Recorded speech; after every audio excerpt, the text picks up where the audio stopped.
The Commanders are back at it today, training camp, as they get ready for the first preseason game August 8th against the Patriots. Wide receiver Noah Brown describes the wide receiver room. Hungry. I think that everybody in the room is hungry for more. Ready to come out and build on what we did last year. We got some new pieces in the room, some guys that have been around. But I think overall we're not satisfied with where we were at last year, and we're ready to build on that. Astros defeat the Nationals 9-1. Mackenzie Gore allowed 6 runs in 5 1/3 innings, and Josh Bell went 2 for 3. Starter Michael Soroka has been traded to the Chicago Cubs for a pair of prospects. AAA outfielder Christian Franklin and 18-year-old infielder Ronnie Cruz to the Nats. The Nats also acquire left-hander Jake Eater and first baseman Sam Brown from the Angels in exchange for left-hander Andrew Chafin and right-hander Luis Garcia. That's the pitcher. The Mariners are finalizing a deal for third baseman Eugenio Suarez from the Arizona Diamondbacks for 3 prospects. Former Wizard star Gilbert Arenas was arrested yesterday in connection with a federal indictment that alleges the former NBA star hosted illegal high-stakes poker games at his mansion in Encino, California, and this is from the United States Attorney's Office of Central California. The Raiders secure a deal with Colton Miller for 3 years and $66 million. Rookie quarterback Cameron Ward admitted with the Tennessee Titans that their offense is very mid right now. Ward was intercepted by cornerback Roger McCreary on Wednesday. Byron Kerp on the Fan.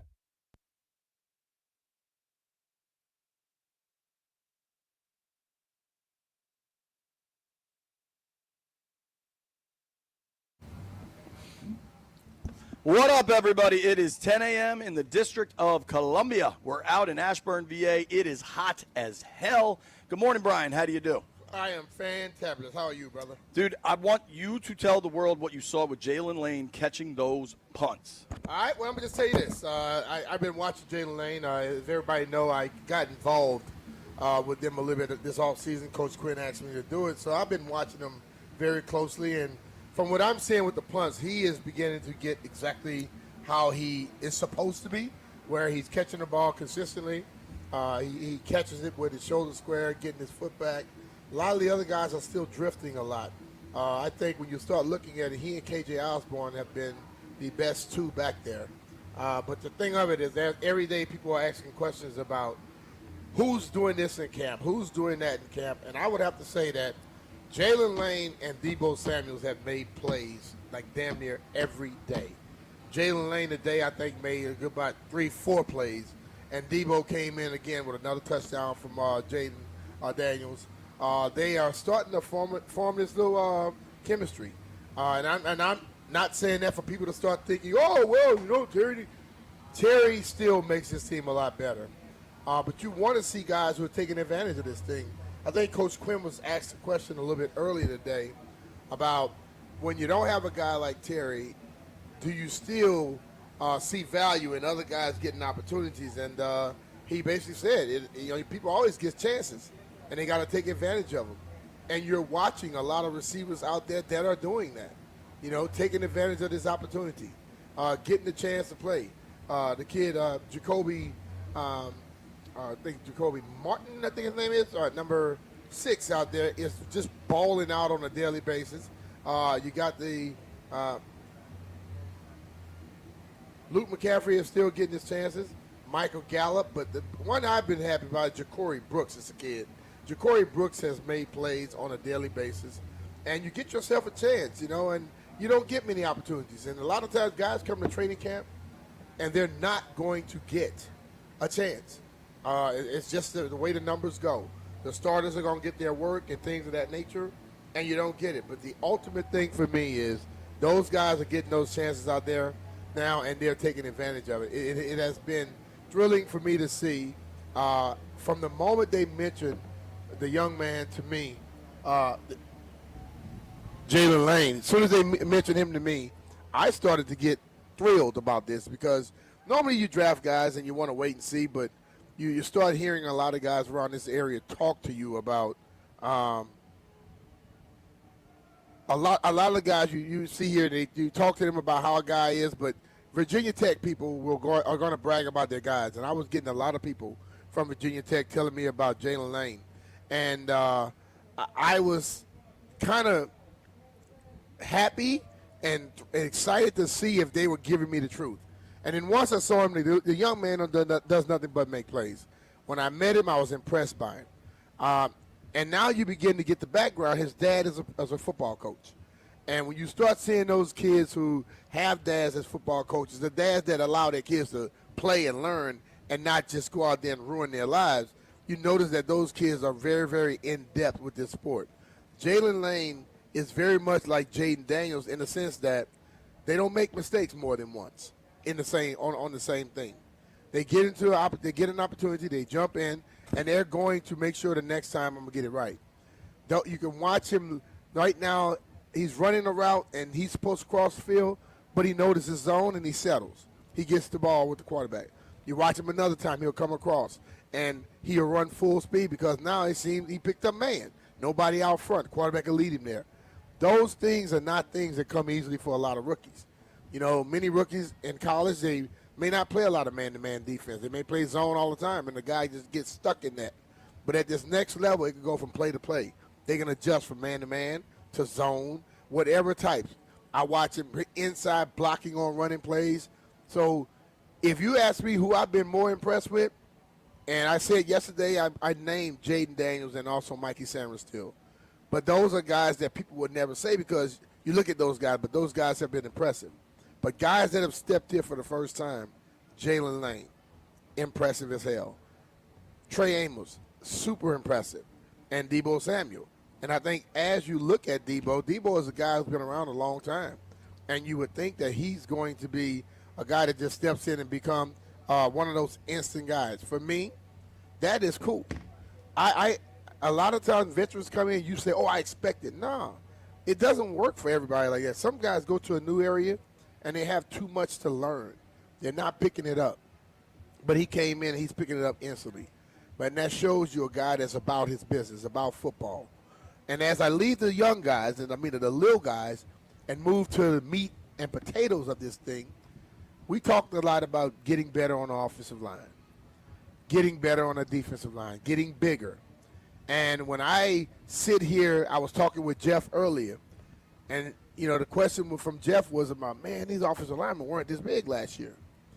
And then I start talking to somebody else about the exact same thing. People are noticing this team is starting to look more like I go back to Richmond a few years back when the New England Patriots rolled into Richmond to practice against the team down there, and they look totally different. This team is looking like that New England Patriots team. The defensive line is humongous. The offensive line is humongous. But not only do they bring that, I was just walking next to Eddie Goldman, and that is one of the biggest dudes you're going to see.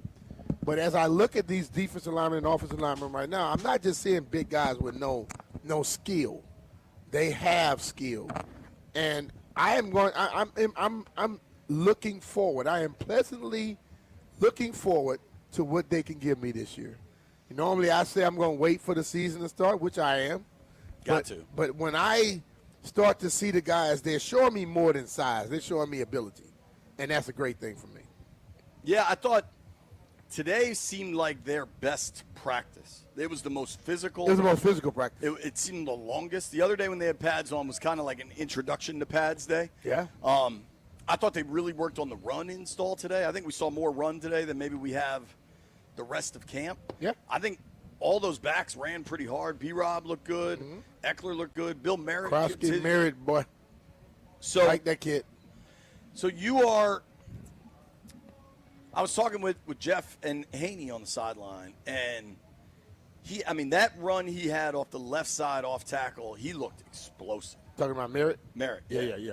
And then on the next play, and this is where I try to caution fans, right, is on the next play, it was a run to the right side, guard was pulling, and it would have been a nice gain, in my guess, 4 or 5 yard gain. But then Noah came flying, and I think in a real game goes low, and that's a tackle. Mm-hmm. But in this stuff, Noah just kind of dots him, and Bill Merritt's able to keep running, and fans go crazy. But like you gotta try to remember. Maybe he breaks that tackle, but I think Noah comes in a much different angle. Yeah, he does. So but that's what coaches teach. Right. But do a butt up, let him run. That's the way you get in shape. Coach Gibbs loved doing it like that. I bet. I think the Bill Merritt stuff is very interesting, and I think it kind of forces them to take a real look at this thing. You know what I mean? Like, I think B-Rob and Eckler are series obviously locked into their spots. After that, it's McNichols, Rodriguez, Merritt. I don't Felton. I don't think. Felton is 4.340. Yeah, speed's real. And you look at his build, and he's more of an Eckler type. You know what I'm saying? Is that someone they're working on for future? Because he's been in the league now, I think, 3 years. This is his 14. So, because I remember 2 years ago in Cleveland, I think it might have been the rain game, and we were talking about him. That kid was playing every damn position. Running back, he was a punt returner, the kick returner. He also covered kicks and punts. So I was praising the dude. And then I went out there the other day, and I said, this guy in Cleveland last year? Chick was like, no. Then he came back and told me it was 2 years ago. This dude's special, man. So I don't know why he hadn't stuck with the other teams. We'll see. It's interesting. I mean, even a guy like Kaz Allen, right? He's now in his third season here. Yes. And he's stuck around practice squad, but I don't want to misspeak. I don't know that he's gotten. Has he been active for a single game? I don't think he has. I don't believe so. I think Kaz there is something about him that is exciting. I think Kaz scored 80-something touchdowns in high school. Yeah, dude. Remember those? He was electric at UCLA. They see something in him, and let's be real, guys of his ilk don't get that many opportunities like he's getting. So it's something about him that they're trying to see if that light bulb is going to go off for him. And I hope it can, because a guy with that much ability, they had him as a receiver at first. Now he's at the running back position. You put him in the backfield, coming out the backfield on some people, linebackers will have a problem with him. Now you got to be able to block and all that other type of stuff. Right. But that's something he can learn from Austin. Austin is by the same height as he is, but Austin is a rock. Austin is all muscle. He's a rock. Yeah, I mean, just the listings on those guys. Kaz, 5'8", 176. Eck is 5'9", 200. So that's, 25 pounds difference and 25 pounds of all muscle and just a ton of understanding of the game. Yeah. Your boy Felton, 5'9", 190. So they're all kind of in that same range. Like, you can't help but notice Merritt is just thicker. They list him 5'11", 208. Mm-hmm. If you told me he was 210, 212, I wouldn't be shocked by it. He may want to come 215 as he goes, though. 215 Isn't that be what good. you did? Oh, hell yeah. I came in at 198, and I played as high as 220. At some point, I want to have a conversation about the quarterbacks. Not the top one, not number 5. There's no conversation to be had there. Every day, people are like, oh, who's impressing you out there? The answer is Jaden. Yeah. Every day. Like, he's just an electric player, and you never know what's coming to throw. He had the Debo down the sideline.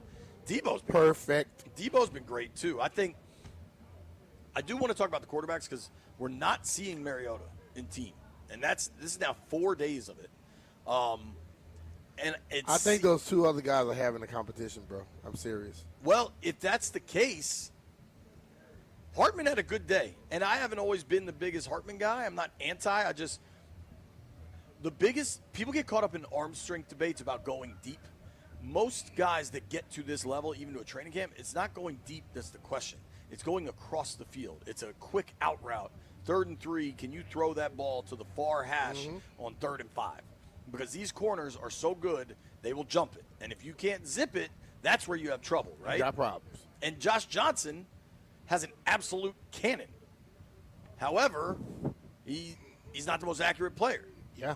Hartman, I thought Hartman might have had the best practice I've ever seen him have today. It was all vertical. He connected on a few of them. He had a couple drops. Like, watching the wide receiver group, Debo looks great. I think Jalen Lane had a great day today. I thought he had a really good day. I couldn't help but notice when they were going through punt drills, Lane seemed to get every live punt off Tressway's left foot. And there was some directional stuff. Izzo was right there on top of it. Mm-hmm. Other guys are getting reps too, but it seemed like the other guys were Not only was Izzo there, you had Dan Quinn back there as well. Didn't it seem like the other guys were also getting the jug machine punts? Some of them did. Like they were earlier, they were getting them, And then they started to go back and forth. And I guess the way that the reps fell, Jalen did end up with Tress a lot. The way the reps fell? Yeah, but I'm saying how the rotation. And for me, I'm watching. I'm not sure that's an accident. When I watch guys on the jugs machine, that ball should never, ever be. It's a spiral coming in. That's what I'm saying. I'm looking and I'm like, I told the coach to say, tell him one more step. Because what I told you before, guys stop their feet when they're doing punts right. and things of that nature.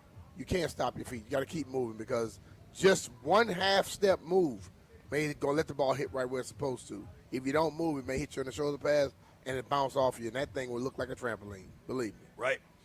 Now Lane hasn't caught everything clean, but he sure looked good today, man. I think it's going to be really interesting to watch Jalen Lane as this season goes on. And I mean, if you're looking for bright spots, silver linings, if you will, without Terry there's more work for a guy like Lane in this time of year. The Mariota thing's really interesting. So maybe they're just letting him chill. DQ was asked about Mariota. What day is today? Thursday, B? DQ was asked about him on Tuesday. I believe Nikki asked him, and his answer, I'm telling you, Dan's just not saying anything. He'll do the same part of it. So as of right now, he's just doing individual work and not teamwork. He'll do the same part of that today. He'll just do more of the individual work. Different days we're ramping certain guys up really high and certain guys down low. But, yeah, Marcus sometimes just precautionary to get the skill work stuff and not the teamwork. It's kind of custom as we go through. But, yeah, you'll see similar process with him today, and then he'll ramp back up more in the next block. Older dude. You think something's up? 4 straight days of no. I don't think nothing's up. I think I'm looking at those two quarterbacks that are backing up Mariota, that are behind him. Yeah. And they get equal opportunities. I believe they're trying to find out who the third guy is going to be. And Mariota is old enough. He proved last year coming in the games what he's capable of. And I believe that's just a deal to, old dude, make sure he's there during the season when we're going to really need him. I agree with that. I wonder if they're really giving Hartman a look. I think, who do you think finishes preseason with more pass attempts, Hartman or Johnson? Hartman. You kind of know what Josh Johnson is, right? I think Hartman is a guy who's going to throw the ball per se. If Josh has the opportunity to run or throw, I think Josh can run it more. You know what I mean?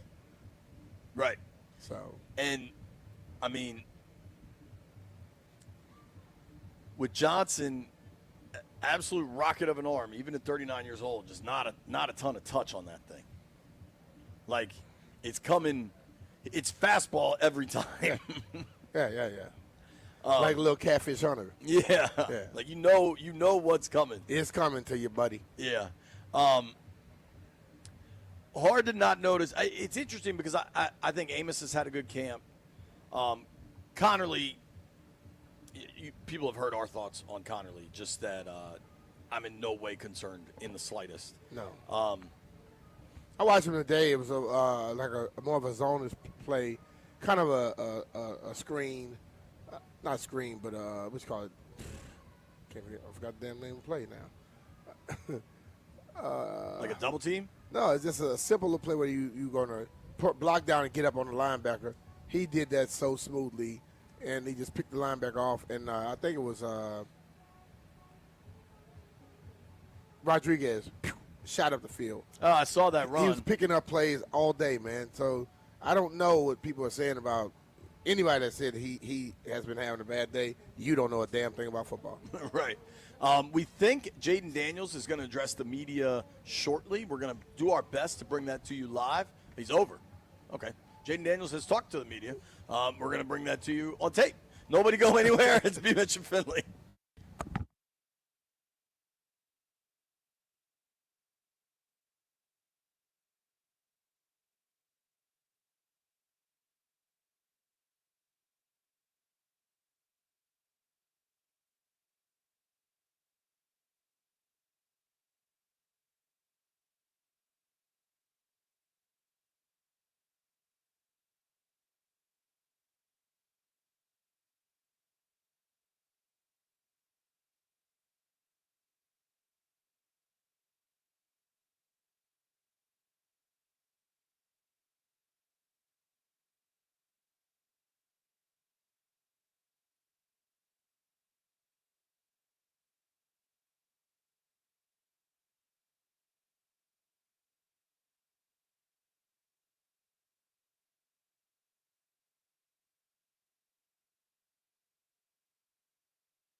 This update brought to you by Paul Henry's Window Installation, your clear home improvement choice. Baseball trade deadline updates. Two-time All-Star MVP, and Cy Young Award winner Shane Bieber to the Toronto Blue Jays from the Cleveland Guardians. The Tigers have acquired right-hander Paul Sewald from Cleveland. The Mariners are finalizing a trade for third baseman Eugenio Suarez from the Arizona Diamondbacks. The Nationals trade Michael Soroka to the Chicago Cubs for AAA outfielder Christian Franklin and 18-year-old infielder Ronnie Cruz. Commanders training camp continues in Ashburn before the first preseason game August 8th against the Patriots. Josh Harris and Mark Ine at camp today. No team reps for Marcus Mariota. And John Keim hasn't seen tight end Ben Sinnott yet. This July only, get $120 off each window with a 5-window minimum and $500 off each door at Paul Henry's Window Installation. Schedule your no-pressure free estimate today at paulhenryswindows.com. Your clear home improvement choice. Byron Curl, The Fan.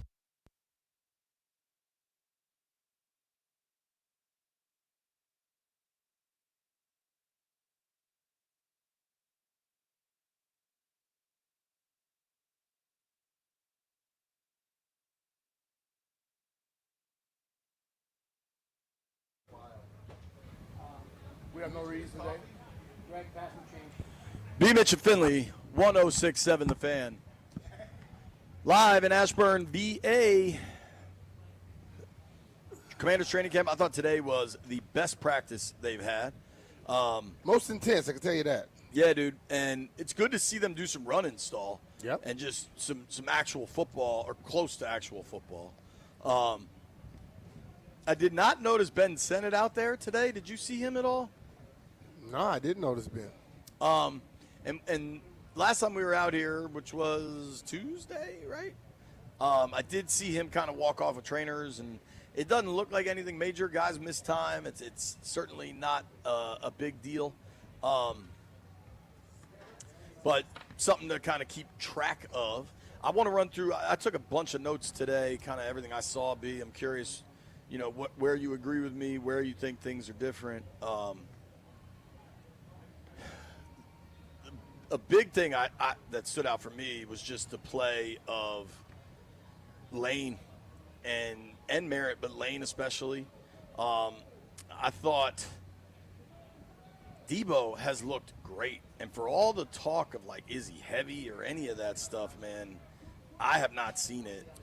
He looks very in He's shape. bigger than – he's never been built like a receiver. Right.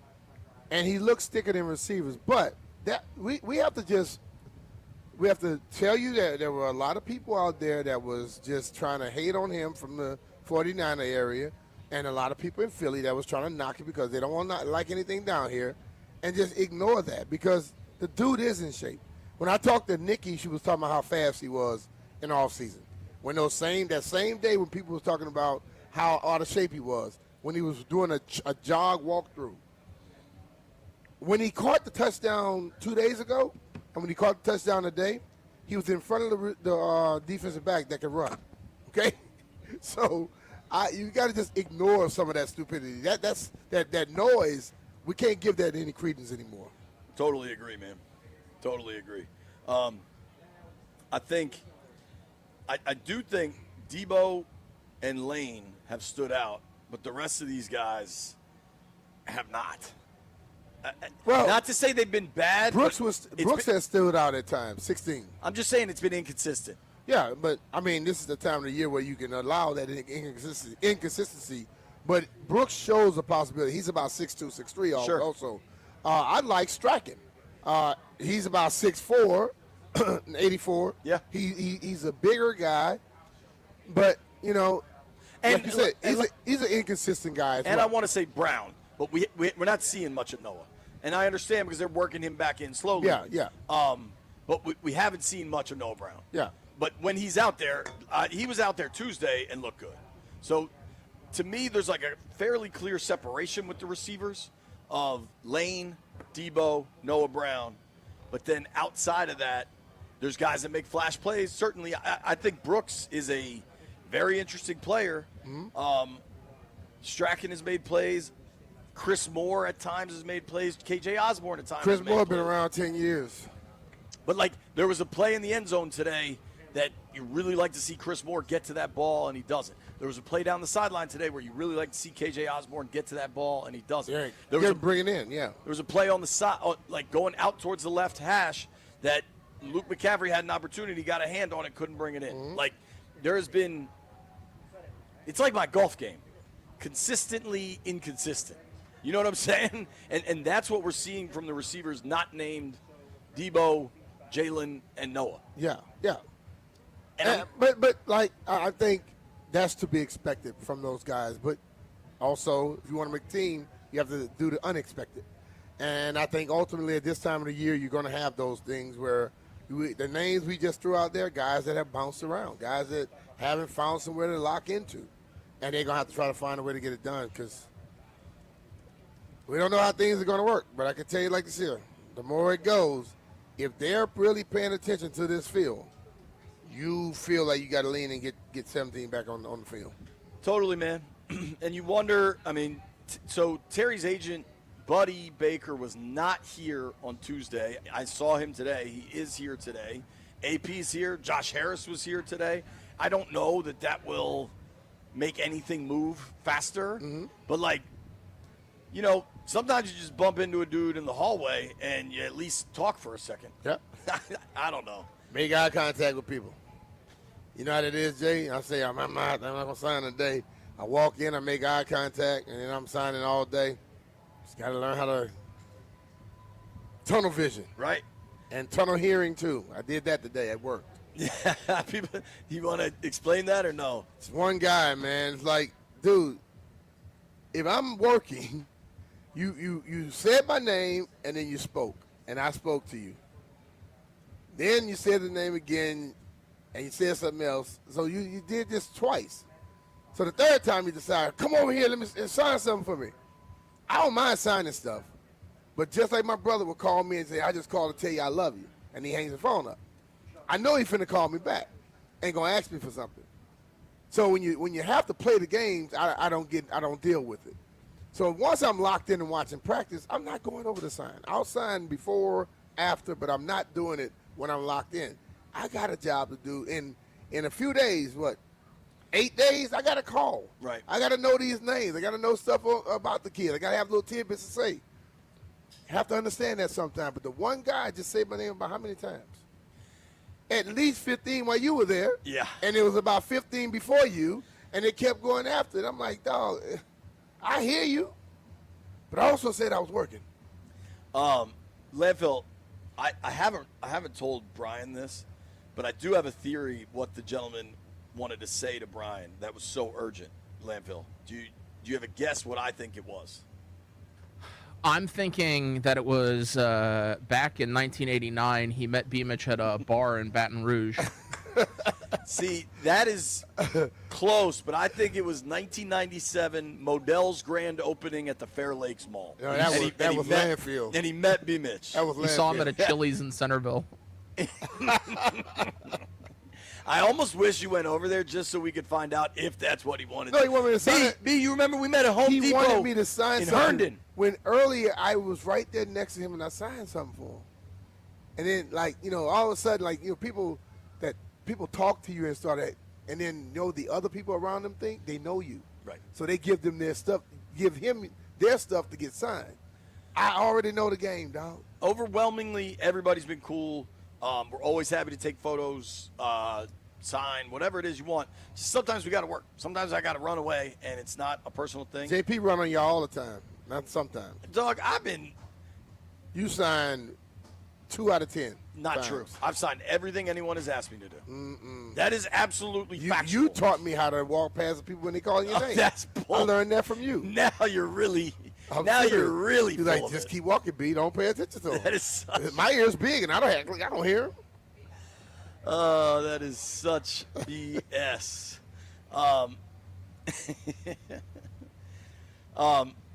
I think it's I think there was a veteran today that put on a clinic as far as why the team values him so much. Zach Ertz. Yes. I thought it was just phenomenal. Zach is that guy where in crunch time he's open. when you're looking for the people down the field, but you can't find them, and you got to drop it off somewhere, he's open. He's sure-handed, and he makes himself accessible. And I think that right there is why he's around here. And I think that's part of what Bobby Wagner was talking about, where even Von Miller, as you get a little bit older, you don't have to be the fastest. You just got to know what the hell you're doing. And I think Zach Ertz understands the body movement and body positioning and how to position himself to where the quarterback will find you. When Jaden comes from looking up top to coming down, he doesn't come and have to find him. He comes up top, boom, let the ball go, because he know he's going to have somebody there. Once you get that mindset with a quarterback, you're going to get some passes coming to you very often. I mean, you could just see how comfortable Jaden is with Ertz, and it really, really stands out. I thought he was really good today.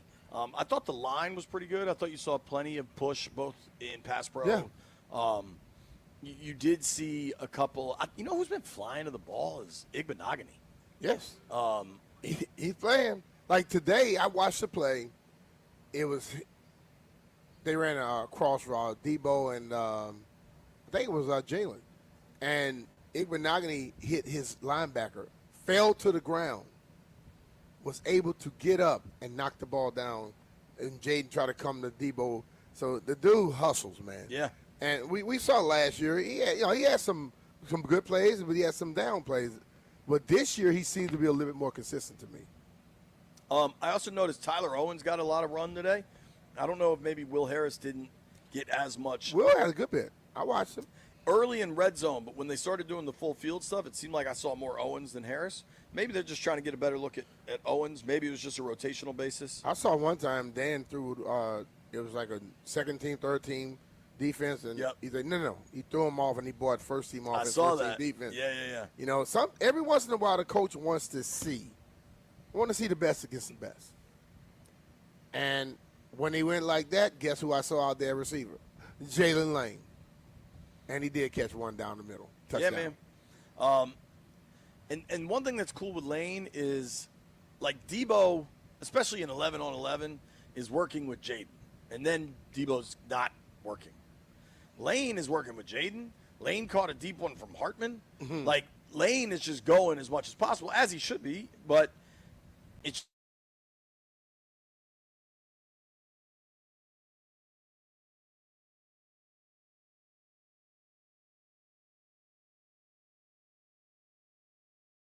too excited too fast. Like, one day of practice, dude makes a nice play, and it's like, oh, dude, watch this guy. Like, we've been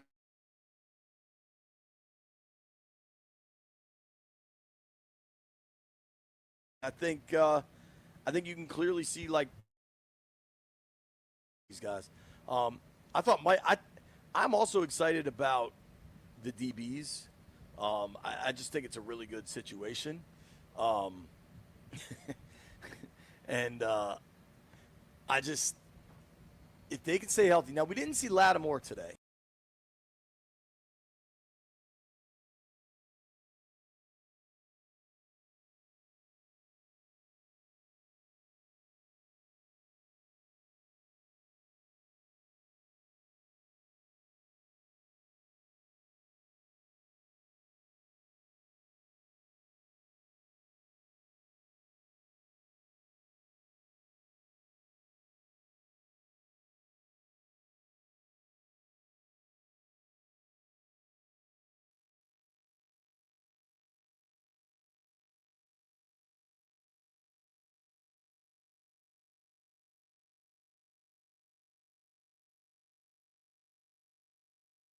Like the front part of the sign, don't it? Yeah, he did. Yeah, You're right. cool. I love that, dude. This stream is killing me today, bro. Yeah, what is going on? White Brian, let's try to troubleshoot this for B. Every other thing on your computer that's connected to the internet is working appropriately, correct? Yeah. So I just The stream goes up and then it drops. Up, then it drops. I'm about to ignore it completely. Yeah, that's annoying as hell, dude. I could try to troubleshoot it, but I might not solve it. Yeah. We'll see what happens. When we come back, Jaden Daniels spoke to the media. Jaden was relatively brief. I imagine Jaden was pretty damn hot. That's one thing players this year. So I was at Channel 4 last night, and Amelia was doing the weather. And she said to Sean Yancey at one point, this is either the second or third most humid summer since, like, records have been kept of humidity. And I believe it, man. Yeah. Like, it's been – I don't like to complain about the hot in the summer because I love the summer and I know it's going to be hot. But this last week or 10 days has been – This is reminding me of my childhood. I bet, man. Yeah. Because you know who said that to me was Revo, who grew up, panhandle of Florida, I believe, like Pensacola guy. And he's like, man, I'm used to this from Florida, but it doesn't always feel like Florida up here. And I don't think he's lying, man. It's been next level hot, and I think probably next level hot for everybody. And that statement you just made, I think me, Landfill, and the crew basically say you're lying. You like to complain about everything, dog. I do complain about everything, but summer's my favorite season. But you complain about that, too. No, I will mention it. You talk about it's hot. That's complaining. Nah, there's a difference. Yep. Mentioning versus JP, complaining. you are a complainer. I think your middle name is complaining. I'm a professional complainer, Brian. Yeah. When we come back, you'll hear from Jaden Daniels.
Okay.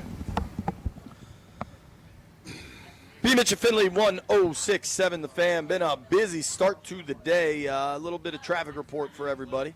Lou Holder from Holder Sports is going to join us at 11 a.m.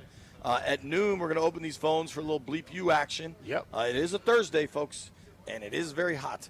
1 o'clock, Tony Pauline will join the program. Tony had some new information about the Terry McLaurin contract situation. 1:30, our guy Peter Rosenberg will join us.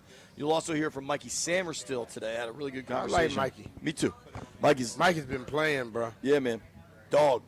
You see him and Luke kind of get into it a little extra? Yeah. And Bobby came over? I like to see that.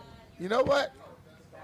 Luke is a guy trying to find his way, same age as Mikey. But Mikey played a lot last year. You got to find your way sometimes, and I like that. You got to show him what you're about. Sure. And I think with Mikey and Luke, because a lot of times those guys are in the slot, they're getting so many reps together that sometimes you just shove each other. Sometimes your best friend you hate. Me and my Andre Collins, we were roommates. And every time I went one-on-one, guess who I went against? Andre Collins. Every time I had to block somebody, Andre Collins. Dude, we'll fight so much on the field. We got into the room, we just look at each other, man, good practice. Right to sleep. You hate him on the field, he's your boy. You know it. Just like I got my brothers. I mean, Daryl, man, when I was growing up, I absolutely loved my brother. Couldn't stand him because he always wanted to tell me what to do, and I knew I couldn't beat him. Right. And then I got to a certain size, and he messed with me a little again. I got him a couple times. He got me a couple times. Then I realized the dude could grab me and put me to sleep with these little moves he learned in the Marines, so I stopped messing with him. Smart. I learned. My So I sister started having him on my side. My sister used to beat my ass till I got old enough. One day she tried, and I jacked her up against the front door Did your dad know that? He was all right with it because she used to kick my ass. No, my sister kicked my ass. She used to beat me with the vacuum. Yeah, B. and then one time, because you probably always doing something stupid or wrong, and one day I decided I'm going to try to grab up on Frida, and not only did she kick me across the bed because she was a black belt, my daddy whooped my ass when he came home. So I realized real quick, you're going to lose if you beat her, so don't touch her. There are brief moments where you get to learn how Brian Mitchell became Brian Mitchell. And when he tells you about trying to fight his sister, who was a black belt, and karate kicked him across the bed, and then his daddy whooped his ass, there's a window into the mind of B. Mitch. Jaden Daniels spoke with the media this morning. We're going to let you play it in full because I think it's important for people to hear how Jaden interacts with the reporters because he is sneaky, super funny. What are some maybe little things that you're able to do now just because you have that year in the offense and you're just more comfortable with that? What are some little things that you're seeing of yourself on the field because of that? I would just say more so playing the situation game-like, as game-like as possible. Like first and second downs, try not to take a sack. If it's not there, throw the ball away. Work on the second play. Never know, I might be lucky enough to break a sack one time and keep my eyes downfield and let those guys work. But other than that, always just trying to make it as game-like as possible. And do you, like, just even in terms of a leadership role, how have you seen yourself evolve or change, do more of that? Yeah, most definitely. I think it's a standard that we set on the offensive side and I'm the one that's got to uphold the standard.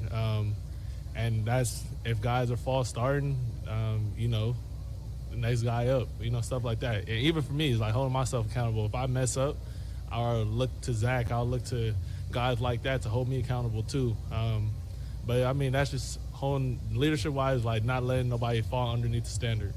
And do you do that like right away, going off leadership? Like sometimes there's a bad rep, bad series on offense. You'll go to a receiver or even like I've seen like assistant coach Ingram or something, and I'm assuming you're correcting or tweaking something.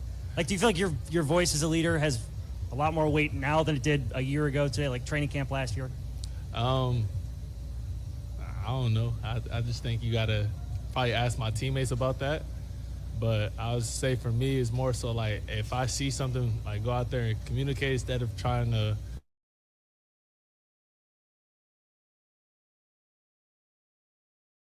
for me, just really going out there and speaking. If I wanted a guy to run a certain route like this, have him go and tell him this is what I see, or talk to Cliff, talk to Vita, talk to Brian, talk to Blau, people like that. What's it been like to work with Laramie? Oh, it's been awesome. I love him.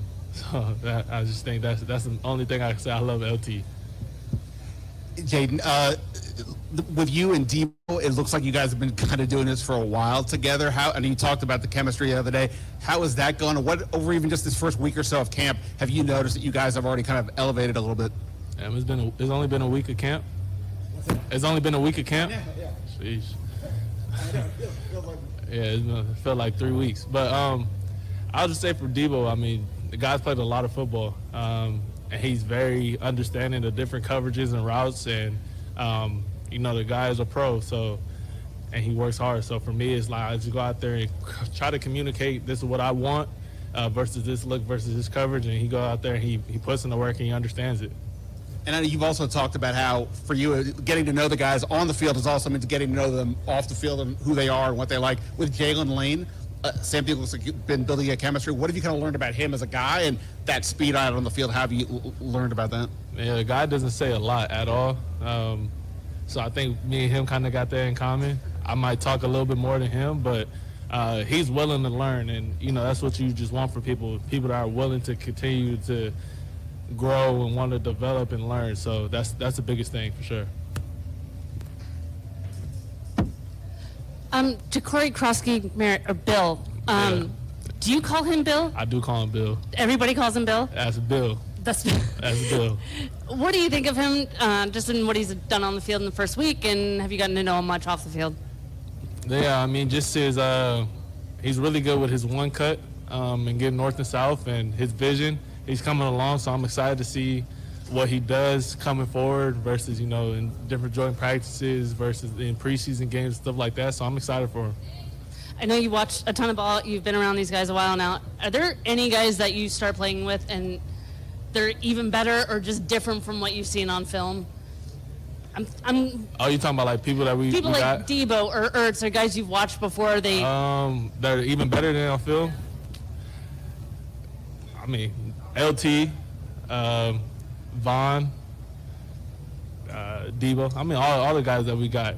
Just watching them on Sundays play for some time, and now watching them up close and personal. Like you can see why Vaughn is going to be a Hall of Famer. You can see why LT is one of the top left tackles in the league. You can see why Debo was all pro. You just see those guys and those talents that they have. Hey, Jaden. Since Terry's been back in the building, kind of what's been your level of communication with him? Like, what are you two able to accomplish now that he is back, at least like in the building?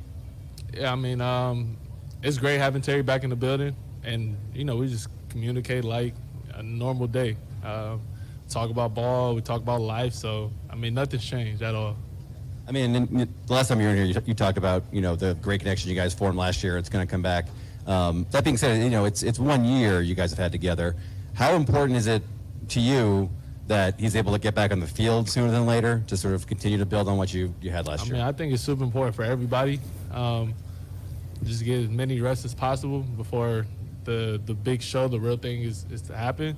But I know the time will come, and till then, I mean, if that's us getting in the film room and watching film and just talking, that's other ways we could do it. But I mean, like I said, man, nothing's changed since Terry's been back in the building. When he's out of the building, we always talk. We talk ball, we talk life, and so nothing's changed at all.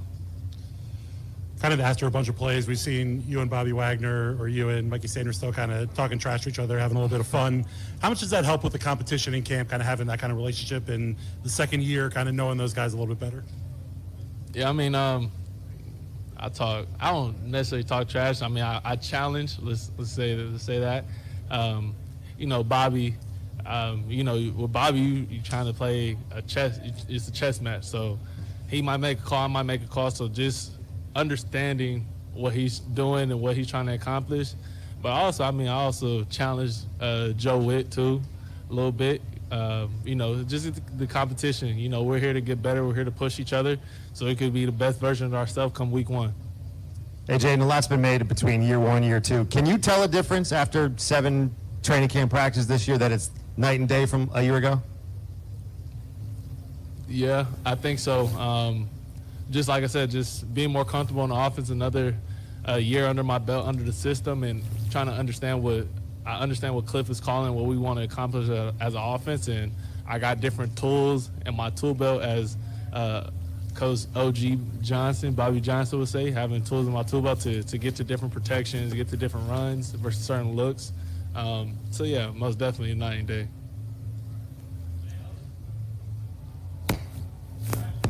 Thank y'all. Commanders quarterback Jaden Daniels speaking That to was the media. quick. Yeah, I love the interaction, the little stuff that maybe you don't see if you only watch the clips. It's only been a week of camp. Sheesh. I agree with you, Jaden. Hey, after 3 days, you feel like that, dog. The football season is like a light. Once they flip that switch, it's on till February. Yeah. It doesn't get turned It's just off. like going back to school.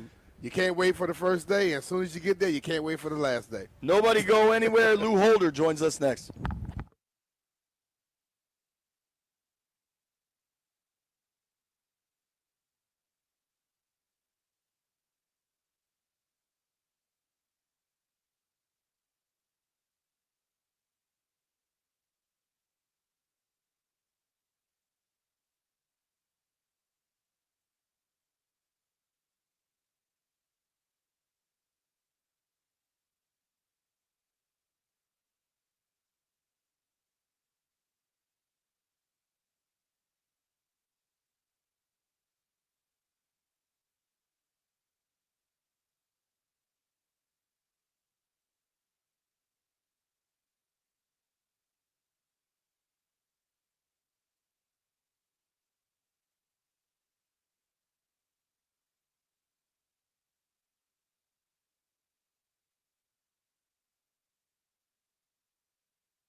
This update presented by PVI Office Furniture. Fast, excellent, affordable business grows with PVI. Commanders training camp continues. August 8th is the first preseason game against the Patriots. Cornerback Mike Sainristil. Every day's been a great day. Both sides of the ball just feels good to be back playing football. You wait the whole off season, you train, you get your body back right, get your mind back right. And then you just, you get back around your teammates, back around your brothers, back around the people that you love playing football with. And you just, it's just exciting to be out here. I love being out here every single day with these guys and just enjoying doing what we love. Starter Michael Soroka traded by the Nationals to the Chicago Cubs for AAA outfielder Christian Franklin and 18-year-old infielder Ronnie Cruz. The Toronto Blue Jays have acquired two-time All-Star Shane Bieber from the Guardians. The Tigers have acquired right-hander Paul Sewald, also from Cleveland. The Mariners are finalizing a trade for third baseman Eugenio Suarez from the Arizona Diamondbacks. The Phillies set to acquire right-hander Yohan Duran from the Minnesota Twins. Former Wizard star Gilbert Arenas arrested yesterday in connection with a federal indictment that alleges the former NBA star hosted illegal high-stakes poker games at his house in California. Looking to upgrade your office game? At PVI, we'll come to you to design the perfect office space for your team. No hassle, no stress, just a game-changing upgrade. Hit a grand slam with PVI Office Furniture when you call today to score 15% off your purchase. Get your office in championship shape at PVI.com. Byron Kerr on The Fan.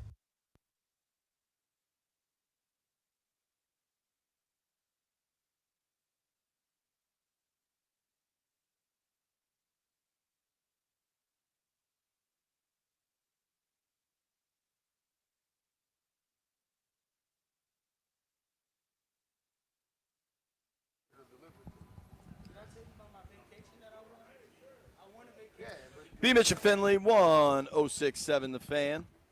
Right now, we're excited to get our guy, Mr. Lou Holder, joining the program. Hold him, Lou. From the Holder Hangout. People might not realize how long we've all worked together. Hell, you and B. Mitch have probably known each other. We worked in Philly together. Really? Yeah. I met Lou in Philly. That's where I started my career in Philadelphia. I'm surprised you didn't work with him here at Channel 5. No, that was. It was Philly then when he came back here. When I came back, yeah. My first year here was Steve Spurrier's first year. Ooh. Patrick Ramsey had the nerve to hold out. You had Osaka, and that was Darryl Green's last year. That was my first year, 2002. That was the year of the sniper attacks. Yeah. I was in college, man. But That was I started my broadcasting career. I went to grad school at Temple in Philly.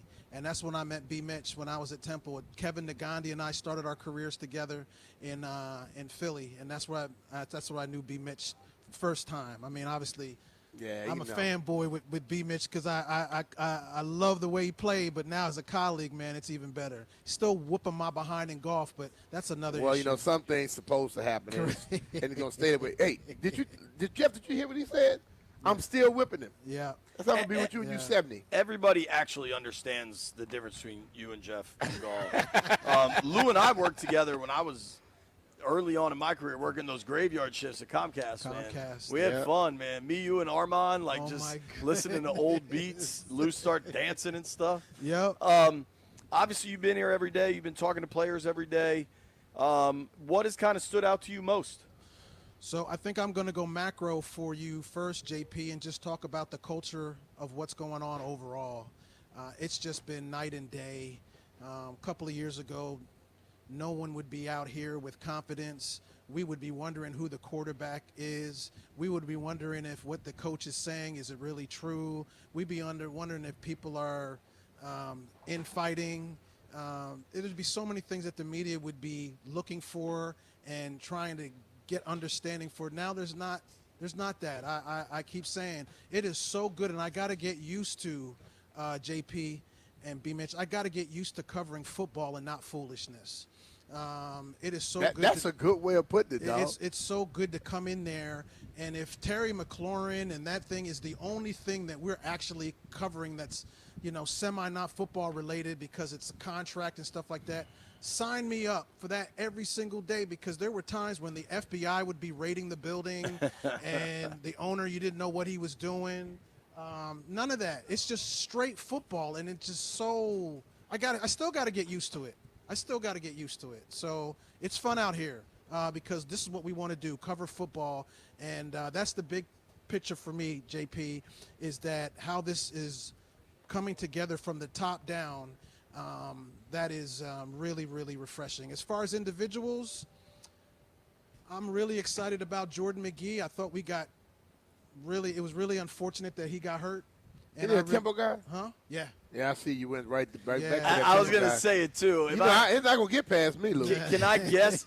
Let me talk to you about my college, my counterpart. So McGee, Mikey Sainristil, I just think he's a grown. special kid. He's man. grown in confidence, and it just the relationship he has with Jaden. The game is slowing down for him. The game is slowing down for him. Those are two people that I'm really, really excited for.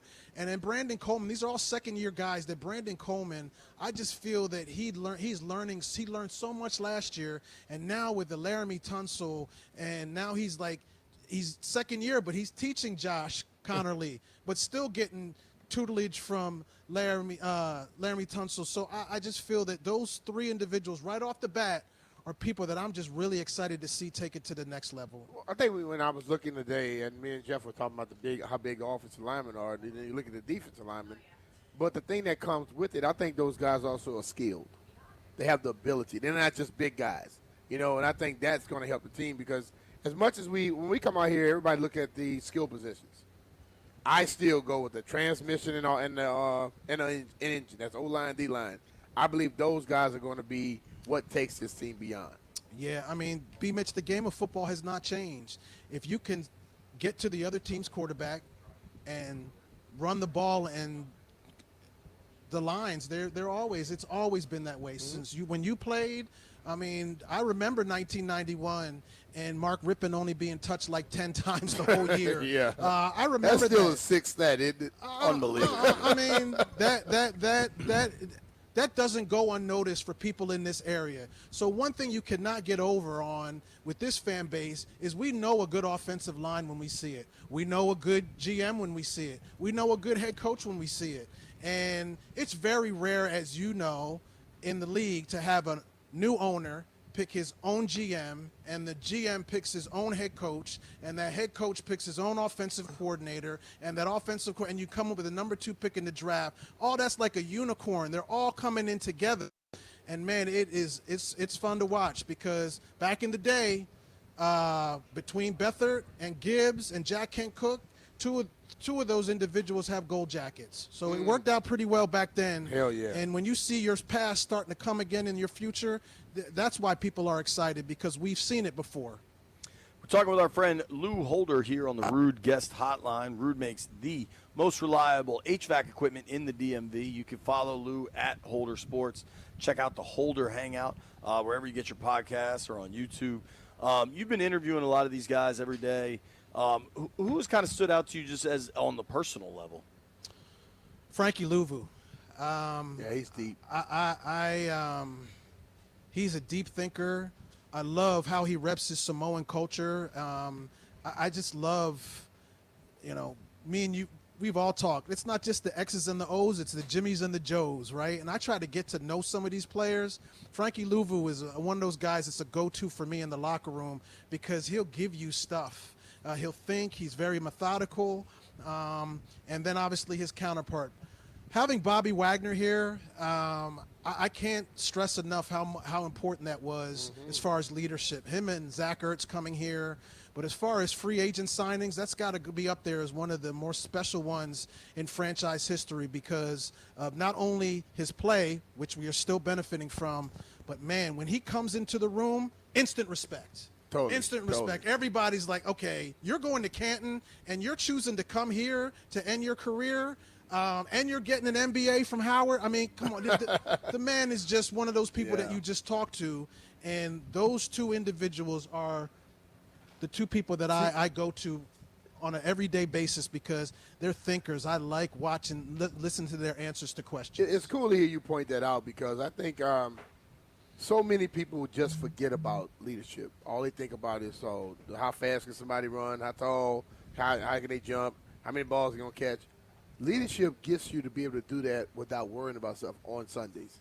And you think back to covering a lot of these teams early on in Washington. You hear about those teams. You hear about the Eagles team. Leadership takes them where they're going. even more than the athleticism. I mean, you got to have that, but if you don't have a leader to get the person on the right track, you're going to have problems. Right, and I remember Coach talking about building a culture and sustaining a culture. Building a culture is one thing with the pictures on the wall and the anybody, any place, any time type of thing, but it's those captains, those people like a Bobby Wagner. Doing tough stuff with great people. Yeah, I like that one. Remember last year when we got a wind of all the players carrying those logs together, right? Yeah, and saw it in the bubble, yeah. That was wild. Like, they are depending on one another, and that all comes from. Was deep. I like that. Yeah. That I'm not going to let you down. You're not going to let me down. We're going to carry this big log together, and that's what the season was last year. We can't carry it if we all don't work. That part. You think the three of us could carry one of those logs? Me, you, and B, Lou? Yeah. I think so. You think Jeff would help or hurt the effort? I plead the fifth. I plead the fifth.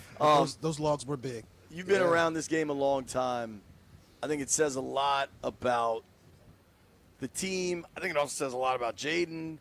How impressed and perhaps surprised were you that they were able to keep this entire coaching staff together? Unfinished business. I just feel that you see number 5 does add some spice to it. But all the stuff that we heard about Dan Quinn has been true. People want to play for him. He said when he came in, JP, that this wasn't a rebuild, it was a recalibration. And all that is true, and he has changed that culture around. I know there were people that wanted Ben Johnson a couple of years ago, but I don't think that we would have had that coaching staff of Lynn and all those if it was somebody else. He has brought in some respectful people, and I just feel that that's where it starts with DQ. DQ has set the tone, and I think everybody's fallen in place. People want to come here to play for Dan Quinn. I think the way he set the tone, he is not an egomaniac. If you look at the way Dan handles stuff, he's checked his ego at the door, which makes everybody else do the exact same thing. He has all these former players. He has former head coaches on his staff. Other coaches are intimidated by that. They don't want the guy that they know can possibly take the job if stuff goes wrong. There's 3-4 of them on this team that could probably be that. Yeah. I mean, we saw that with the last two coaches, with Ron and Jay.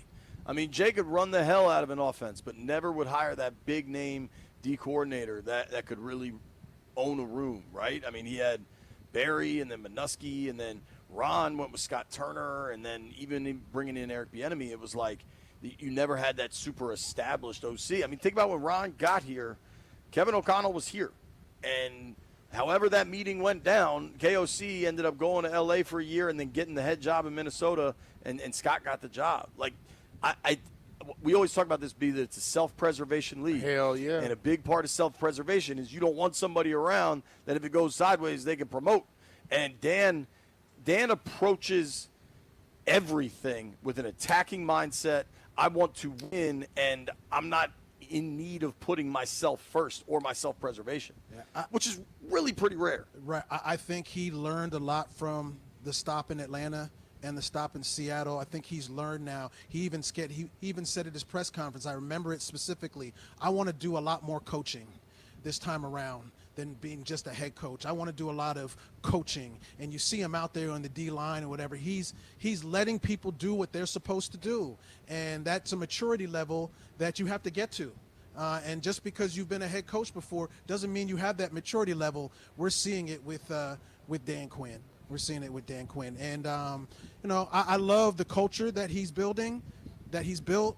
And I asked him a question because there is a movie coming out today. Oh, yeah, you told me about this. Today. It's by a local filmmaker, Jimmy Jenkins. He did this documentary a few years back called Basketball Country in the Water about all. Is that the one Kevin Durant produced? Yes. Yeah. How many people, how many professionals in the NBA that have come from Prince George's County? Phenomenal documentary about all the people that have come out of this area. And so he told me he was doing this other documentary about Alabama, just Alabama football, from Bear Bryant to Nick Saban and everything in between. So I made it a point to ask first Dan about coaches, about who he looks at, about that type of style. And he said that he learned from Nick Saban when he was in Miami, and Mariucci and other things, and then people like that. I just find it at my point in my career, and I'm looking at inside stuff. How do you get people to do things that they're not easily willing to do? You've had it with Joe Jackson Gibbs and Andy Reid, the leader of men. It all comes with respect. Yeah. In the beginning. And so that's what I look at as how do you get people to do stuff in between the ears? If the coach shows the player that he's genuinely concerned about his well-being and him moving forward, the player will do any damn thing that coach wants. Yeah. But if the player doesn't trust that the coach cares about him, I don't care who the coach is. The player's not going to follow him. Well, dude, there was a scene last year that Kerwin shot really well. I want to say it's like week 9, week 10, and B-Rob was dealing with that leg injury. And we watched him go through this like a pretty hardcore workout pregame. Now, when they're doing those workouts, it's probably 3 hours before a game. Yeah. So say it's a 1 o'clock kick. This is probably 10:30 in the morning. And B-Rob's pushing it, man, giving it everything he's got. And then we just watched DQ come over at the end of the workout and see him shake his head. And, like, I'm not close enough to hear it, but I know what's happening. It's Quinn telling Robinson, you're not playing today, dude. And I got your back. And he's frustrated in the moment because these guys want to go. And I asked B-Rob about that earlier this week, whenever I spoke with him, whenever I got to sit down with him. And he's like, man, hell yeah, I was pissed. I want to play. But knowing a coach has your long-term future in mind and not just week to week. Because these guys, not every coach thinks like that. A lot of coaches think week to week because I got to win this week to keep my job. Yeah. They'll push you. And B-Rob was one of the people that I talked to about. Sure. B-Rob and Deron Payne, they both won multiple national championships under Nick Saban, and they were talking about how DQ reminds them a lot about the love and respect and the push and the hard, thinking of the individual that Saban did at college. They're now getting it with DQ here in the professional. They said it about him, but they didn't say it about people before. They Even said it about those DQ. even those coaches learn some stuff. Right. Because Bear Bryant, who all this started off with, Bear Bryant learned. Better get you some of them when he played against USC. You know that story. Yeah, man. Bear went up It there. changed everything. USC rolled in with them brothers. And he took an L. He said, I better get me some of them. Yeah. And Alabama now got a lot of them. Believe me. In the Louisiana area, how prominent was that Alabama program from the surrounding states? It was that program you wanted to dismantle because everybody cheered for LSU down there. So, and then you had those coaches, Bill Arnsparger at LSU, those same type of guys who were getting those. And Bill Arnsparger was bringing in the Dalton Hilliards and the Gary James of the world. Tommy Hodson. They were winning, and I think it was like everybody looked at Alabama like the evil empire. When you win a lot, you become evil. Yeah. Just like everybody look at Kansas City as the evil empire. Andy, the nicest dude you're going to meet. Pat, the nicest dude you're going to meet. But they will cut your throat on a football field. That's what Alabama was in Louisiana, and LSU had to try to come up to try to match that. Yeah. Wow. It's just a fascinating. I love documentaries, the 30 for 30s. Yeah, me and JP about to do one on. Yeah. Be Mentioneers. Lou, last one from me. Yeah. You've been here. You've seen Terry running around. His agent's walking around. Peters is walking around. Where do you think that thing is, and how does it eventually get solved? So the man is under contract. And it's not like he's a free agent and he has other teams to go against one another to drive up the price. The man is under contract. So it's going to end one of two ways. I mean, he's going to have to play this physically unable to perform and the ankle. At some point, he's going to have to play football.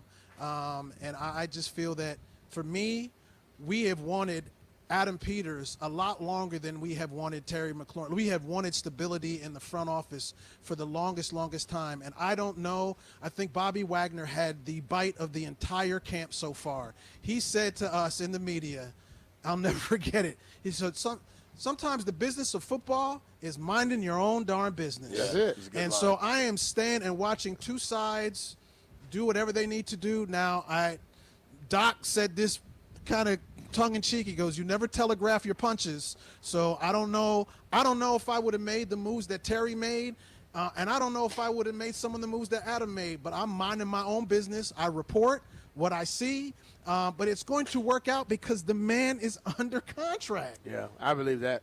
You mean as far as like he's not going to miss games? No, because don't you need a certain amount of games to accrue to whatever? I also don't think Terry's a dude to take a holdout, No, a hold in into the season. No, I don't think so. You would want it to be a little bit cleaner than what it is now, but this is the business of What's football. that word? Money talk and what walks? Okay, there we go. Luke, thank you for your time, man. Appreciate you, Luke. I appreciate you. Appreciate you guys. That's the one and only Sweet Lou Holder. Give him a follow at Holder Sports. When we return, there's football on television tonight and some dope news for our guy Jeff Walker. Nobody go anywhere.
This update is brought to you by Melwood. Commanders training camp continuing today as they get ready for the Patriots. That's the first preseason game August 8th. Noah Brown on the wide receivers getting more reps with Terry McLaurin out. What you said, it gives some more people some more reps.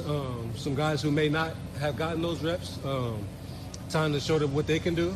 And I think that, if everyone takes advantage of that, the room will only be better. And, whenever Terry gets here, we're ready for him and, we're excited about it. Trade deadline is 6 p.m. today for Major League Baseball. The Nationals trade Michael Soroka to the Cubs for a pair of prospects. The Toronto Blue Jays have acquired Cy Young Award winner Shane Bieber from the Guardians. The San Diego Padres are acquiring closer Mason Miller and starter J.P. Sears from the A's. Support people with disabilities in your community by donating your unwanted vehicle to Melwood. Donating is fast, free, and easy. Visit melwood.org or call 877-MELWOOD for more information. Byron Kerr on The Fan.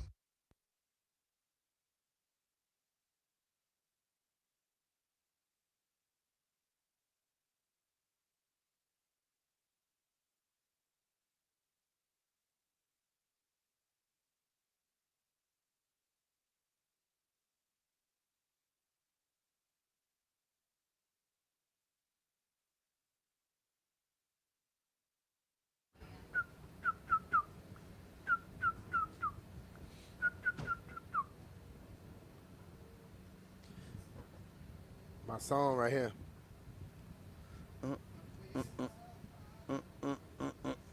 Dig if you can a picture of you and I engaged in a kiss. Swear to B. Mitch and Finley, 106.7. The Fan. my darling, can you picture? I'll let you sing, B. Go ahead, Doc. We got football on television tonight. Hall of Fame game, first preseason game of the year, kind of kicks off the weekend in Canton. Guys going in the Hall of Fame. We are 3 years away from that being Brian Mitchell. But before I get into just kind of talking about the Hall of Fame game tonight, there is some interesting stuff to watch this evening. I wanted to give my guy Jeff a little shine. A lot of fans have talked a lot. Jeff does a great job in season making his weekly hype songs for every game. And Jeff, help me understand. You finally got them all out online. Yes, we have them out. We are missing some we only missing 2 due to copyright issues. That's from the track? Yeah, we had some things on there, but it's fine. This season will be better, but we had a great year last year on the field, and with the music, we completely elevated the sound, and now it's available. I know a lot of people were DMing me, especially Commandante Tequila. I mean, he was like, yo, when do the songs come out? But I appreciate that because that shows someone wants to listen. It would be so funny watching Commandante Tequila riding down the street bumping your stuff with that Joker face. You think Commandante drives a lowrider? Out in Cali now? He probably got one that's low on one side. So it looks like you can find it. I know you just tweeted it out. I just retweeted it. Apple Music. Yep, it's on Spotify, Apple Music. That new stuff. Instagram title. It's everywhere. You can even use the song in your Instagram post, your TikTok. It's everywhere. Just search Jeff Too Funny, Jeff the number 2 Funny, and it's there. All right. Now, may I ask questions? What's up? This fall, maybe we work on getting them posted like every week rather than because it looks to me like we're dropping all of the 24 season on July 31st of 25. Yeah, so the reason why I did that because, as I told you before, copyright issues. Okay.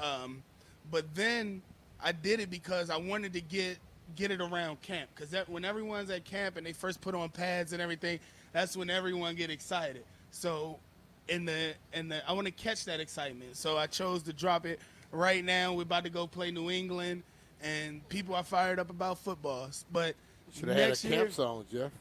Next year, wait on it. I was just about to drop that bomb. We got a song coming the last week of camp, so be ready. And then other than that, just go listen to it. Hey, criticize me. Don't try and criticize me on the timeline. Hop in my DM if you got any ideas for songs or anything I should use. Hop in my DM. I'm open to it. Yeah, I got some bars for you this year. Yeah. Jeff's DMs are definitely open. Yeah. When will we get the first song? Week 1? Week 1, baby. Okay. I got something special for that. I'm trying to pull it off, so hopefully it works. Jeff, a well-documented musician that won't hold the microphone near his face while we're sitting in a tent. Oh, I thought The I was microphone loud was enough. Nah, he was talking, and the microphone was running from that dragon. All right. So if you want to check out Jeff's songs, check out all his social handles. Best place to find them. Not going to pretend that the Hall of Fame game is awesome football, right? Let's be real. Nah, it's not that good. That said, I got something intriguing for you to watch, Brian. What you got? Do you know who is starting at quarterback for the Chargers? Trey Lance. Trey Lance. And obviously it hasn't gone well. The Niners traded up, drafted him super high. He's with Dallas. He's with Dallas. Now, I'm curious. You know when Dallas signed him, everybody talking about, man, Dak should be worried. For what? People are always in a hurry for the new thing. Sports hipsters that always want to be first on the train, right? Mm-hmm. Justin Herbert is obviously the starter in L.A. for the Chargers. Yeah. What does it tell you that Taylor Heineke isn't going to play tonight either, and Lance gets the game? They want to see what Lance can do. I think Taylor Taylor's that guy where people know what he can do a little bit and he can come in and do certain things, but they really want if they find out they have something with Trey Lance, Taylor might be in trouble. Taylor is. They know what Taylor is. Exactly. So if they find out Trey can be a little bit more than Taylor, or he can't be, then he makes a decision for him. So the Chargers drafted Carolina running back Omarion Hampton, Tar Heel, in the first round. Najee Harris got hurt with the fireworks. Remember that from 4th of July? I don't know how much of Hampton we get to see tonight, but I think it could be interesting, even if it's one drive for him. His speed and quickness really stood out on the college level. You wonder if you'll see that tonight. Yeah, I mean, but I still stick by it. You learn how to play football by playing football. And my thing for a college guy coming into a pro-style offense, well, what pro-style offense is today is more like college, but a Jim Harbaugh's offense, I think you would want to see him play a little bit. You know, I understand everybody want to put everybody in bubble wrap, but damn, if I got a running back that I'm planning on giving the ball to a lot, I need to see him be able to do something, not just go through preseason and end up playing a quarter. That doesn't get you ready for a season of football. All right, so White Brian was able to track down some numbers for us. Maybe we'll put some bets in a little later. Omarion Hampton, you could bet this, his yardage total tonight is 18.5. So that leads me to believe they think he's playing one series tops. Okay. Starting at quarterback for the Lions tonight, Hendon Hooker. That's Tennessee guy, right? Tennessee, yeah. I mean, he was really good and then got hurt late in the year. I think he blew out his knee, right? That Tennessee team, remember they beat Bama in that like crazy shootout? That was a good team. There was a lot of excitement about Hooker. I don't know what he's got. Jared Goff is very firmly established, and I don't know how much Hooker and Lance will play, but I'm at least interested enough to watch those two. Yeah. Hall of Fame game I think starts probably. You think they wait till 8:30 for that game? I know. Here's what I do know. On Channel 4, usually the 6 o'clock news is an hour. Tonight it's only a half hour, which means NFL on NBC is coming on. Football night's coming on at 6:30, which leads me to believe kickoff's at 7:30, right? Could be. So you know what? Am I incorrect, Kerwin? I'll tell you here shortly. What? Okay, I got it all wrong. It's at 8 o'clock. Nightly news with Tom Yamas at 6:30. 8 o'clock is going to be the Chargers in the Lions. So football night at 7, 8 o'clock kick, which probably means 8:15. It says 8 here, but we'll see. Well, let's hope Lauren wasn't listening, because I was going to use the Hall of Fame game to not have to do bedtime. You're like, baby, I got to watch this. Bedtime's kind of 7:30 to 8. Now I might be back in. Like sometimes I keep every time I think I'm out, they pull me back in. The things I say to you, like, you got to stop saying what you think and just say it off air. Because more than likely she's listening or somebody that knows her listening. That's probably true. And I just texted to her. I'm sorry. No, I'm joking. We have a little bit of a local tie beyond Heineke, who won't play. Kyle Allen is backing up Trey Lance. Remember when Ron traded for Kyle Allen and, like, people really thought he was going to be the starter? Yeah. He ended up starting some games, but I don't know.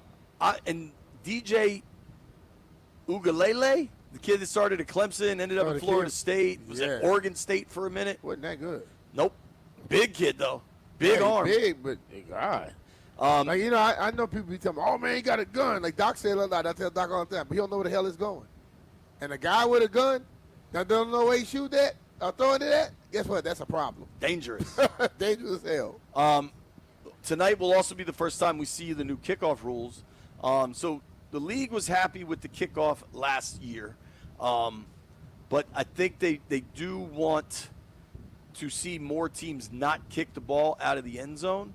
So they've moved the touchback to the 35 instead of the 30. You know, the 35, the way these dudes, the way the kickers can kick field goals, like the guy. They get 30 yards. The they way already in field goal. The way the Cowboys dude, they get 20 yards. 45 is what, a 60-yarder, 62?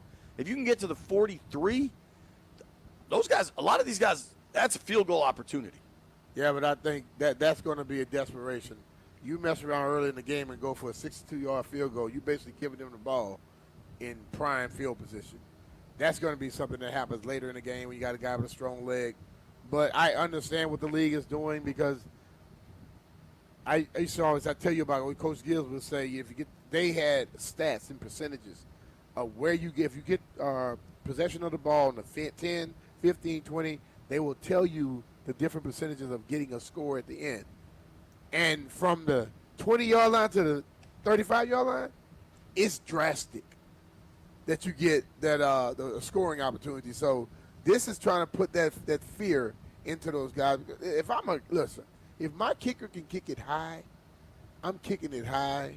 Try to have you catch it inside. That's what these guys do. Inside the 4, Dirty inside kicks. the 0 and the 5-yard line, and I'm gonna go down there and make a damn tackle. The only time it hurt him last year was Turpin, and Yeah. Turpin is among the best in the league. And on that play, if the guy coming in at that lane closes, Turpin, when he cuts back, he's down looking like la-la. He'll been looking for some stars in his head. When they were practicing punts today, it was wild watching Izzo just sprint up and down with the gunners.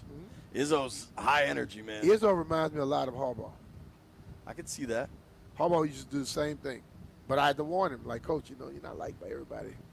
Stop running down. Somebody going to catch you. I saw this interview. I want to say it was the PFT, the Pardon My Take Boys, PFT commenter and crew with Harbaugh, where he said he realized to become a head coach, he had to dial back some of the way he coached special teams.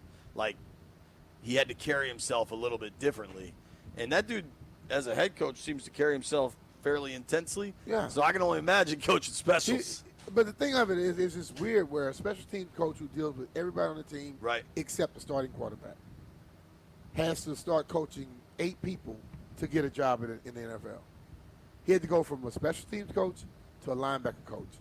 That special teams coach had a kick return, punt return, kickoff, punts, field goal block. All those different things. And that shows you a lot of, planning and all that. And you got to go coach 7 people basically, where your D coordinator makes all the schedules, and then they say, "Oh yeah, you show me you can be a coach now." That makes no sense to me. I know that the way they keep messing with the overtime rules drives you crazy. Now, there is a new overtime situation. We better not deal with none of that in preseason. I believe the league changed the rule that there is no more overtime in preseason. So there should not be any special overtime rules. Coming up at noon, we're opening these phones. It is a Bleep You Thursday. Nobody go anywhere. It's B. Mitch and Finley.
All right.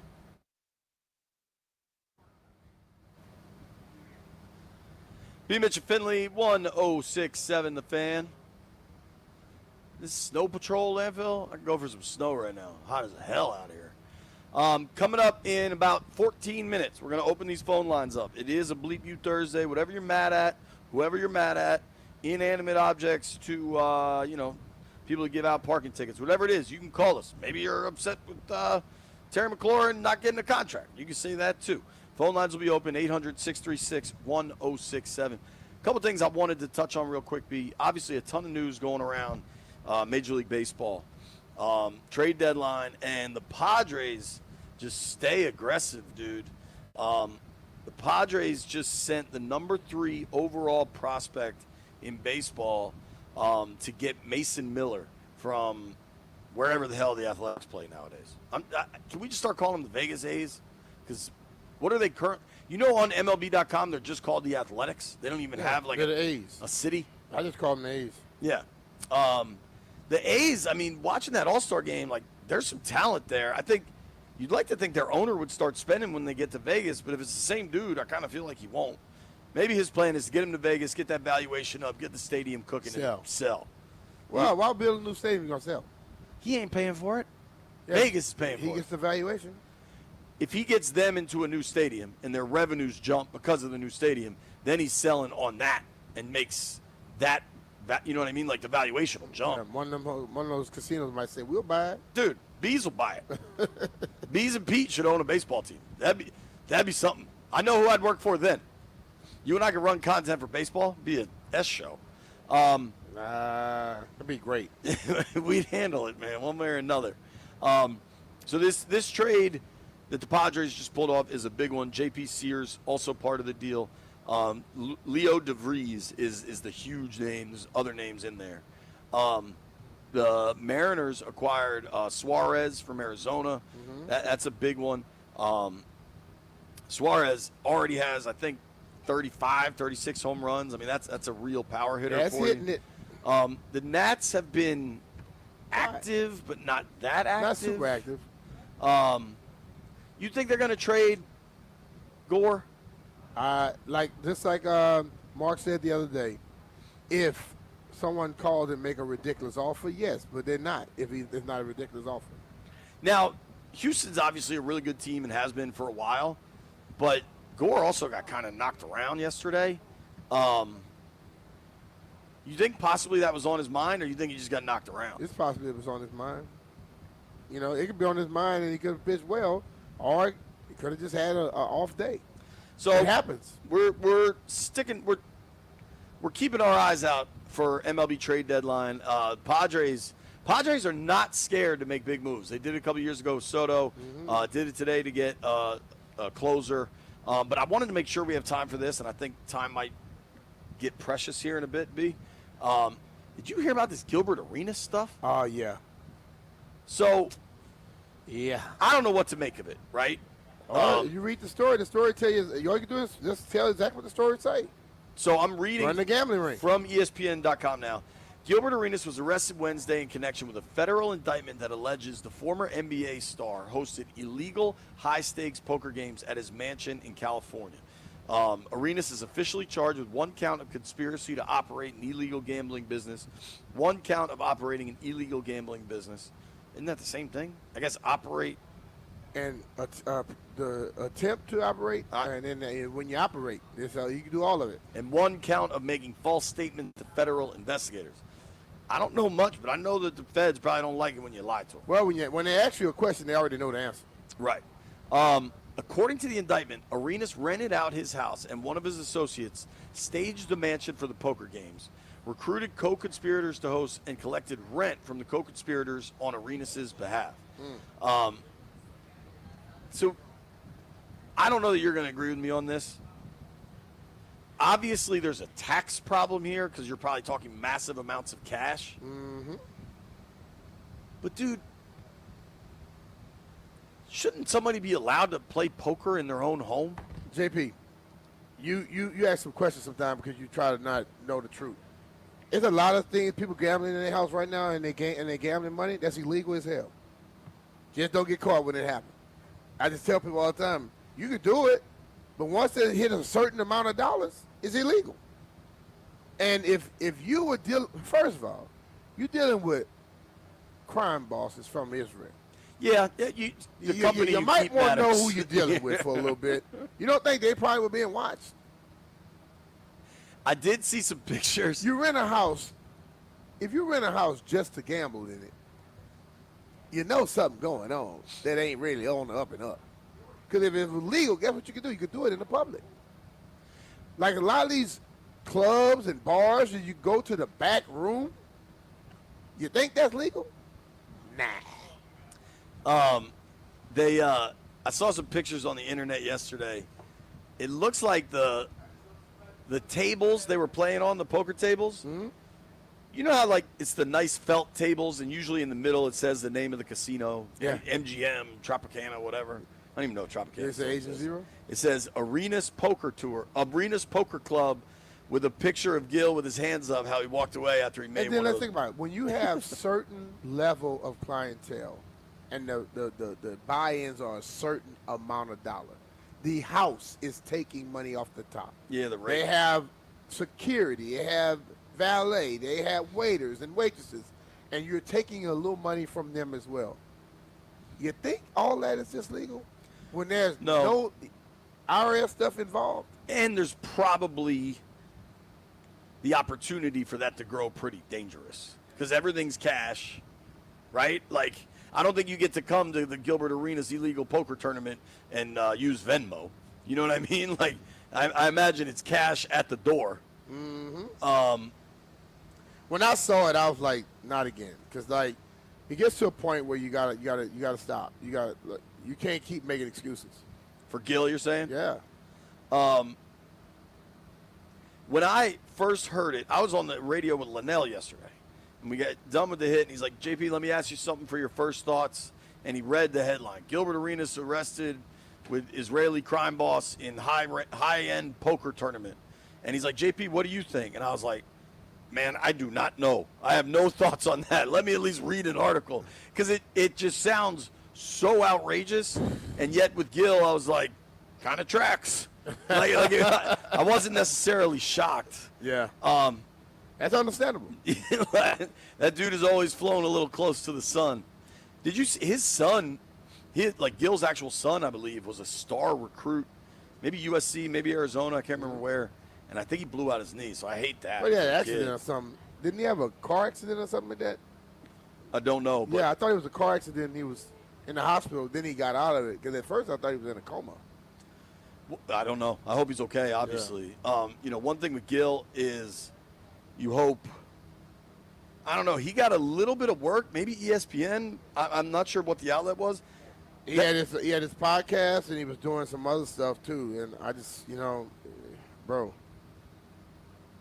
Well, it's like, this is obviously different, but with the gambling now, there's the at least discussion of the Guardians pitcher maybe trying to throw games. And then you see the video of the first pitches he was throwing and how god-awful they were, and he was really good. And, like...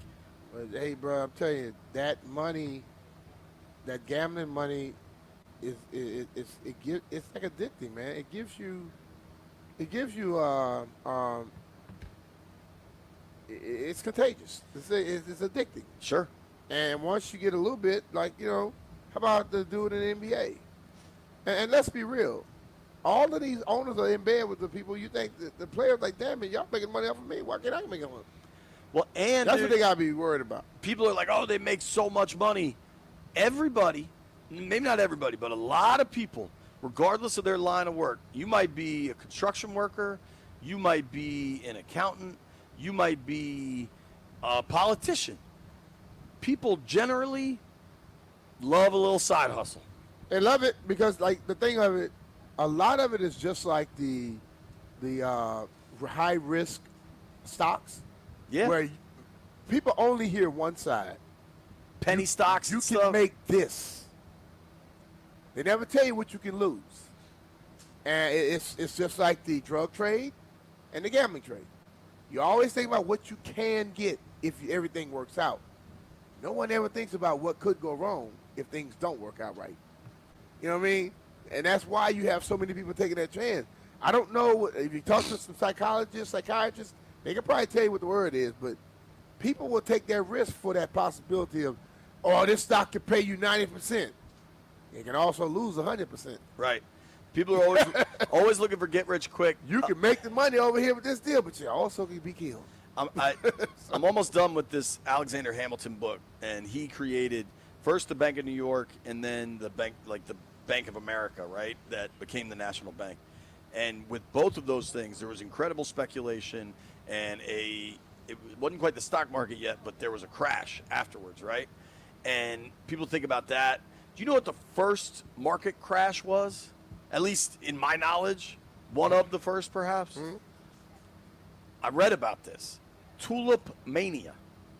In the 1630s, in Holland, in the Netherlands, people went crazy over tulip prices. Bruh. And it went crazy, and people bought up the tulips, and then it crashed. Greed did not just start last week. Nah, man. Greed started in the beginning of time. Hell, we hear the story about it. You know, we go all the way back to Adam and Eve. Somebody wanted something. Somebody had to try that apple. Supposed to be kind of like not, you're not supposed to touch it. They wanted it, and then all of a sudden we all think the same way, don't we? You know what else greed didn't start recently? Being mad at stuff didn't start recently. Mm-hmm. And once a week we come together as a people in fellowship to get stuff off our chest. Whoever has wronged you, whatever has made you mad, now's your chance. 800-636-1067. 800-636-1067. It is Bleep You Thursday, people.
Commanders training camp continuing from Ashburn as they prepare for a game at the New England Patriots August 8th, the first preseason game. Our spotlight on cornerback Mike Sainristil on how he gets better. You kind of just find yourself, at least for me, I've found myself in a spot that is like, here's what I did last year. During the offseason, I was watching film on, just doing a self-study tape. My offseason focus was how much better can I get at the things that I'm already good at?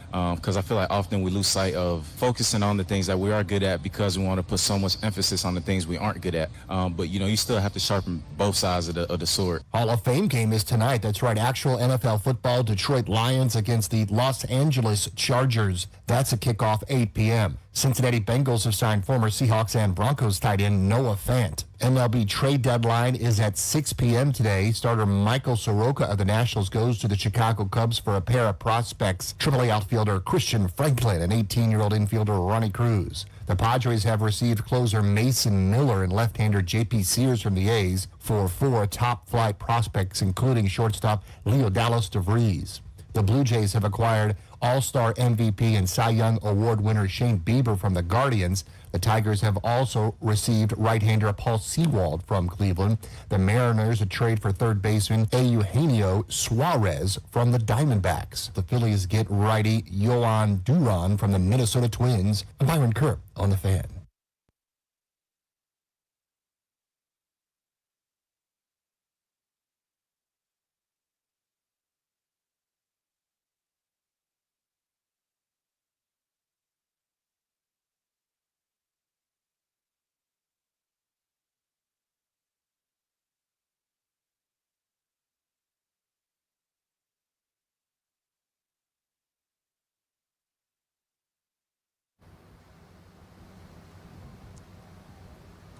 I will never. Ain't that some? Ain't that some? Once a week we come together as a people to complain about stuff. Whatever it is you're upset with, now is your chance. Phone number is 800-636-1067. 800-636-1067. Who has wronged you? What has wronged you? Let us know. Let's start with John in Chantilly. Johnny, who you mad at? Hey, how are you guys today? Doing good, man. I want to bleep you the Washington Nationals. I'll tell you why. My son was in town. We went to a game last week. 2 16-ounce draft beers, $42, and 2 barbecue sandwiches with a water, $50. So I want to bleep you the Washington Nationals for the greed of the learners or whoever. How much was it? One more time? It was 2 16-ounce Stella draft beers was $42. 2 barbecue sandwiches with water was $50. Damn, dog. They have the highest prices concessions and the 3rd worst baseball team in baseball. Do And they I'm a really have Nats the fan. highest concessions? The highest beer prices in baseball. 2 beers, $21 each? Damn. That's no With, joke, but man. yes. And that was with a custom tip because I was PO'd. I didn't give them the What'd you tip 'em? $9 they wanted for the tip. Yo, thank you for the call, John. The tipping situation has gotten out of control. Yeah, you can't tell me how much I'm supposed to tip. Well, dude, it's also like their places now, it starts at 25%. Right. It's like I'm like, dude, no. Where is I'm hit other, and then you put your own one in. Like if you I'm can't tell me you did 25% good. If I'm getting a couple sandwiches, right? In the old days where I would pay cash, and it was $22, I would give them 25 and just say keep it, or they'd have the little jar and I'd throw a couple bucks in there. But now everything is so damn expensive. There's this little sub place down at the beach. My boy went and bought a pizza and 1 extra large cheesesteak. Now, granted, the extra large cheesesteaks are like 18 inches. He said it was $60. Listen, bro. First, this is where I get caught up. If you raise the price, you're not going to raise the tipping as well. And some people raising stuff that's not even much going up. It's not costing them no more money. But everybody uses the excuse of tariffs. Don't tell me you got homegrown stuff if you're going to tell me about tariffs. If you got homegrown, guess what you're not doing? You're not getting it shipped in the country. Well, dude, before tariffs, they were saying inflation, right? Like, they're just jacking prices because they can. And I am sure prices of things are also going up. But, like, not at the same rate. But if, costs if of things prices are going up for them, don't they think prices are going up for us? And we are not going to. You can't tell me, okay, the prices went up 20%. Now you want me to tip you 25, 30%. Right. No, it's not how it works. Right. 20% is a lot of damn money to be tipped. Dude, on a $40... They add surcharges on everything already. If 3 of us go get burritos, that's going to be $45 between the 3 of us. Yeah, but don't And add... then if you want 20%, that you're basically at like almost $60. And people can get mad all you want, but you know what? I decide what my tip is. And you cannot tell me you're going to add a surcharge or whatever they call it now, something fee, and then still expect me to tip the same amount. And a lot of places, watch them, y'all, they automatically add the tip and don't tell you, then you tipping them on top of that again. BS. And I think that should be legal. Because if you already added the tip and then you come over there and hand it up and you still got a tip line there, meaning I haven't tipped you yet, huh? Right. Yeah, so they trying to fool you. Let's go to Deb from the chat. What's up, Deb? How are you? Hey, I'm good. How are you guys? How you doing, We're good. Thanks for calling. So my bleep you goes out to the unnamed airline that Jupe mentioned a couple of weeks ago. And being a woman, I didn't listen to Jupe. And that airline canceled my flight. We never even got off the ground. That airline did that to me and B a couple weeks ago trying to get the Buffalo. Oh, that's the same one? Yeah. Wow. I tried to get from Baltimore to Charlotte. I figured you can't really screw that up, can you? No, we were on the tarmac for 3 hours before they said get off the plane. It's broken. That's the worst. That's man. straight BS right there, man. Deb, can I follow up on something you said there? Yeah. You said as a woman you don't really like to listen to Jupe. What do you mean? Is it men or just Jupe specifically? Oh, men. Okay. Well, at least you're telling the truth. We appreciate you, Deb. Thank you for the call. That's why they asked you about going to put some gas in the car. Say no. All right, you don't listen to me anyway. You put gas in your own car. You don't change my. Oh, I need to change my time. No, you didn't listen when you rolled over the nail. Change your damn time. 800-636-1067. 800-636-1067. Taking your calls right now. It is a Bleep You Thursday. Our guy Alan is in Lorton. What's up, Alan? Who you mad at? Yeah, I'm calling. Weeks ago, you guys. We might have to get Alan to Bleep You's phone. Your phone needs to be a little better, dog. Yeah, let's put him on hold. See if we can make that work. I got to Bleep You, B. Yeah. I am generally pretty good at it. I don't click on the link. I don't open the attachment on the email, whatever. Mm-hmm. But the amount of and I imagine it's just AI bots or whatever, the amount of scam BS that happens between your email and your phone is just on steroids. Mm-hmm. And just Bleep You to all of it, man. It is so freaking annoying. It is. I hate it. I go through erasing. I just open up the email and just erase. You get a lot of emails too. And I erase. How many emails are in your account right now? Probably not much because I've been erasing all morning, so I'm probably down in the 20s, 30s. All right, let's go to our guy Matt Stafford is on the line. Matt, who you mad at, buddy? Hey, it's training camp time, but it's also fantasy football mock draft time. And everyone's starting to get into it and looking at who they're going to take in their home leagues and everything. Well, everyone around the DMV is hyping up Ja'Cory Crosky-Merritt, and it's nonstop. And now I'm going to have to take him in the 7th round super high because no one can sleep on him. So everyone that's hyping him up and won't shut up about it, bleep you. You gotta bleep yourself for listening to him. You want the secret to yourself. He's saying he's going too high in his drafts. Well, don't draft him. Hey, I'm telling you, and then get ready to take Jaden in the 1st round too. Oh well, that's the price you're gonna have to pay. Listen, dude, the book is out on Jaden. I don't think you're keeping that a secret, Matt. Maybe Crosky Merritt you can. Thanks for the call, buddy. Always appreciate you listening. Let's go to our boy Los in Severna Park. Los, who you mad at, brother? Oh, it's going to sound bad, but bleep you to the Salute to Commanders aspect of it. the Commanders have a military, I guess you could call it something for the military people. And they sent me an email saying, hey, you've been invited to the training camp open to only the military. Well, I click on the link, and I got the tickets, but I got it for this Saturday. And I can't go this Saturday. The military, the military training camp is for next Sunday or something like that. But I don't know who to get in contact with. I don't know who to. They're not returning emails. So, unfortunately, bleep you to them. That's tough. At least you got the tickets. A lot of people haven't gotten tickets. Oh yeah, I gave one on the Saturday one to the buddy of mine. So, but it is what it is. Just putting my frustration out there. So I guess they have 3 days left. Saturday is Kids Day, and that's what you got tickets for, Los? Yeah, but I got invited to the military one. So because it's open for the military for veterans. Yeah. Yeah, and that's an afternoon practice. I just realized. Did you know that, B? Didn't know that. That's tough. So they have 3 open practices left.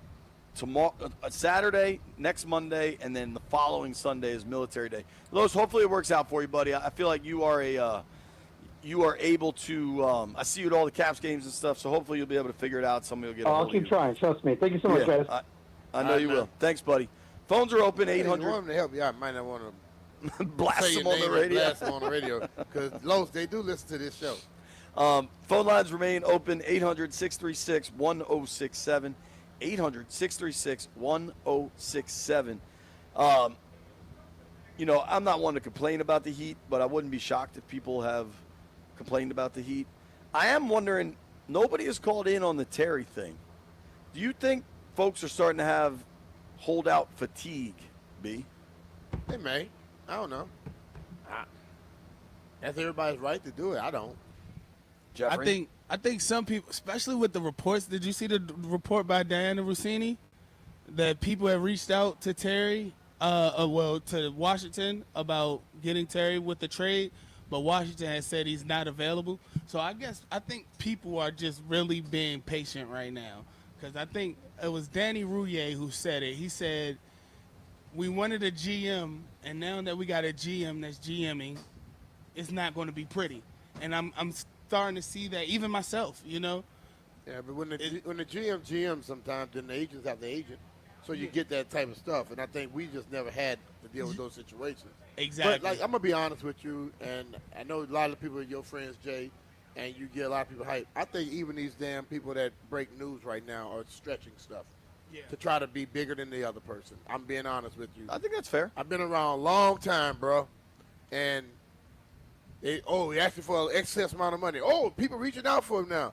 Everybody got to take a different angle to make themselves seem like they are the number one person, and I don't buy that crap all the time. Everybody's looking for a scoop, and what constitutes a scoop can kind of get disseminated, I guess. C-Dub1906 tweeted me, said, my bloop you goes to people that don't say thank you when you hold the door for them.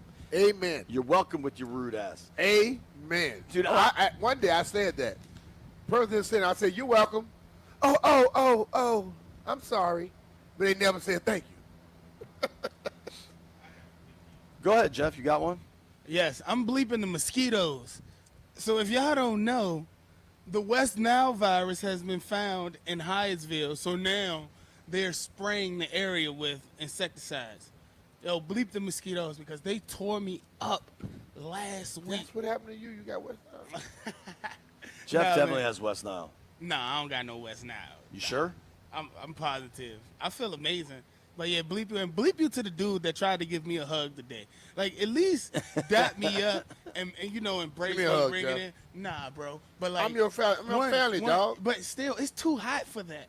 It's too hot. Well, you called me to tell me good night. You got at least give me a damn hug. Not in the heat. I would never. I don't care. For a you hug. and Landfill called me to tell me good night. I need a damn hug. I'm gonna call you again and tell you good night. I won't answer the phone like I did the last time. I'm gonna leave a voicemail. Landfill, it sounds like you just caught some bleep you shrapnel for calling B to wish him good night. Yeah, I was just trying to be, I said, Landfill, get the hell off my phone, because as soon as he started laughing, he couldn't even keep a straight face. I was just trying to be friendly, like people that hold the door open, and Beamish is just over here being hostile. Holding the door open is one thing, but calling a grown man at 10 o'clock to tell him good night, that ain't cool. Well, Beavis, you're always bringing up that, because of your advanced age, you prefer people to call you instead of text. You do prefer calls to text. I prefer calls, but I've never I've never called y'all, and I don't expect y'all to call me. Do you want us to start texting you good night? No, I don't want Would you you to prefer do, that? When it comes to good night, I need nothing from none of you. I think we might have to start texting good night to each other. Just start putting voodoo on everybody. I'm going to start dropping stuff in your bags and everything else. In about 10 minutes, you're going to hear from Commanders defensive back Mikey Sainristil. Keep these phone lines open a few more minutes for a Bleep You Thursday. The people at our office building really are bad about holding the door open. Because, there'll be some people that'll kind of side-eye you. Like, I'm at the door walking in, and somebody will be walking up, and it's all glass, and they'll kind of side-eye you. They're like, oh, are you going to hold it? And I'm like, dude, you're 45 seconds behind me. I'm not going to stand here all that time. No, I'm not doing that. And then a lot of people, you'll be holding a door open for someone coming out of the building, and they'll just walk over and press the button. People are lazy as hell about wanting to open a door anymore. The amount of people that just want to press the button all the time instead of just open the door, people will wait in line for that one door that's an auto open rather than just walk over to all the other doors that you can open People yourself. are lazy as hell. That's all it is, Jake. People are definitely lazy. Jeff, West Nile symptoms. Hasn't your neck been stiff? Well, I stretch. There's no stiffness over here, buddy. I'm good. Listen, you definitely have one symptom of West Nile. What's that? Confusion. Yes, that's the major one. Now, if the symptoms was big, bald, and confused, then yeah, but nah. Well, you are big, bald, and confused. Nah, I'm not. What the hell are you talking about? B, I think I might have another Straight path. another symptom Jeff might have of West Nile. What? Muscle weakness. Yeah. You ain't just see the push-ups I just did? I saw you do 3 of them. I saw you do But 3, you can't do them. And you were about to You die. don't think I could do those push-ups? Nah, y'all ain't gonna do them. Going to Do it and right now. physically can't. I'm on the radio. Yeah, we got a stream. You got a headset. Do it. No. You want me to do 3 push-ups? I want you to do 5 of the ones I just did. What'd you do? Pull your knees up? Nah, you gotta go up. You gotta come back. Then you gotta go with your legs and with your legs. Okay. I will do them I'll do them for Heard It Here first. I got to go. I don't want to start sweating. I got to go tape something. Well, that's already bad because you started sweating when you walked outside. Dude, it is hot, man. It is hot. I don't know. Saturday looks great, though. Have you seen that? Saturday looks cool in the morning. Cool. What time is practice? 8 a.m., B. Damn. Are you coming Saturday? You have a show Saturday morning? I probably will come. Unless somebody makes a tea time? No, I can make tea time anytime. I'm not worried about it. If I'm, listen to me, standing in the sun. Well, especially because you're inside of a week having to call standing that in the game. sun and playing golf in the sun is 2 totally different things. I agree with that. Yeah. Playing golf, you're kind of choosing what you Having want to do. fun, baby. Ooh, this is a good one from Carl Grebe, and I can't confirm or deny this. But there is a restaurant, a chain restaurant that is known for elite service, right? A fast food restaurant. Apparently, the one in Largo doesn't give you refills. Does that track? Can you speak? Is this another fast food in Virginia is just way better than fast food in D.C. and Maryland? Yes. Probably so. Because I promise you, I done came to a fast food restaurant out here, and they had all the sauces lined Have up. some. Yeah, not on that side. Yeah, man. Different world. Different world. All right, when we return, Mikey Sainristil, Commanders defensive back. And Landfill's a naughty dude, dog. Landfill out here pausing people in the chat. Nobody go anywhere. Mikey Sainristil next.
Commanders training camp continuing from Ashburn as they prepare for a game at the New England Patriots August 8th, the first preseason game. Our spotlight on cornerback Mike Sainristil on how he gets better. You kind of just find yourself, at least for me, I've found myself in a spot that is like, here's what I did last year. During the offseason, I was watching film on, just doing a self-study tape. My offseason focus was how much better can I get at the things that I'm already good at? Because I feel like often we lose sight of focusing on the things that we are good at because we want to put so much emphasis on the things we aren't good at. But you still have to sharpen both sides of the sword. Hall of Fame game is tonight. That's right, actual NFL football. Detroit Lions against the Los Angeles Chargers. That's a kickoff 8 p.m. Cincinnati Bengals have signed former Seahawks and Broncos tight end Noah Fant. MLB trade deadline is at 6 p.m. today. Starter Michael Soroka of the Nationals goes to the Chicago Cubs for a pair of prospects. AAA outfielder Christian Franklin and 18-year-old infielder Ronnie Cruz.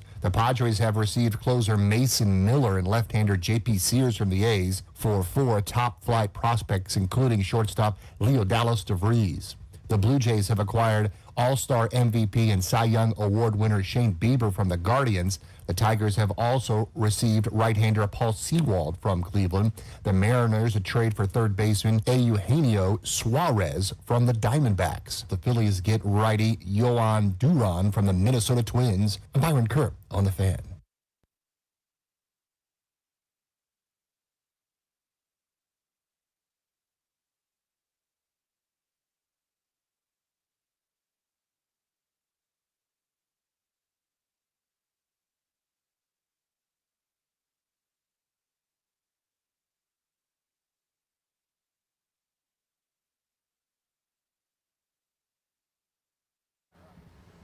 B. Richard Finley coming to you live from Commanders Training Camp, 106.7 The Fan. And we've talked a lot about Jaden Daniels and Mikey Sainristil, two guys that have been very impressive. You heard from Jaden Daniels a little bit earlier. Let's go out to Mikey Sainristil right now. Always appreciate getting to talk to Commanders cornerback Mikey Sainristil. Plenty of football to discuss, but I saw something the other day that I wanted to ask you about.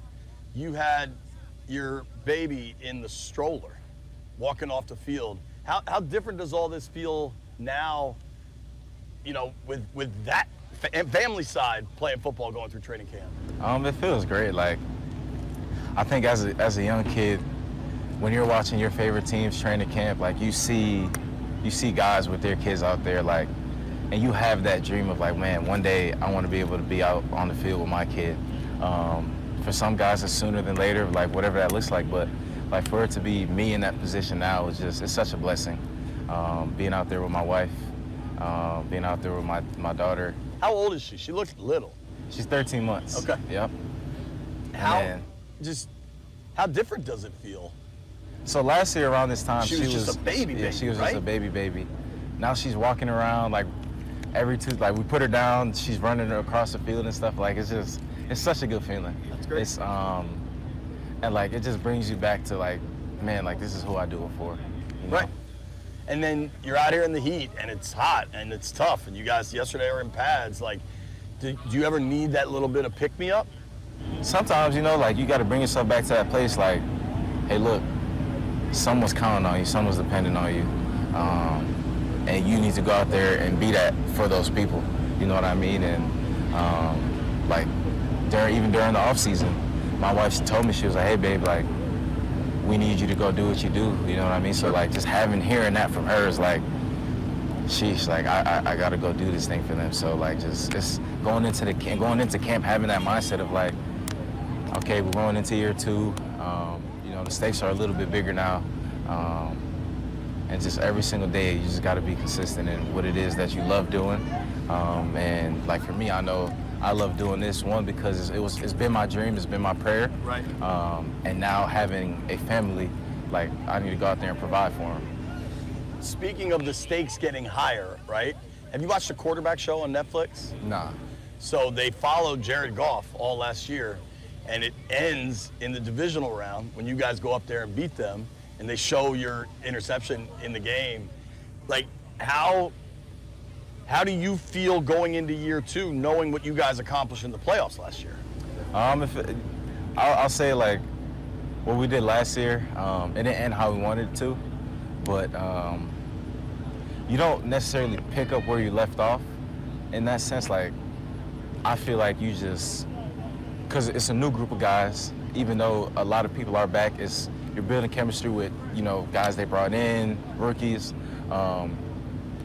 So you bring them onto what the standard is, right?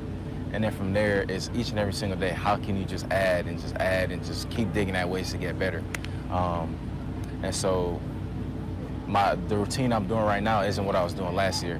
In order for me to, and I got this from Bobby Wagner, he said, in order for you to even reach the level of success you had last year, you have to do more, because what you did last year is no longer enough. And then if you want to take it further than that, how much more can you actually do?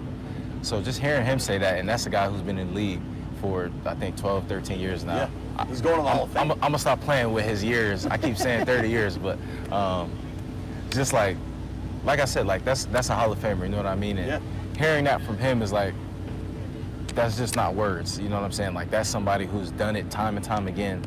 I'm not going to take those words lightly. And so, like, I already know, like, what I did last year isn't enough.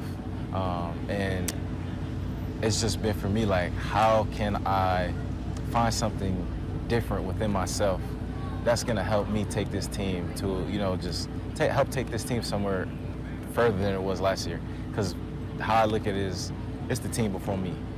And if I'm not doing my part to help this team, then I'm not doing anything. So I want to make sure that each and every day I'm helping this team get better somehow, some way. You talked about new players. So Will Harris, it looks to me like a fully healthy Marshawn Lattimore. Then you draft Trey Amos. Like, it seems like the secondary is, there's lots of people that play, but like Lattimore, you, Amos, Harris, Quan, how is that group coming together? Yeah, for Marshawn, I think having somebody like Will is good for him because he played with him, so they have that chemistry.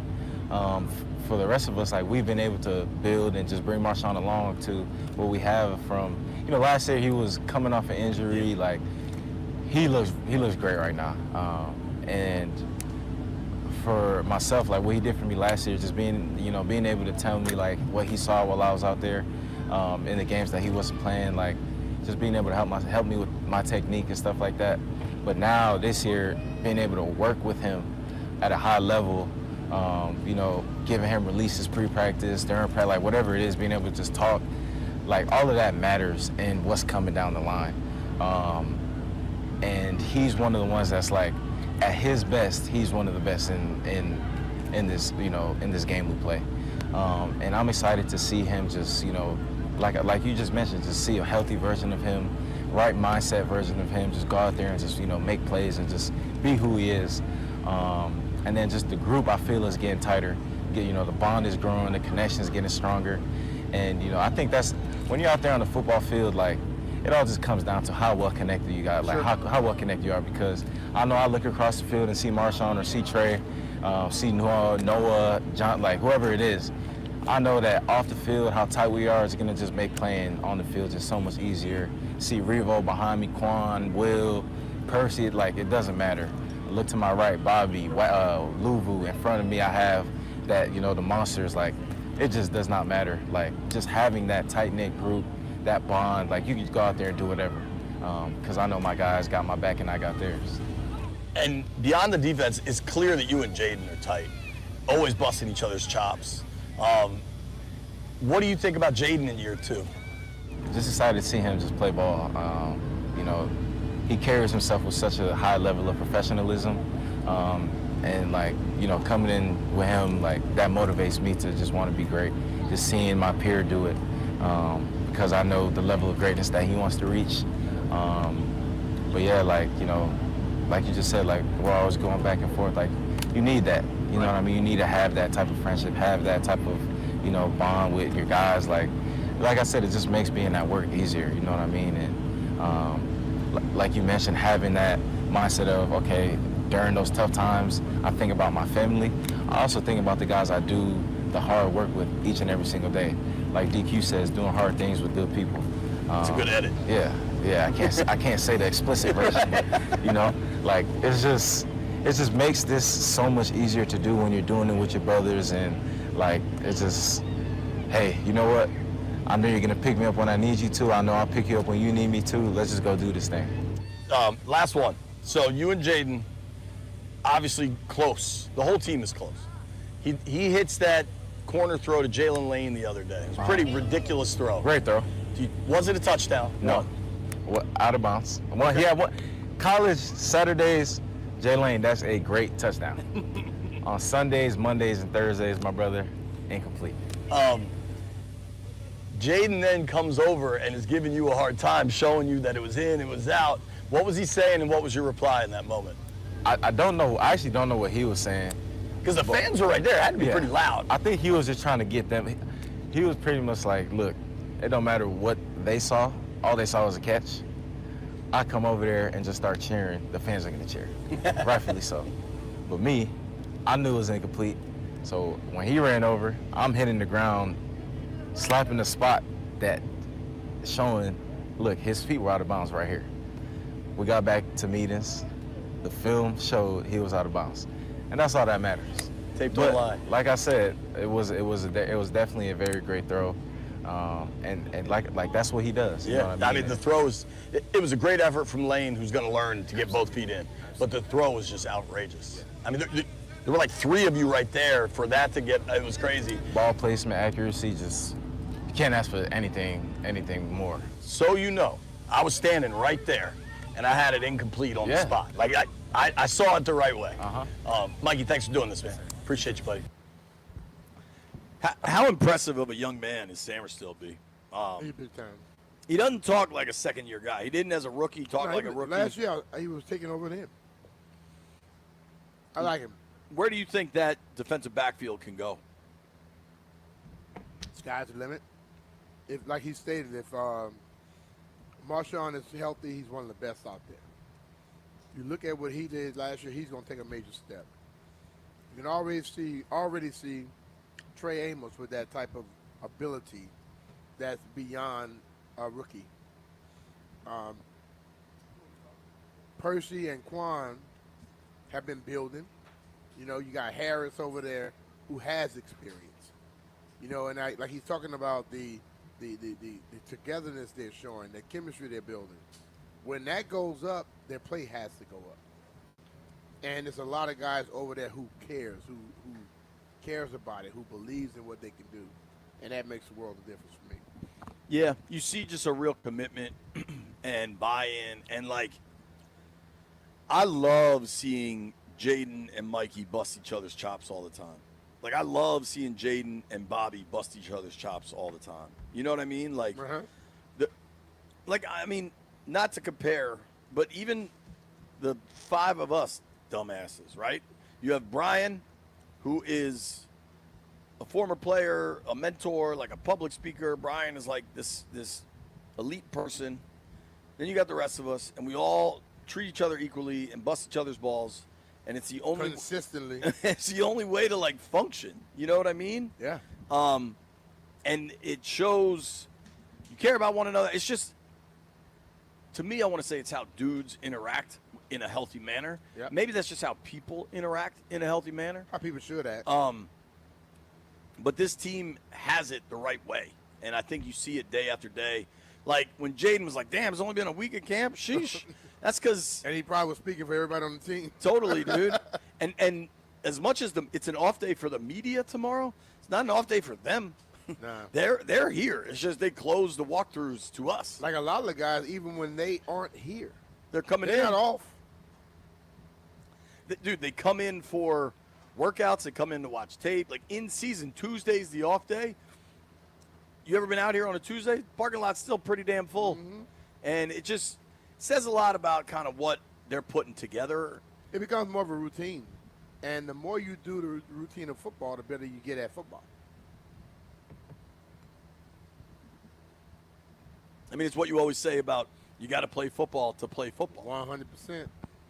We're going to see more of it next week. I can't wait. I thought today was their best practice. I also think the coaches gave them the most leash to have their best practice. Yeah. You know what I mean? Like some days it's like, all right, we're just going to do a little, just going to let everybody get a taste of it, and then we're done. But he always talks the build-up stage. Yeah, man. And this is 7 days. They've been building up for this. And now they finally go out there and they give you this day. And then, you know what? They're now building up for the first preseason game. which means they'll get to a point and then they get to it and they pull back that next day before the game, and they go play the game, and now we're building for the second preseason game because I expect a little more out of you. Sure. You know, and then once the preseason is over, it's kind of strange because you get 2 weeks before the next game. So you in a sense, you try to chill, but you still keep building. And then you keep that thing going once regular season starts for September 7th. It's a slow burn, and then it's just the house is on fire, man. Speaking of the house on fire, the Nationals just made a big trade. Not Gore, but a big one. We've got Toby Altizer joining us next to break down. Let's get it. Breaking news from the Washington Nationals on MLB trade deadline day. Nobody go anywhere.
All right, I believe we are hours away from the MLB trade deadline, and Nats decided to make a big move. Not maybe the biggest move they can make, but We a kind of big figured one. this would come, though.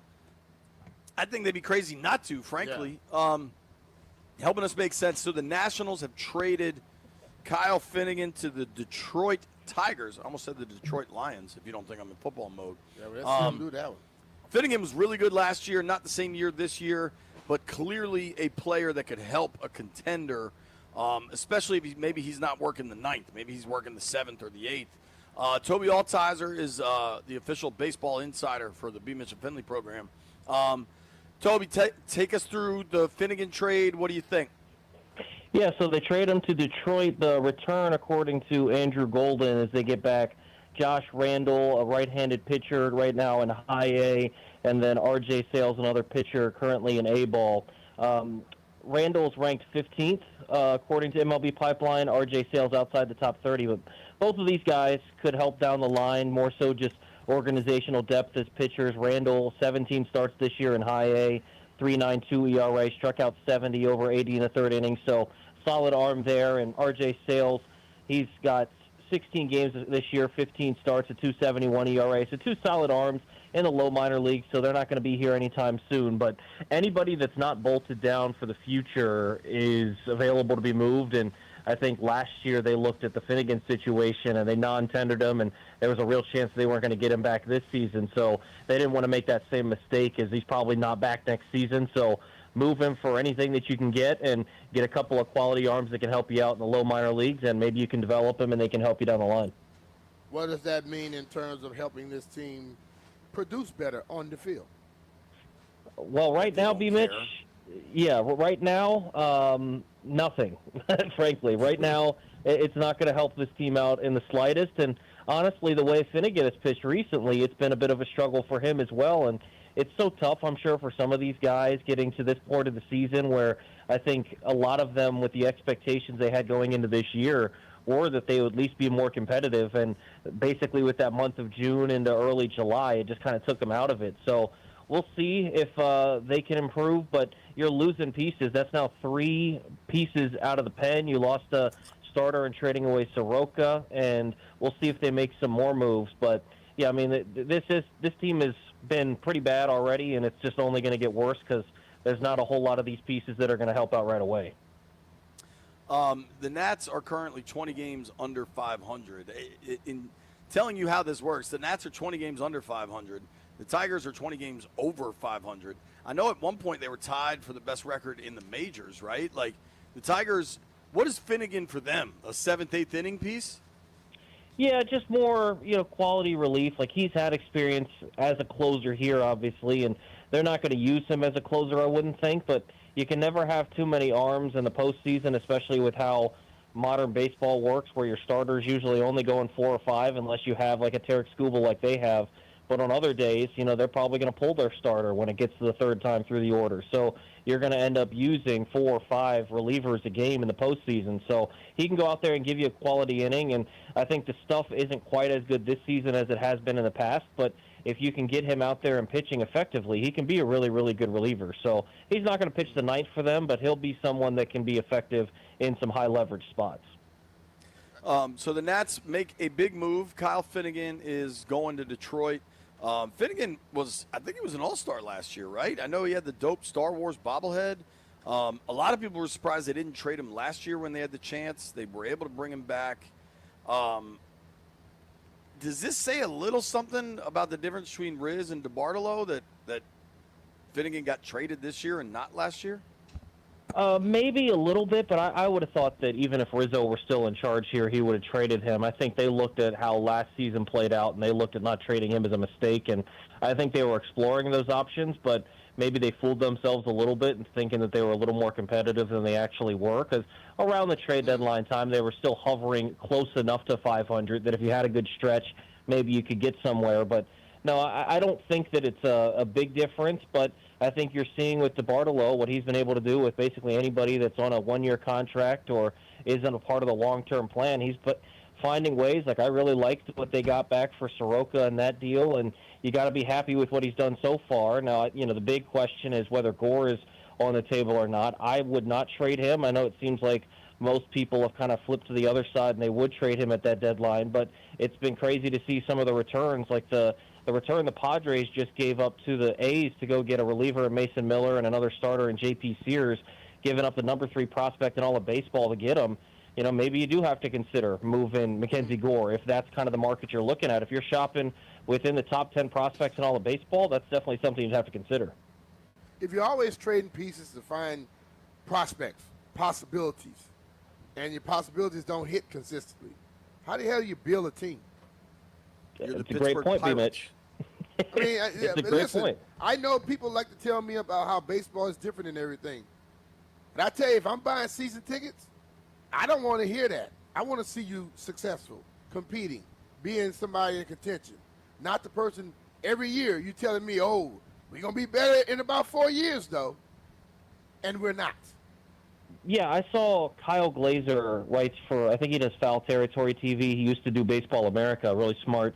He said that basically 1 in 5 prospects that's traded at the deadline ever turn into significant big leaguers. And that's what makes the Juan Soto trade so crazy, is you have 3 guys already, and there's a chance for a 4th with Harley and Susana coming up. You hit on that, and you hit on that trade so well with Gore, Abrams, and Wood, and potentially Susana down the line, that trades like that don't happen very often. And that's what I think is so funny, is so many people talk about trading Gore and saying, well, if you get a Soto-like return, there haven't been Soto-like returns ever in the history of baseball. And there's probably never going to be another Soto-like return ever again in the history of baseball. That's just not how it works. And so for every Juan Soto deal, there's pick your bad trade where a team gets a couple of prospects and they never make the majors or they're never impactful big leaguers. And so I completely agree, B-Mitch. I mean, unfortunately, where this team is at, when it doesn't seem like they're going to be able to sign any of their own guys, like a Mackenzie Gore, then you end up getting into the spot where whenever there's 2 years, a year and a half left, you trade away all your guys, and that's what sucks so much about this. But hopefully in the next couple of years with developing some of these young guys, and you know, maybe you're targeting a 2027, a 2028, where Wood would still be a part of the team, but I don't think that Gore would, and if they'd have to sign Abrams at that point if it's going to be a part of the future. It's a weird spot to be in, and frankly, it's what makes this part of Nationals history so disappointing. Is it felt like they were on the rise a little bit, and now they've kind of gone back down, and maybe they're a little further away than we thought, and that's already after a couple of years of really crappy baseball. So what's your gut say about Gore? They don't do it? I don't think they trade him. I don't think that at this deadline they'll do it. Now, I think the good part is now that they've talked about it so much, I think fans are kind of somewhat prepared. So I don't think that it happens at the deadline, but I would say it's better than 50-50 chance he gets moved in the offseason. But I just don't think that at the buzzer here with a couple hours left before the deadline they'll do it. So what else could happen then? Like what are the other moves? I know it's crazy because it's funny how the first couple weeks, month and a half of a season can sometimes kind of set a narrative for a guy for the year, but Josh Bell has been incredible over the last 40 to 50 games. Wouldn't be surprised if they're able to move Josh Bell. Doesn't seem like the trade market for Nathaniel Lowe is picking up, so I don't know that they'll move him. I've heard some teams are maybe talking about Alex Call. Would they move a Luis Garcia Jr.? But basically anybody that's not tied down, so basically anybody that's not Abrams, Wood, or Gore, it wouldn't be shocking to see any of those guys moved. But I think the only dudes with real value that'll probably still get moved would be Josh Bell and maybe Garcia or Call. But I think it's almost a given that Josh Bell goes somewhere, even if it's for very minimal. All right, that's our boy Toby Altizer. Give him a follow Appreciate at you, Toby_Altizer, TOBI_ALTIZER. Fair to guess, once the trade deadline passes, there'll be a new Bustin' Loose podcast? Yes, sir. There should be one being recorded tonight. We'll have it out for you tomorrow morning. There you go. Toby joining us on the Rude Guest Hotline. Appreciate you, Toby. Take you in a pinch. Appreciate you guys. All right, buddy. That's our guy, Toby Altizer. Give him a follow, man. A lot of good baseball information. The kid's all over everything. Talking about Madden ratings. Maybe we circle back to Madden ratings, or we do that tomorrow. Coming next, though, Tony Pauline, wired in the NFL, really good at the scouting game. Tony Pauline talking Terry McLaurin's contract. Nobody go anywhere.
Training camp continues as they get ready for the New England Patriots. That'll be August 8th in the first preseason game. There is NFL tonight with the Lions and the Chargers in the Hall of Fame game at 8 p.m. Cornerback Mikey Sainristil of the Commanders on the defense in year 2. I think now that we've had the opportunity to, play under the system. Now this is the second year playing under the system. Like, we're all much more comfortable with each other. The trust levels are there from coach to player, player to coach, player to player. We just trust and understand that everyone's going to do their job. Major League Baseball trade deadline 6 p.m. today. Padres have received closer Mason Miller and left-hander J.P. Sears from the A's.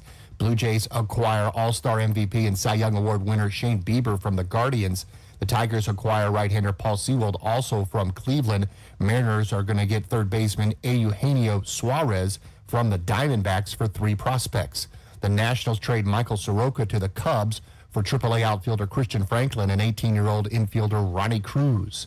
Nationals play the Brewers starting tomorrow and this weekend. Coming up, it's the DC Sports Hall of Fame induction Sunday, August 3rd at Nationals Park before the game against the Brewers.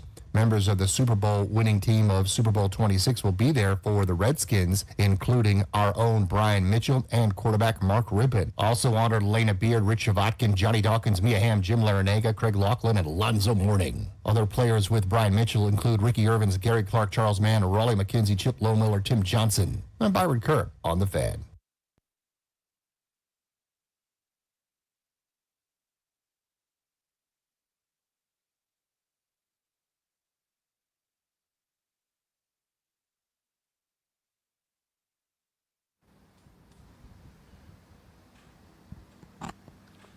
B. Mitch and Finley, 1067 The Fan. Excited to get to the Rude Guest Hotline right away and talk to our friend Tony Pauline, consulting editor and NFL draft analyst at Skita.com. Me and Tony go way back. I guess it was the 2016 draft. I always give Tony credit when he comes on with us. He was the only dude, I believe, I saw back then that had Deron Payne going to the then Redskins, 2018, and he nailed that joint with the 13th overall pick, which isn't easy to do. Tony, what's up, dude? How are you? I'm okay. Thanks for remembering that. They're few and far between. Everybody always remembers the misses, so thank you. That mock draft stuff is hard, man. Yeah. I want to start. You had a story, I believe, yesterday about the Terry McLaurin situation here in Washington. I know you're talking to folks all over the league and on the agent side. Where do you think this thing is with Terry and the Commanders? Well, I know what people told me, and just to go back more than a year ago, before Commanders open camp, I talked to people, and they told me how those in the Washington building were very excited.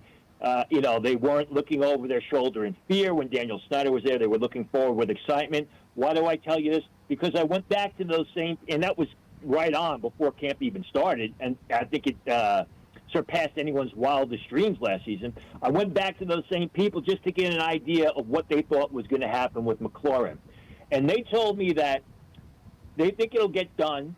It may not take all that long. They said they're looking at it's probably going to be a 2 to 3 year extension on top of the 2025 contract. They'll probably not bump up the 2025 contract. They will give them a lot of guaranteed money. They said they told me that the Cortland Sutton signing earlier this week should help expedite it because that is a contract that they can point to.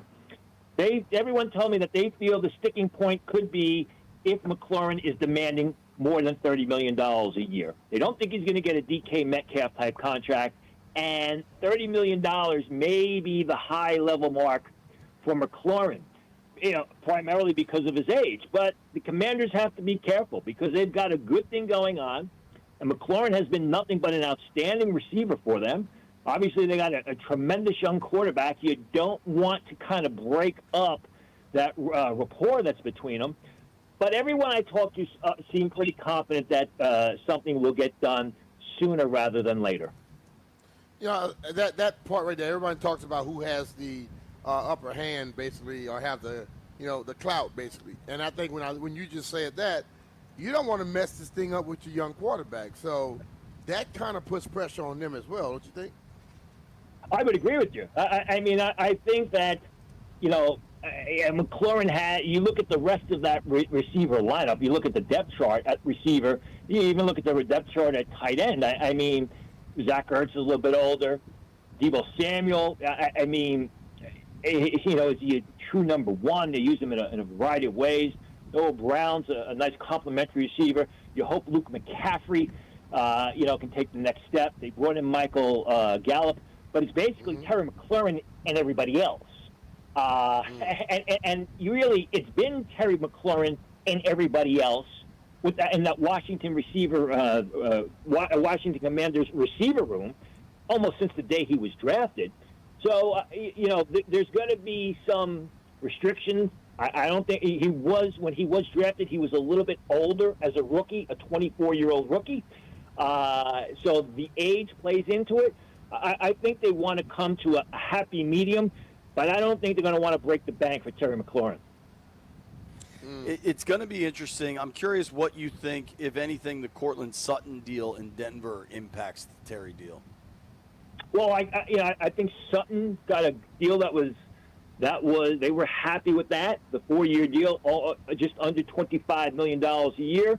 But again, it's something, McLaurin's people will look to the DK Metcalf contract, and the Commanders will look more towards the Cortland Sutton contract, and they'll have to find something in between, very likely. I think it's good for the Commanders and even McLaurin that Sutton signed that deal, because it's another marking point. It's another something else that they can rely on.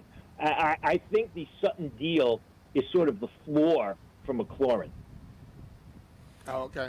For me, I think I get that Terry wants to get to 30 in AAV, but I think guarantees are the biggest driver and should be the biggest driver.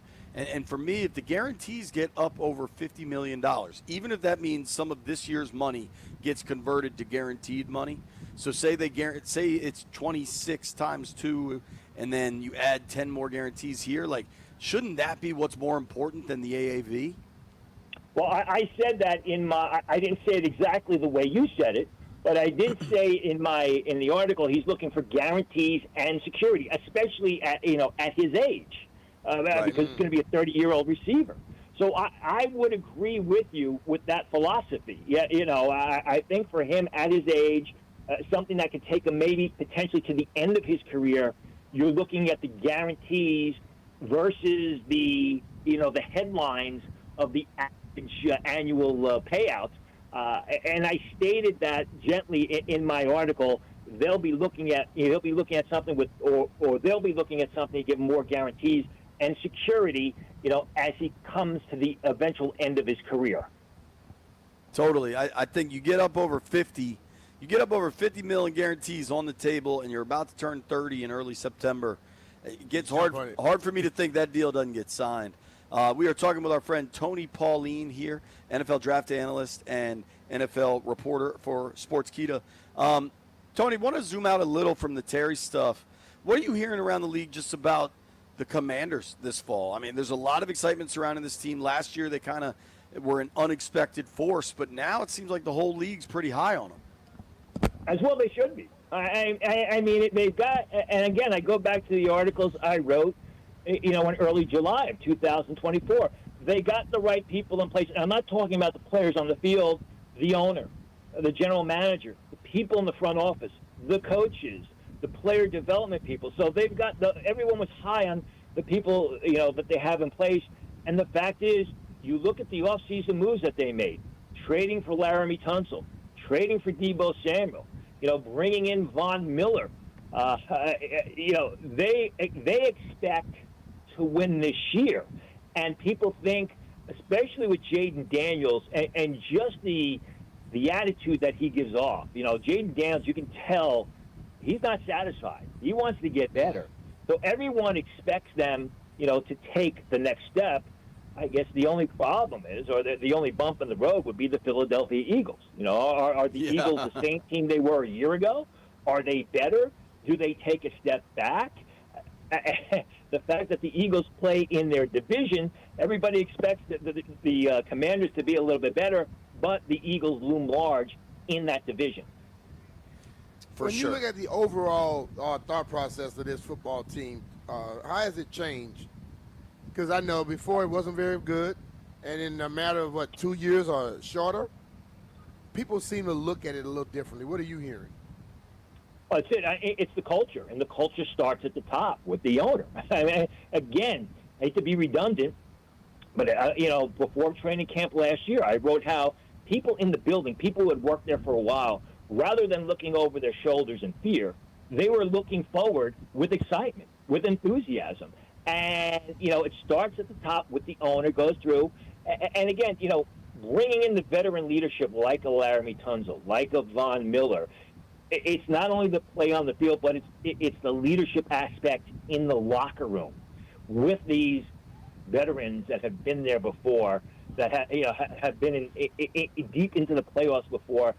That tells you a lot as far as the culture is concerned, besides the players on the football field. Talking with Tony Pauline here on the Rude Guest Hotline. Of course, Rude makes the best HVAC products in the DM. Give Tony a follow at Tony Pauline, Pauline. All right, I did want to go around the league a little bit here. Dallas, you've got whatever this Micah Parsons situation is that doesn't seem good. And then today they had so many fights that Brian Schottenheimer stopped practice and made not only players but also coaches run sprints. What are you hearing from Dallas camp? Well, I mean, it's mayhem as you would expect for a Jerry Jones run team. Somebody said something funny to me yesterday, and it's nothing I'm going to write, but it's something to keep an eye on. They said if the Micah Parsons contract situation isn't going well, expect him to start having back issues. Expect the back to start flaring up.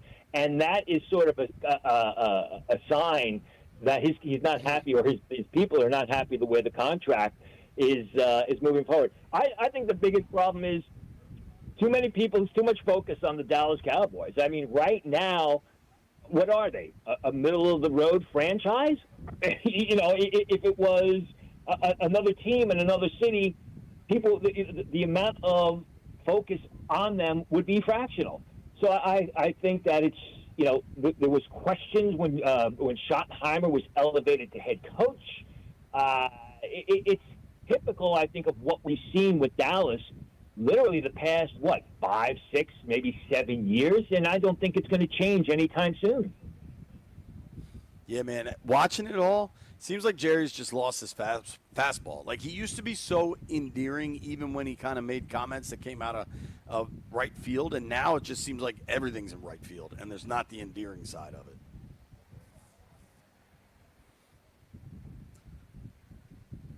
I did want to keep it going, Tony. The Niners are a team that, been to 2 Super Bowls in the last 5, 6 years. Last year, the injuries pile up, fell back a lot, missed the playoffs. They get the Purdy deal signed this offseason. What are your expectations for San Fran this year? Well, my number one expectation is Adam Peters would like nothing more than to get to a Super Bowl sooner than the San Francisco 49ers and potentially win a Super Bowl. So, there's some competition there. You said it right. I mean, the injuries, especially on defense, hurt them last year. They went with another pass rusher. I think protecting Brock Purdy is going to be a premium. When you look at that division, it's not. You're going to have the Rams there. What will the Seahawks be with Sam Darnold this year? The Cardinals. This is a make or break year for the coaching staff. I think it's there for the Niners for the taking for them. It's just a matter of them, staying healthy and trying to take the next step, from where they were 2 years ago. Last year, you want to ask something about? No, go ahead. Ben Johnson was the big story. Yep. And now he's there in Chicago, and I don't know if things are going great or not. How well you think he's going to do up there? Because he has a quarterback that doesn't do stuff on schedule, and I think that's the toughest thing for a coach, to get broken out of a quarterback that's like that. Ben Johnson, who I think Commanders fans should be very happy that he got off the plane and the Commanders got the right coach. Listen, you never know when a coordinator takes a head coaching job. Ben Johnson has been the flavor of the month for the past 3 years in the off season. Everybody wanted him as as the head coach. He decides on Chicago because they got the quarterback of his liking. Who knows if he's ever going to look back and regret that he didn't take the Commander's job with Jaden Daniels there. So much is dependent on the quarterback there, as well as protecting the quarterback. You never know with an offensive coordinator. They lost both of their coordinators in Detroit. Aaron Glenn is now coaching the New York Jets, and Ben Johnson's at Chicago. We will see. I think they're going to improve. They need to improve the running game. They need to protect Caleb Williams, and we'll see what Johnson can do as a head coach. I'm not sold on it. I think that division with the Lions, with the Packers, with the Minnesota Vikings, who I feel has an outstanding young head coach, as shown last year. It's going to be a very tough division. Yeah, man, I'm curious as well. A lot of it, you got to protect Caleb better, but Caleb's got to get on schedule, or at least better at it. And Ben Johnson seems like he's really trying to assert himself, and I'm curious on the path there. But you mentioned Detroit losing both coordinators. Obviously, you get a lot of the biggest pieces back, and defensively they should get healthy. Get Aiden Hutchinson back as a huge difference maker. But with the Lions, Dan Campbell has created a culture up there that is second to none, and that team really seems to buy in. But do you think that's another one-seed type team, or do you think somebody else in the NFC could unseat them? He lost his two top coordinators. I think he should be able to replace them. I totally agree with you about the culture in Detroit. What we're seeing in Washington, Campbell has been able to build in Detroit after so many prior failures.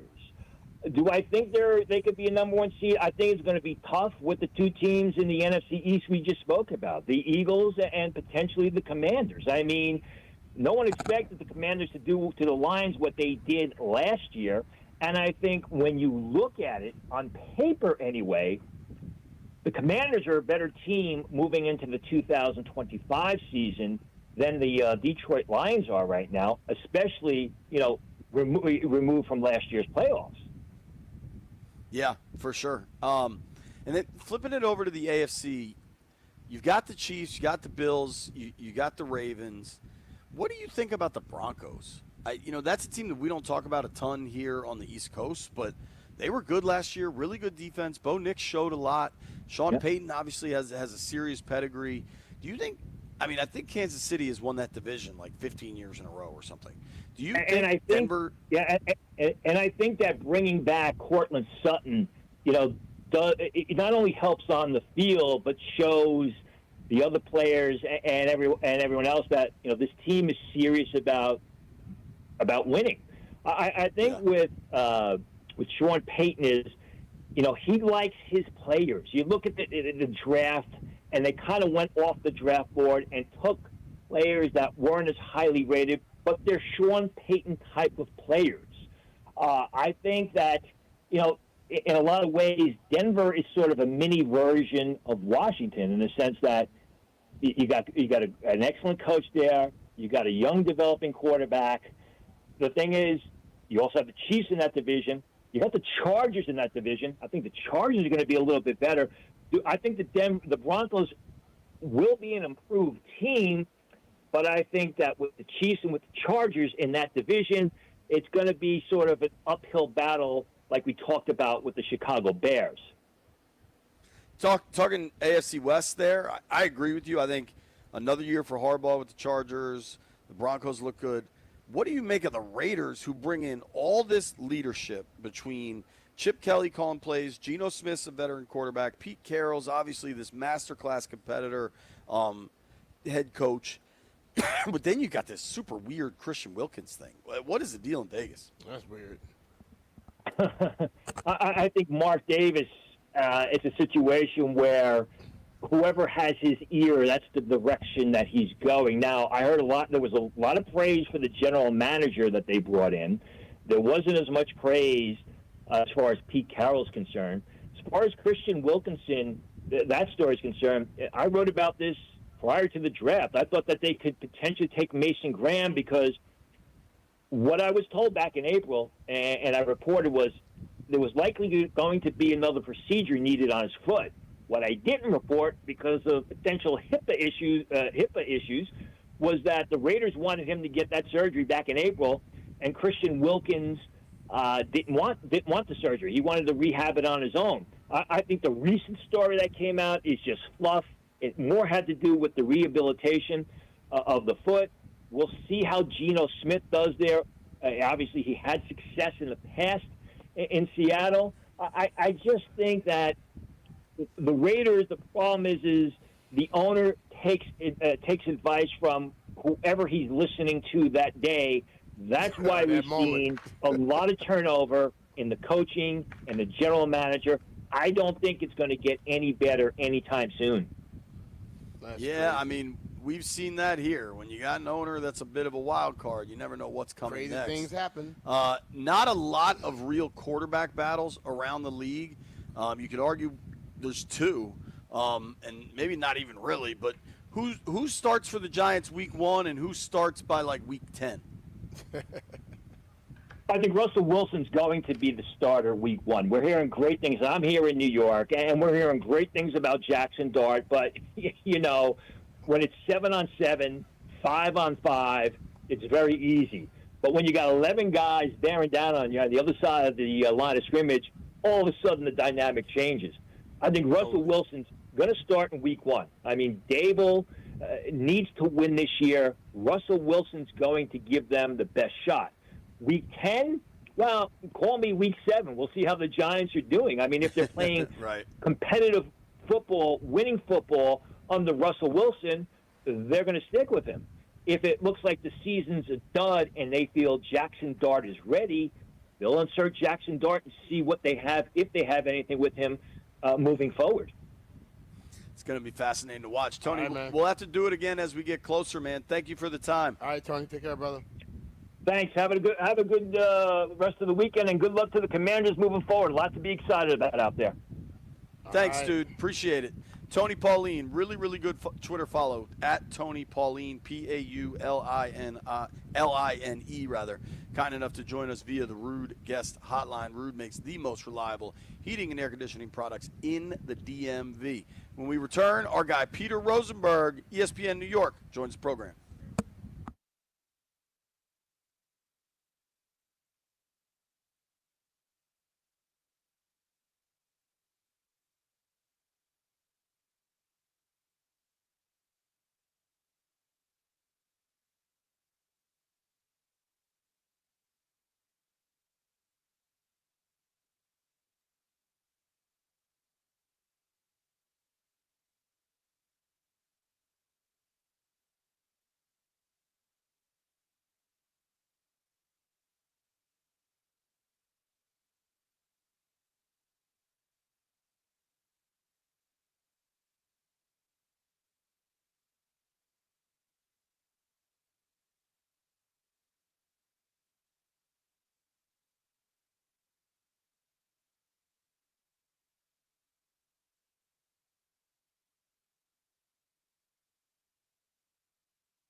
This update brought to you by Main Street Bank. Cheer local, bank local. The Nationals make another trade, trading closer Kyle Finnegan to the Detroit Tigers. In return, the Nationals get right-handers Josh Randall and R.J. Washington.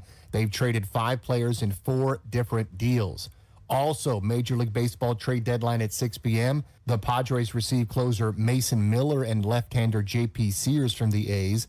The Blue Jays are getting Shane Bieber from the Guardians. The Mariners get third baseman Eugenio Suarez from the Diamondbacks. To honor the late Ryne Sandberg, the entire Chicago Cubs team will wear jersey number 23 for Saturday's game against the Orioles. Tonight's Hall of Fame game is the Lions and Chargers at 8. Main Street Bank is a business-focused community bank proudly serving the DMV since 2004. Visit mstreetbank.com to learn how to put our team in your office. Main Street Bank, member FDIC, equal housing opportunity lender. Byron Curb on The Fan.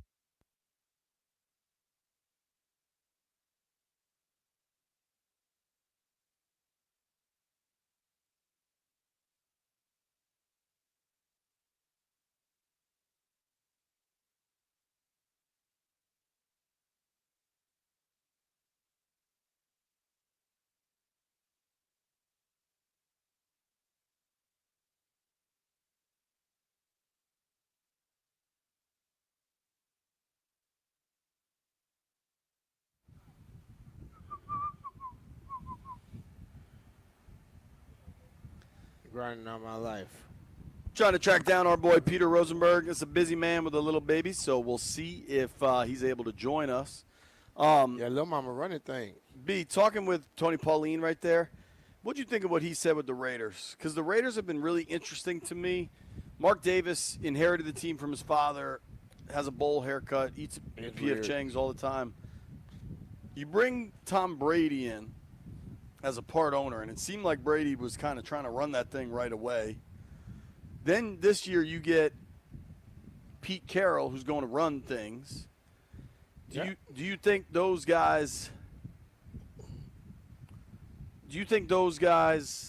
can get that ship going? Nah, I don't know, but I don't know yet. I mean, I think when we look at Mark Davis is going to. He likes to stick his nose into things when he doesn't need to, and the times where he needs to say something, he doesn't. Tony knows him a lot better, and he said that he listens to whoever's talking to him at the time. So if that's the case, he's going to be, a guy with that type of money that did not earn it per se, where it was given to him and handed to him and inherited. They don't understand the value of it. You know what I mean? So they normally run things by the seat of their pants instead of the person that earns something and begins to go out there and make sure that they don't have to deal with it. They're going to learn from the right people. They're going to go sit down and talk to mentors and things like that.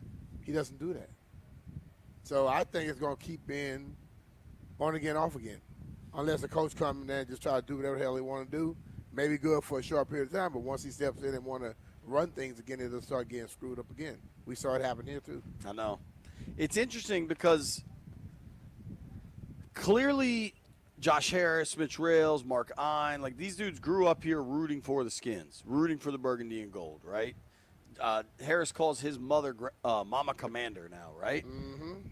But I think because those guys had built other businesses, massive other businesses, and then Harris particularly owns other sports teams, they know how to balance their fandom with running a pro sports franchise, and I think that's really vital. And honestly, I think you're kind of seeing it with Terry stuff. Mm-hmm. I'd be shocked if Josh didn't say hello to Terry, wouldn't you? Yeah, they ain't speaking. Right. I don't think there's anything about animosity per se to each other. It's about the negotiation, and negotiations are tough. Right. I mean, I don't know why people can't understand that. They don't work good all the time. Yeah, it gets to be dicey at times.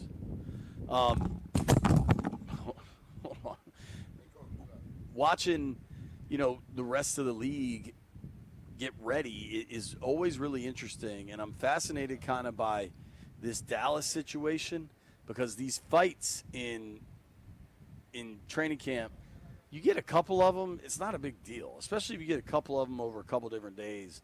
But if you get enough that you have to shut down, I also think in these joint practices, and next week there's going to be a whole bunch of joint practices, right? It's not just the Skins and the Pats. It's going to be happening all over the league. When you get these fights in joint practices, it's almost to be expected, that to the point where PR staffs talk to the media about what to expect in fights. But I think that Dallas situation just seems quite different in that you've got, like, ownership and management, unfortunately, whether they want to be or not, is a byproduct of ownership. So coaches, all of that.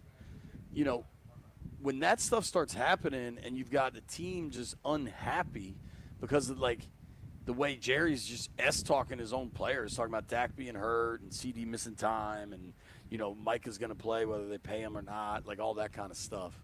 It's just bizarre. Like that Dallas thing, that's a talented roster. It is. But they've had some injuries, and now you were in the It's league. a talented roster without guidance. Right. And the person at the top gives the wrong people too much clout. We witnessed that right here. And at one point, you had a coach there in Jimmy who knew how to still lead those guys, and they won a lot. Ever since then, Jerry has controlled the guys. You know what I mean? Yeah. With the fights in Dallas specifically, it seems like there were 3 in one day, and Schottenheimer shut down practice. What is reasonable fighting in practice, and when does it go over the line? Reasonable fighting, it could be multiple push and shove, but if guys start swinging helmets and all, that's completely over the line. But here we go. If you start fighting, you know what I'm not going to do? Stop practice. You know why? Because the players will understand later on if I start fighting, he's going to cancel practice. And guys will manipulate practice that way. What I would do, if you start fighting, you start taking your ass and running around this field until practice is over, until I'm tired. But the rest of the guys, we're going to keep practicing.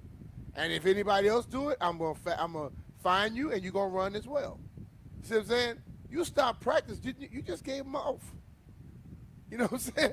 So it's like coaches think a lot of times, oh, yeah, I'm showing you. I'm stopping practice. Who doesn't want to not practice right now? Right. If you, listen, all these guys out here, we got the right culture, the right mindset. If they started practice at 8 and then stopped it at 8:15, you think any of them going to be pissed off? You know what I'm saying? Right. So he did them a favor. I would run the hell out of the person that's fighting. And if it gets out of line to where, listen, fights happen. Flare-ups happen. But when it becomes a distraction and I'm not getting my work in practice, then I have to make sure that you deal with some problems after that. What do you think for Detroit? You lose both coordinators. You lose Ben Johnson, and I think there are questions what he'll be as a head coach. But he was a hell of a play caller, hell of a play designer. Aaron Glenn is a dude. Aaron Glenn is a motivator. You lose both those guys. You still have Campbell. You still have Goff. You still have Gibbs. You still have St. Brown. I think having Campbell is the main thing. Campbell is the person who started all of that. Campbell was the person that started that culture and pushes it. And Campbell and the GM are attached at the hip. Those two guys think alike. So whoever is the new GM, the new offense coordinator, defense coordinator, they're not going to be Ben or either, AG. But they have to be able to be similar to those guys. You know what I'm saying? And I'm sure Dan, if Dan is going to be, he brought some guys in, they are very similar to what he had before. Can't be exactly it, but it'll be close. Elsewhere, dude, I am high on J.J. McCarthy. I think the Vikings, you still have Brian Flores there. That defense should still be really good. I think they can keep that thing going. Where do you land on the Vikings? Sometimes it's fun to just talk ball with the boys. I like the Vikings. I like them, but J.J. McCarthy was in an offense that they were run dominant. And whenever they threw the ball, receivers were open. I need to see J.J. McCarthy be able to take the wheels of that thing because we know Jefferson wants the ball. Will he be able to get it to him consistently? And then they have Addison as well. You know, defensively, I know we talked a lot about Landfield's favorite quarterback last year, in the Darnold. playoff game. But hell, that defense wasn't stopping nobody either in the playoffs. In the last 2 games, the defense gave up points as well. So, we always talk about the quarterback. Oh, the defensive coordinators figured out a way. Offensive coordinator figured out a way against the defense. At the end of that season, Brian Flores' defense was getting gutted. Is he going to be able to get an upper hand on the offenses again? Or will what happened to them in the last 2 games they had last year, will other teams begin to go out there and try to imitate that and begin to, duplicate what they did? All right, I'm going to give you 2 each, AFC and NFC. Better chance of going to the Super Bowl. All right, AFC, Texans or Chargers? Ooh. They just got Christian Kirk, didn't they? Yeah. Who's now with the other receiver over there? If they have healthy receivers, man, I think In Houston, you're saying? Yeah, Houston could do some things. Those guys are always getting hurt. I'll be though. totally honest with you, dog. I like Justin Herbert. I'm not completely sold on Justin Herbert just yet. Because I hear all the talk about what he is. He's a pretty dude. He got the right size. He got a strong arm. And they normally are right around 500. Been like that since he got in the Last year, they were much better with Harbaugh. I think With Staley Harbaugh. didn't help him. But I'm saying he has to get him over the hump completely. Yeah. The quarterback eventually got to begin to put his stamp on things. A big difference, I think, between those 2 teams is if you look at the divisions they're in, the Chargers are playing the Broncos and the Chiefs twice, and the Raiders, who always play them tough. The AFC West is tough. The AFC South, the Texans should be tracking for a home playoff game. Colts, Jags, Titans. If you get a home playoff game and your seeding's that much different, I think that can make a big difference in a path to the Super Bowl. And DeMeco Ryan still has his influence on that defense, although he's a head coach. Sure. All right, NFC. Rams or Packers?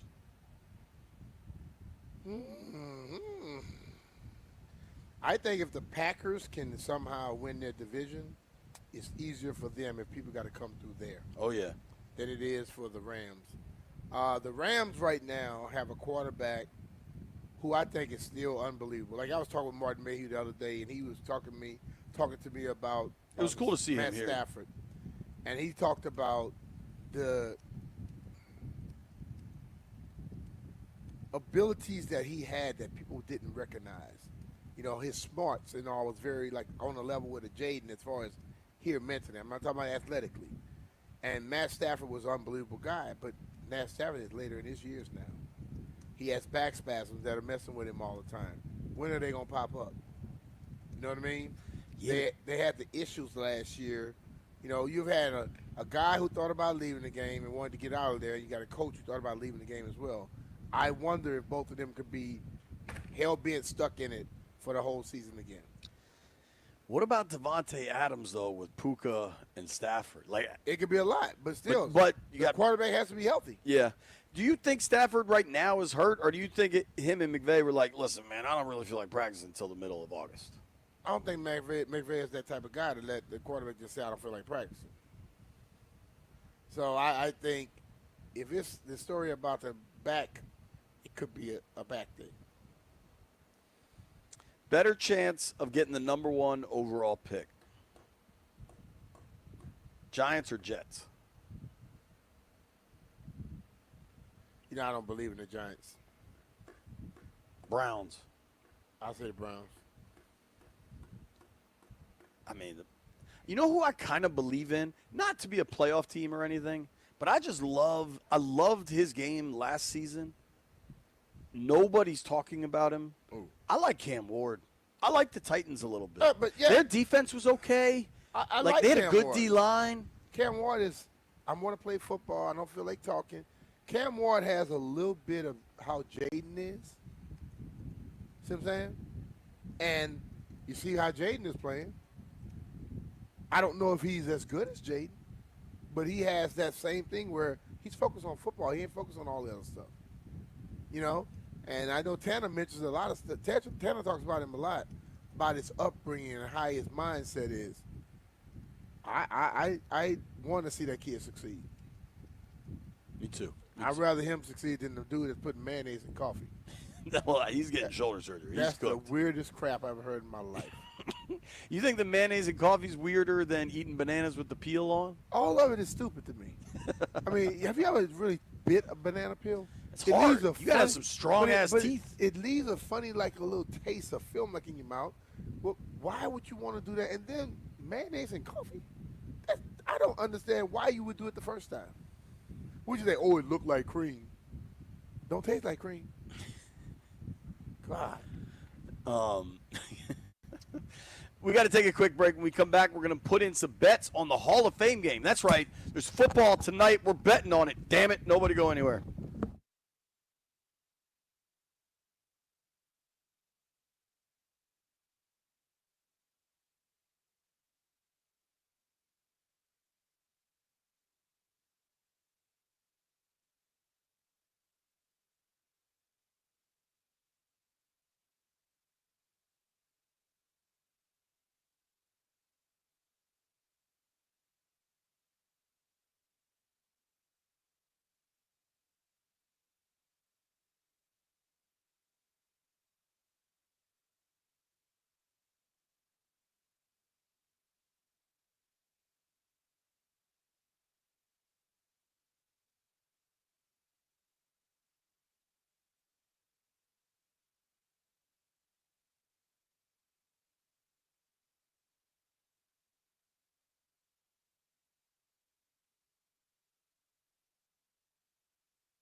He's stupid.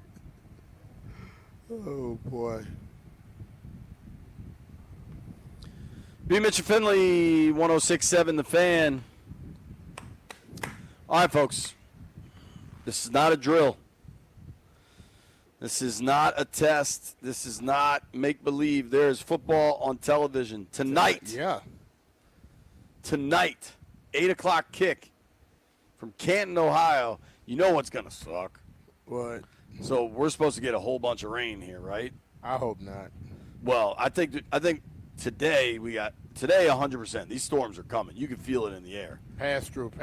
Come on. Wait until about 6:30. You remember a couple years ago when the Hall of Fame game It was raining? they had to delay it for 2 hours because of weather? If it does, I'm not going to be sitting there waiting for it. I just looked this up. The forecast this afternoon in Canton, Ohio, showers and possibly a thunderstorm mainly before 4, then a chance of showers and thunderstorms after 4. Chance of precipitation is 80%. If there's lightning in the air, they can't play.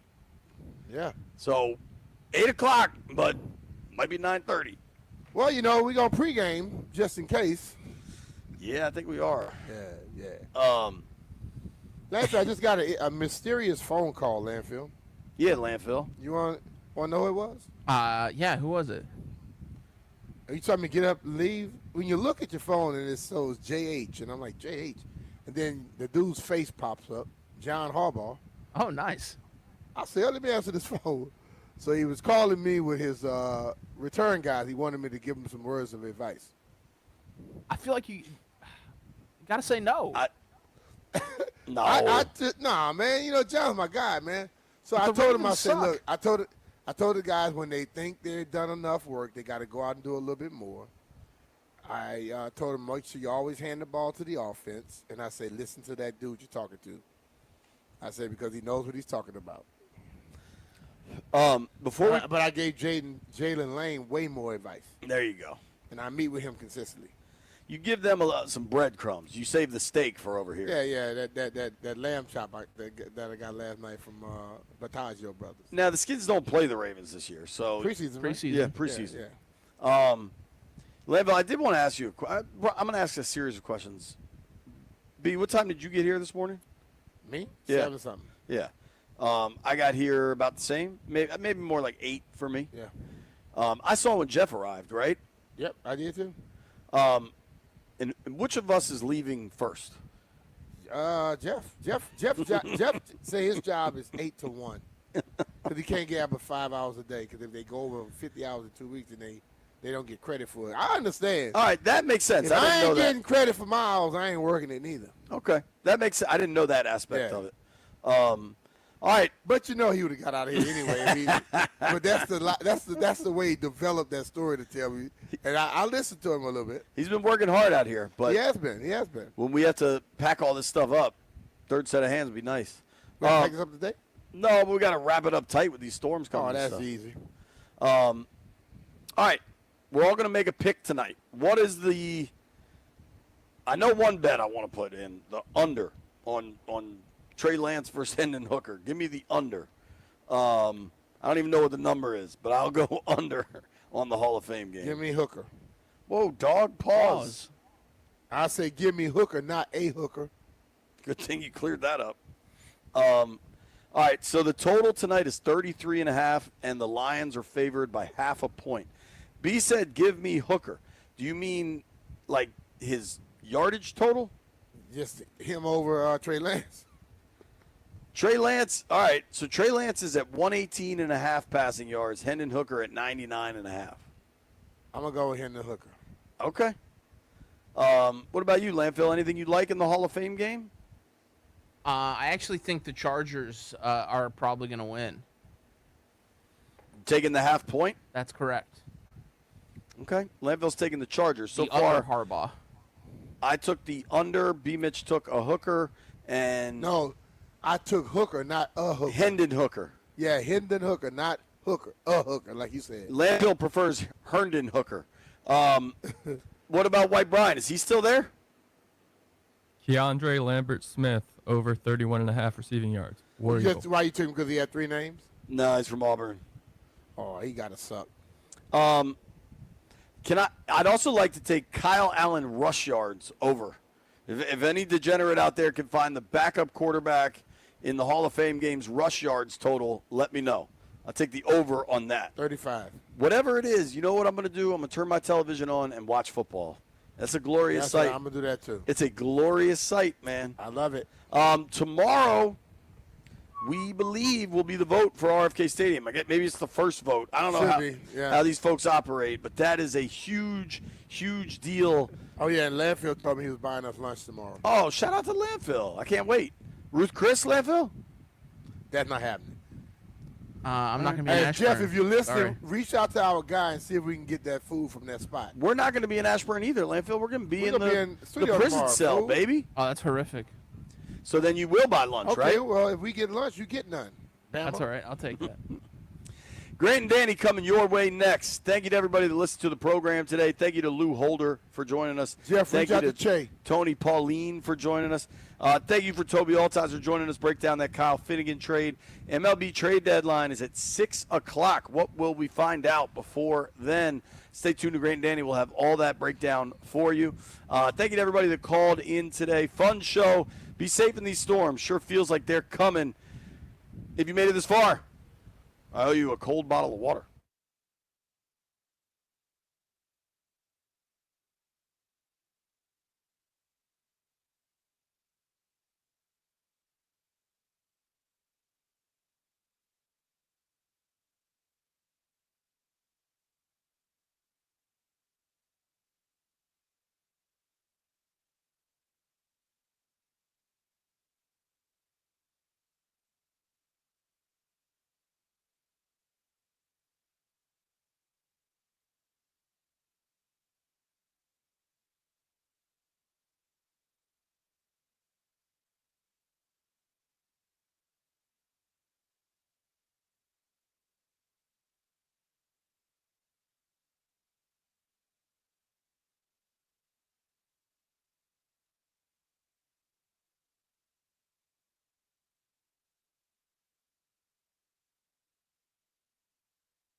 Brought to you by Reynolds and Power Home Team, Keller Williams Realty. Football in July might just feel like a warm-up. It still counts, though, especially if you're interested in seeing a couple of young quarterbacks. Trey Lance getting the start for the Chargers in the Hall of Fame game later tonight. Hendon Hooker out there for the Lions. Jim Harbaugh said the plan for Lance is to play the first half and part of the third quarter. Lance could pretty much use all the time he could get. Just 4 starts with the 49ers after going number 3 overall back in 2021. Limited time with the Cowboys last couple of years. And at this point now, though, he is competing with Taylor Heineke for the backup spot to Justin Herbert. Game kicks at 8. Lions 1.5-point favorites, in case you're interested. Commanders open with the Patriots in the preseason. That's still 8 days away, though. Another day of camp, of course, today brought what you'd expect. Another day of no new deal for Terry McLaurin. MLB trade deadline's closing in, and the Nats send righty Kyle Finnegan to the Tigers. They get back a couple of low-A minor league starters, Josh Randall, R.J. Sales. They already moved Michael Soroka to the Cubs earlier. Padres also get closer Mason Miller and starter J.P. Sears from the A's. Want to hear the fastest way to know what your home would sell for? Reach out to a Power Home Team and just text your address to 800-763-3000. No phone call, just text your address to 800-763-3000. That's 800-763-3000. From the Crop Metcalf 5-Star Sports Desk, I'm Nick Ashew on The Fan.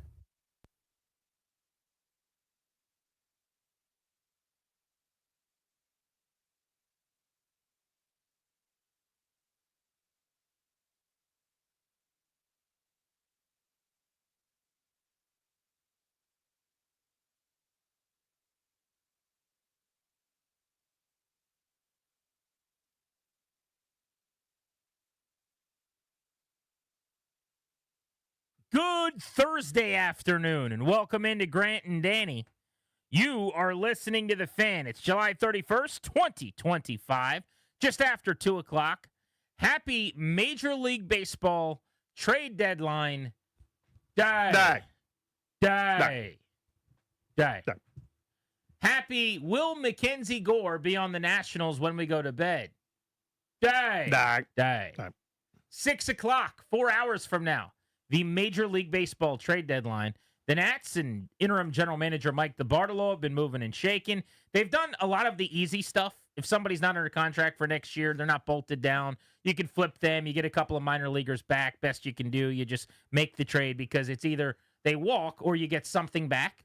So while I think they've done okay in a lot of these returns in terms of getting multiple minor leaguers to add to their system, the fact is they really haven't gotten anything overly notable, because they're not giving up anything that's overly valuable. Ahmed Rosario, Andrew Chafin, Luis Garcia, the pitcher, Michael Soroka, Kyle Finnegan, all on expiring contracts. When there's no control beyond this season, when you're just renting someone who's not a star or an impact player, you're not going to give up a lot, and so they're not going to do great in a return. That would change, though, if you traded Mackenzie Gore, who has 2 years of control left after this year, so 3 postseasons, 2.5 years.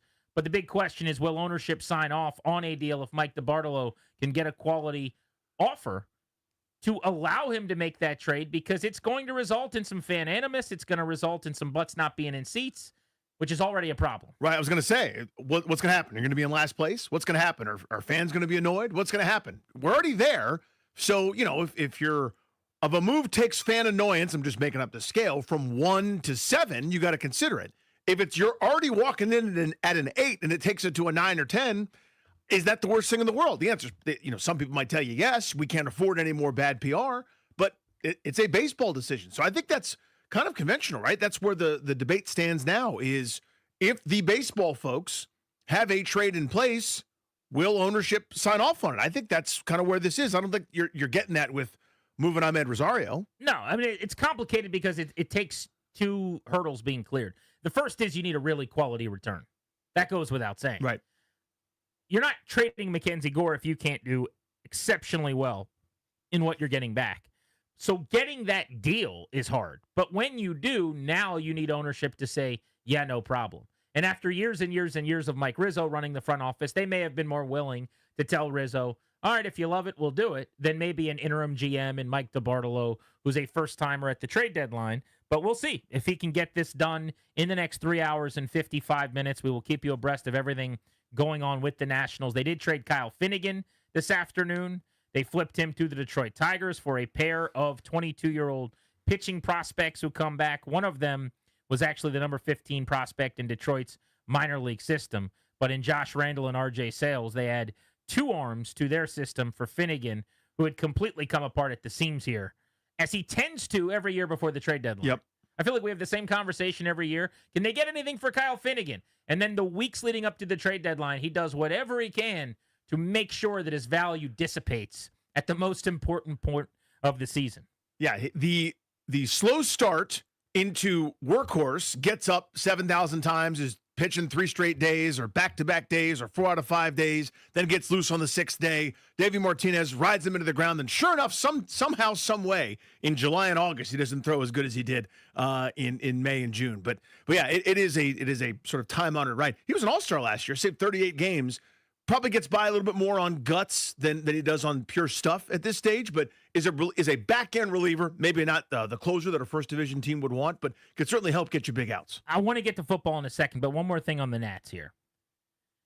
This is not a report. People don't know the difference between reporting and just saying things, and most of you don't care, but I'm just saying, I'm throwing this out there. I'm not reporting anything. I'm just telling you what I heard yesterday. So what I was told from someone super plugged in on what's going on around Major League Baseball in front offices yesterday was that the Nationals would definitely be trading Michael Soroka, Kyle Finnegan, Josh Bell ahead of the trade deadline. I was also told that they are listening on and would like to, if they could find a dance partner, find a trade for Luis Garcia Jr., their second baseman. But that because of his years of control remaining in his age, they want to do really well in the return. Whereas with Finnegan, you trade him no matter what. You're just getting the best possible return. That's very different than we're only going to trade Luis Garcia if we can get what we feel like is good value. But they are listening in on and okay moving him if they can get the right price, basically. The most interesting one is Gore. And what I was told, and the reason I keep bringing up the ownership thing is that could be a major stumbling block. That even if they get a really quality offer, that ownership might not be willing to sign off on that. Now, I haven't talked to anybody in ownership. I don't know if that's gospel. That's just what I'm hearing. But again, we will keep you abreast as we get closer to 6 p.m. Darius, when the Nats hit a home run, there's that like horn sound over at Nats Park. You know it? You're familiar with it? Kind of I am familiar with it, yes. Do you we hear have it that? not that often this year, but we hear it. Very rarely do we hear. We actually hear it more often this year than we did last year, believe it or not, thanks to James Wood. But let me hear that. Is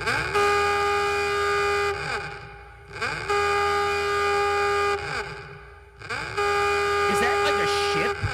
Or so, it feels very like dockyardy to me. What is that horn? So it's supposed to be, I remember reading this up a couple years ago. It's supposed to be a Navy type tribute. I'll have to look up the exact phrasing for it, but it's something to do with the Navy. Makes sense to me. Navy Yard. I hear that. Yeah. I think water. So yeah. Sure. Well, it's like, hey, man, let me know if I'm close to hitting the dock and there's a lot of fog. When Josh Bell is likely traded between now and 6, fire that off and let us know. That'll be how we let people know the Nats have made another trade. If Mackenzie Gore gets traded, I'd like to hear that sound again with the breaking Nats news. We got 2 Commanders interviews for you today. I was out at training camp. It was hot and sweaty, but we did get to catch up with Jonathan Jones, the new cornerback. You're going to hear that at 2:45. Danny, you sleep on Jonathan Jones as a pilot. I do. I will fully admit that. Who flew themselves to Ashburn to report to Commanders training camp this year? I'm going to use context clues here. Jonathan Jones? Jonathan Jones did. How about that? Who flies himself home to visit his 9-month pregnant wife when he gets a day off? This guy, I asked so many dumb questions because you know how fascinated I am by like air travel. Uh-huh. So I'm like, wait a second. So do you need a grown-up with you in the co-pilot seat or you the grown-up? He's like, no, I am the grown-up. Like me and my wife fly around wherever we want to go, and it's just me and her and our kids. He's a pilot, man. In one of the little dumb planes with a lawnmower engine? A plane. He has his own plane, and he flies his family around, and he just, when he wants to go somewhere, like this summer, they went on a vacation internationally.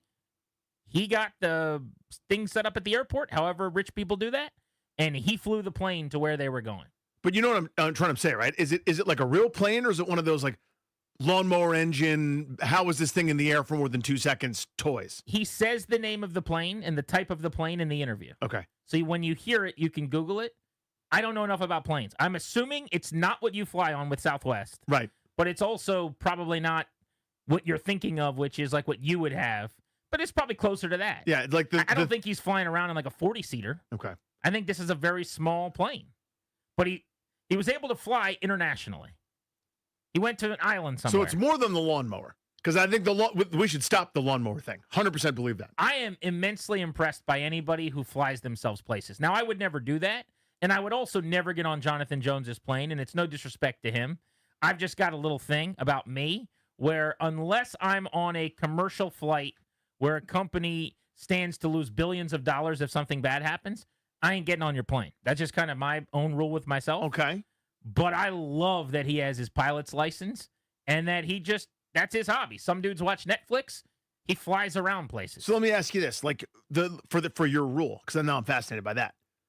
Let's say somehow, and it wasn't a professional problem, right? It wouldn't be some conflict of interest deal or whatever. But imagine an owner of one of the sports teams is like, "Hey, GP, I'm headed to the same place you are. We're both going to Vegas for something. You want to hop on the Peach?" It's a private jet? Yeah. No, I would do that. That's like a sanctioned. It's not like a guy whose second job is being a pilot. That's the difference to me. You're not also a pilot. Exactly. Right. Jonathan Jones is an NFL player who decided in his free time, I'm going to become a pilot. Mm-hmm. There are people who get home from work and put their briefcase down and they were at the office all day and then they go to the local airport and they go up in their little Cessna or whatever. Nope. No. Not that. Yeah, no to that. So when Mitch Rails and Josh Harris call me up and say, "Hey, man, we just love your work. We're going to fly you to the playoff game with us this weekend. Hey, GPA, we're rolling to Detroit. You in? You're going to eat a bunch of meatballs and buffalo wings on the flight with us." The guy flying that plane or the lady flying that plane flies that plane all the time. That's what they do. I think the way it works, and I don't know, someone smarter than me and richer than me could tell you. I'm pretty sure the PJ thing, when you go private jet, there's like an American Airlines pilot, basically, that's assigned to that flight, I would imagine. I think it's the same person that probably is flying you and me to spring training in West Palm. That day, they were just told, "Hey, this guy needs a pilot. Go out to runway number 7B, and you're flying this private jet." I think that's how it works. I could be wrong. But is it your hobby? Did you do this because you had some spare time? Then I will not be flying with you. So the Googles is telling me that private jets are typically flown by professional pilots who are employed by the jet's owner or a private aviation company. Oh, if you're rich enough, that's true. Josh Harris probably has his own pilot all the time. But like, I bet that guy's profession is pilot. Yeah, you're not doing it's not a hobbyist. It's flying around. So trails. You now understand what I'm saying. I know what you mean. You either there might be someone who does a podcast when they get home from work. This is our profession. Yeah. King Leonidas style. What is your profession? We're radio guys.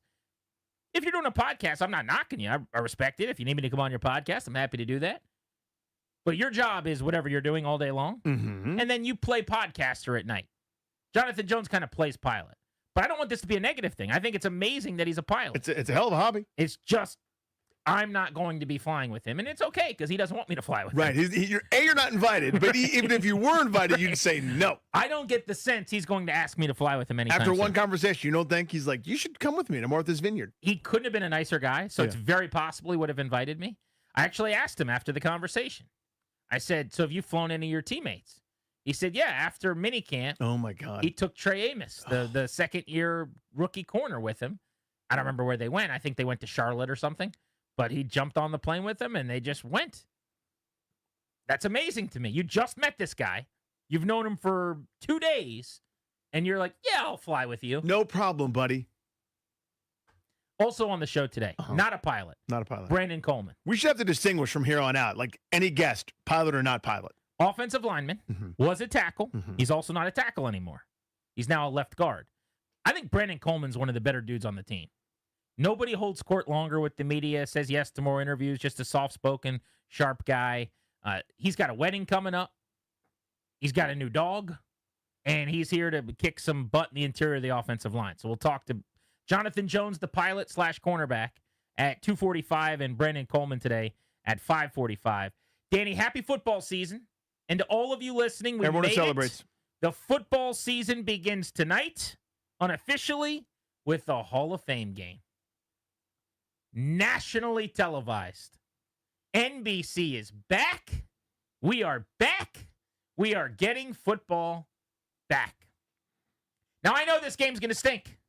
I know none of the starters that we care about will play. I know quarterbacks will be playing who I don't even remember from college. And yet, Danny, every year when I settle into my recliner and I turn on the TV and for the first time you see Chris Collinsworth and Al Michaels talking ball, there's just something right with the world again. This Collinsworth slide, it's going to happen. You're not going to know most of the players, and you'll be bored as you watch the game, but that's not what it's about. It's about the telecast for me more than it is about the actual game itself. It's just like a Thursday night with Thursday Night Football with the big pomp and circumstance. They're doing the same graphics. They got the same angles. They got the same high definition. Al Michaels, while, he's going to be the same low energy broadcaster. Like, they are going through the motions as if it's week one. And I guess tonight it's Mike Tirico. Or is it always Mike Tirico now? Al Michaels is on Prime. He's doing Amazon Prime. Yeah, that's true. I know what So you meant. Tirico and Collinsworth. So actually, it's a good broadcast. We don't have to worry about falling asleep in the second quarter. That's good. I'm out of practice. I forgot. Al Michaels is on a different network. So again, it's one of those, like, I could care less about the game. I don't care about any element of Detroit or I mean, I guess I want to see Jim Harbaugh storming around and being a crazy person. But generally, I think you've kind of touched the point here, which is it's not about the game. It's about the fact that the games are here. You know what I mean? Like, this is if you've ever been to a formal event, right, and you haven't eaten beforehand, and you're sitting there doing the cocktail hour, and you're mingling around, you're making conversations, like, oh, so where do you guys, how long have you been there? Oh my God, where'd you move from? You did. I know someone that was there one time. Really? And where'd you go to school? Is that where you always wanted? Did you apply early? Like, oh my God, get me to dinner. And then the guy with the white gloves comes around and goes, ding, ding, ding, ding, ding, ding, ding, ding, ding, ding. Let's wrap up our conversations and make your way to the dining room.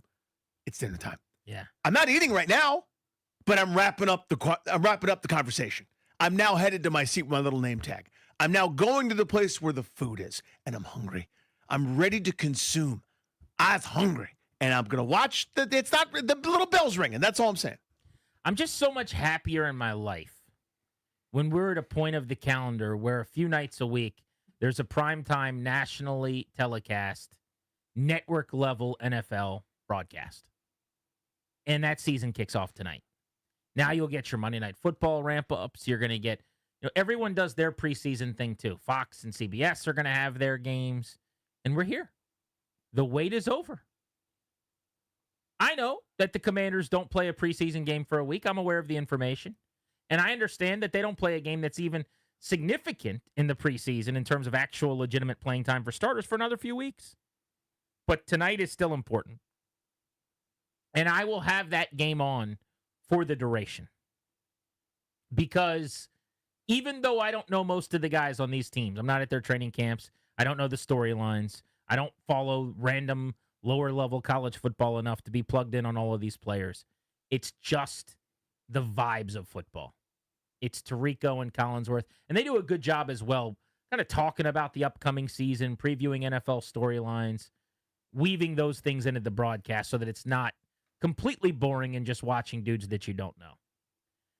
I want to let you know about a couple of guys I thought had great practices today, Danny. There's a young wide receiver for the Commanders that I'm ready to say I'm officially very, very interested in going into the preseason because he's been balling out. Plus, a defensive back stood out big time today. I'll tell you who. And I want to get you the latest on Terry McLaurin. We've got a slight update on McLaurin to tackle as soon as we return on Grant and Danny here on The Fan.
Nats staying active here on deadline day, sending closer Kyle Finnegan to Detroit for a couple of minor league pitchers. They already moved pitcher Michael Soroka to the Cubs. Padres get closer Mason Miller and starter J.P. Sears from the A's.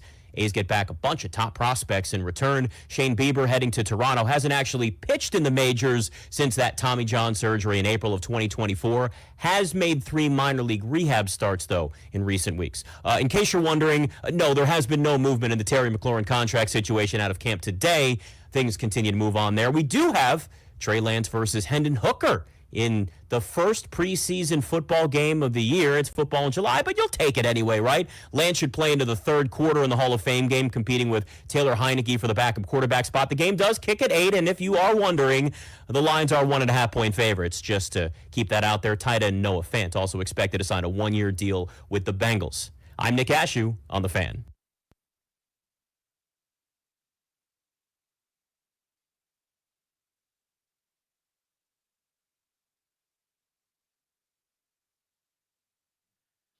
Longtime Patriots cornerback Jonathan Jones in year 1 with the Commanders on the show at 2:45 in about 20 minutes. Major League Baseball trade deadline today. The big question, will the Nats pull off a deal to send Mackenzie Gore out for high-end prospects? Welcome back, Grant and Danny on The Fan. So I told you I wanted to give you a few guys that I thought had really good practices. Yes, indeed. Rookie wide receiver Jalen Lane out of Virginia Tech, Danny, continues to impress me. I have low expectations for him this season, specifically because I think the role he's mostly going to play in this offense is the Deebo Samuel role of like jet action in the backfield, some bubble and screen stuff. Mm-hmm. And if Deebo's healthy, that's going to be him. But also because last year, Jalen Lane is a wide receiver at Virginia Tech, caught only 38 balls. It wasn't like he was overly involved. For his college career, he had a couple of hundred catches, mostly at Middle Tennessee State. Last 2 years at Virginia Tech, he caught 79 balls in the ACC. But I will say today, he caught 2 long balls where he got wide open deep from Sam Hartman. One was on like a deep corner route where Hartman rolled out against his arm to the left out of the pocket and kind of set and through, and Lane was behind everybody and would have scored on a long touchdown. Another was on a seam shot down the field where he just got behind his assignment and made a really nice hands catch. But he is just extremely noticeable. I was standing next to Brian Mitchell as he was scoring one of the touchdowns, and B. Mitch was saying, like, he just keeps making plays. That's all you can do. And he's listed. I've stood next to him. He's not a big guy, like around 5'10-ish maybe, but he's got speed. He's got twitch. He's got some wiggle in the open field. I am 100% intrigued by Jalen Lane. I wonder what, if everything was ideal and he had every opportunity and it was, fed the ball appropriately, et cetera, what his ceiling is. Because I just don't know. You mentioned the college production, and Middle Tennessee State was a 70-catch, 940-yard receiver. I have no idea who they're playing against. I don't know if that's valid, not valid, whatever. Then at Virginia Tech, quarterback issues abound. Got used, almost as much in terms of jet sweeps and those kind of actions as they did throwing him the football. But that doesn't necessarily tell you all the traits. It doesn't tell you that had he gone somewhere else, more prolific, or with a more wide-open offense, or an air raid type system, what could he have done? I don't know. But the things that you haven't seen from college are some of the route running, the precision, what can you do in the full route tree, et cetera. I still don't know that. I can't. That's one of those guys that I cannot wait to see in preseason. Well, he told us when we talked to him after the draft, if you remember, that he thought he was going to bring speed, the ability to get open down the field, and you've seen that in practice. Whether that translated in the game or not, I'm not sure. But how I would say it is kind of what you just said, which is we are closing in on a preseason game against the New England Patriots. It'd be great to be there and to be lucky enough to be at that practice. It's on the road. I'm not traveling. Because the 11-on-11 work would be great as well. It's the same as a game, essentially. Might even be more helpful to dictate who's what and who's not, just to watch those situations, those game reps that you're getting. But in the preseason game, I'm guessing that a guy like that is going to play a lot, especially without Terry McLaurin. It's not like you're going to have Deebo Samuel playing in that game for more than a series, if at all. So that means someone like Jalen Lane's going to get reps, and I am fired up to watch him. I mentioned Sam Hartman threw him both of those passes. Hartman had a really good day today. And I've kind of been wondering, does he just go on the practice squad again, or does he make the team? You've got Jaden Daniels as your starter and Marcus Mariota as your backup. There are 2 other quarterbacks at camp. It's Hartman in year 2, and then Josh Johnson, who they brought in, who has played for a near record amount of teams at the quarterback position. start of camp, I would have bet Josh Johnson's the 3, just like Driscoll was the 3 last year, and Hartman just remains on the practice squad. And that might actually be what they do and what they're thinking. I don't know. Is someone going to pluck Sam Hartman? Probably not. I mean, unless you get points for having a handsome quarterback in your building. Is that something you're necessarily going to waste a roster spot to bring in Hartman as a number 3? They could probably put him on the P squad, but you developed him last year. You spent a lot of time, a lot of energy with him. I'd imagine he's gotten a lot better from being in your building. I like how he's performing. Is there a chance he could be their 3rd quarterback and you lop off what was Driscoll last year, and instead of having 2 veteran backups, you just have the one with Hartman as a 3? Would that be an issue for anybody? I don't think that would be a problem. I don't think so. I mean, again, at some point you got to let the bird that's been in the cage fly. And what I mean is, how many mentors does somebody need, right? Like Driscoll, who's been around, who's a journeyman, to do what Mariota's doing. It's almost like a repeat situation. At some point, you got to let these guys grow together, and you let Jaden Daniels go from neophyte rookie to he's not a rookie anymore. I mean, he's got legend of the NFC title game. Now kind of allow him to sort of assert more comfort and, so I wouldn't necessarily hesitate to have a younger player with not a lot of experience as part of that quarterback room as the 3rd guy. Now, here's an observation, and if you go out there as a fan, you might see some of this stuff that I've had for 2 years, which is when you're doing things where you're just throwing the football or like 4 guys are side by side going through quarterbacking drills, I think Hartman never stands out. He does not have an arm at I would even say like average NFL level. The example I'll give you is you've seen, I'm sure, a million times the videos and the pictures of them throwing the ball into the net. They do it every practice. Like just the couple of times I've watched, Josh Johnson's really good at that. Jaden Daniels is probably the best at that. Marcus Mariota has some success. It seems like if I was to rank the 4 of them, Hartman would probably not be high on that list. And I'm not saying that means anything. In fact, I would say that it doesn't really. But when they're all in a line dropping back to throw the football, same thing. You're seeing who spins it, what's it look like. And Jaden Daniels stands out. I would say Hartman's kind of the opposite of that. But I do think when you get an 11 on 11, and you see this in his career when he was at Notre Dame or before that at Wake, maybe he's a gamer. He's got some Heineke to him, but he just doesn't play in games. Like, what if you're a gamer that never plays in a game? I think there's a little bit of like a Taylor Heineke to Sam Hart. Yeah, that was sort of the Case Keenum deal or Colt McCoy, where it's like he's not going to wow you in shorts and a t-shirt. Think baseball bullpen session. You're not walking away impressed. Yeah, like you get him out there and he's adding, subtracting, and he's competing and he's setting guys up and reading swings. Maybe he could be effective. You remember Chad Cordero, who was awesome, came in studio with us, like talking about his bullpen session where he was throwing like 88, bounced a bunch of sliders. And he's like, oh my God, I'm not even getting drafted, let alone, where he ended up going. Comes in and has an unbelievable career because they saw something. It was more than just, as you said, what the radar gun said. So 2 other quick observations from practice today. Quan Martin had a really good sequence. He's had a good camp in general, but back-to-back plays, batted ball at the line of scrimmage, leaping on a blitz, and then he had a TFL, or would have been a TFL, where he thumped Austin Eckler in the backfield. But I thought it was interesting they were bringing him downhill a lot in what was a red zone period, but I would say even more like a goal to go. It seemed to me like they were set up around the 9 or 10-yard line, running goal line stuff from basically the high goal line area. And I thought he did just a couple of things that stood out and showed speed. But he's had a good camp, and he's turned into a nice player. So Quan Martin, I'll give a star 2 for today. And then lastly, I know people are probably tired of hearing about this, and this has already become too much in terms of the hype train, but really nice day for Ja'Cory Krosky-Merritt again. He had one particular run off the edge on a sweep, a stretch run, where he kind of super patient behind pullers. Think like Portis behind Mike Sellers back in the day, where he's like waiting. Hits the hole, jump cuts, gets to the edge, gets angled out of bounds, picked up like 10, 12 yards. But Deebo Samuel came run. He was on the sideline, not even on the field.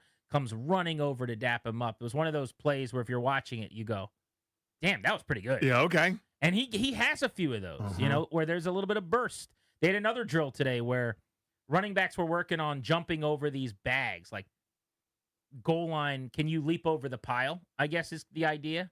Think about when you're trying to go over the top of the O-line, D-line to plunge into the end zone. And at the end of practice, of the running backs that were still doing this, earlier in the day, Austin Eckler, I guess, had successfully jumped over 4. Like, he was the only guy after practice who was tired, spent, sweaty, whatever, who could clear 4 bags. I mean, it's a huge vertical. I mean, this would have been like a human, like a dunk contest. Right. Like, bring me out there, you have to jump over me. Like, he was the Basically, only one a couple steps and a high jump over 4. Yeah. Chris Rodriguez was like plunging into all 4 bags. Brian Robinson like wasn't really getting close. Merritt just comes up twice, does it. He went for 5 and almost did that. But he's clearly a pretty explosive athlete. I just like what I see. Now, until he plays in a game, none of it matters. But you want to talk about being excited for Jalen Lane against the Patriots next week? Merritt is on the short list. I got to figure it out. I mean, the whole goal is to figure out what's real in the preseason and what's not. I mean, you've seen so many stellar preseason performances, and around here, it's what we majored in for decades. But every once in a while, when the quarterback is tearing it up, and you go, maybe that guy should be the starter. He should be. See Gus Frerotte, or see Trent Green, or see some of the guys that stood out as the second or third dude, and eventually they got the call and were pretty good.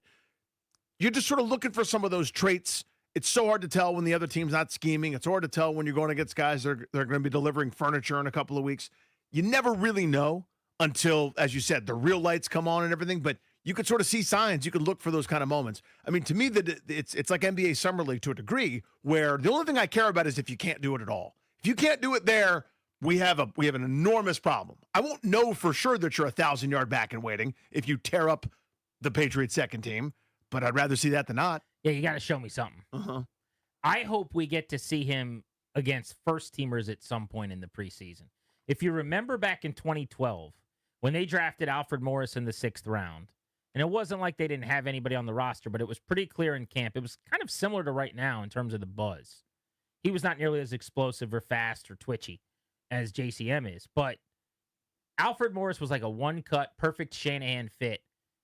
And I know a lot of us were like, is there a chance this guy's going to make this team? And then it was like, is there a chance this guy's going to get carries?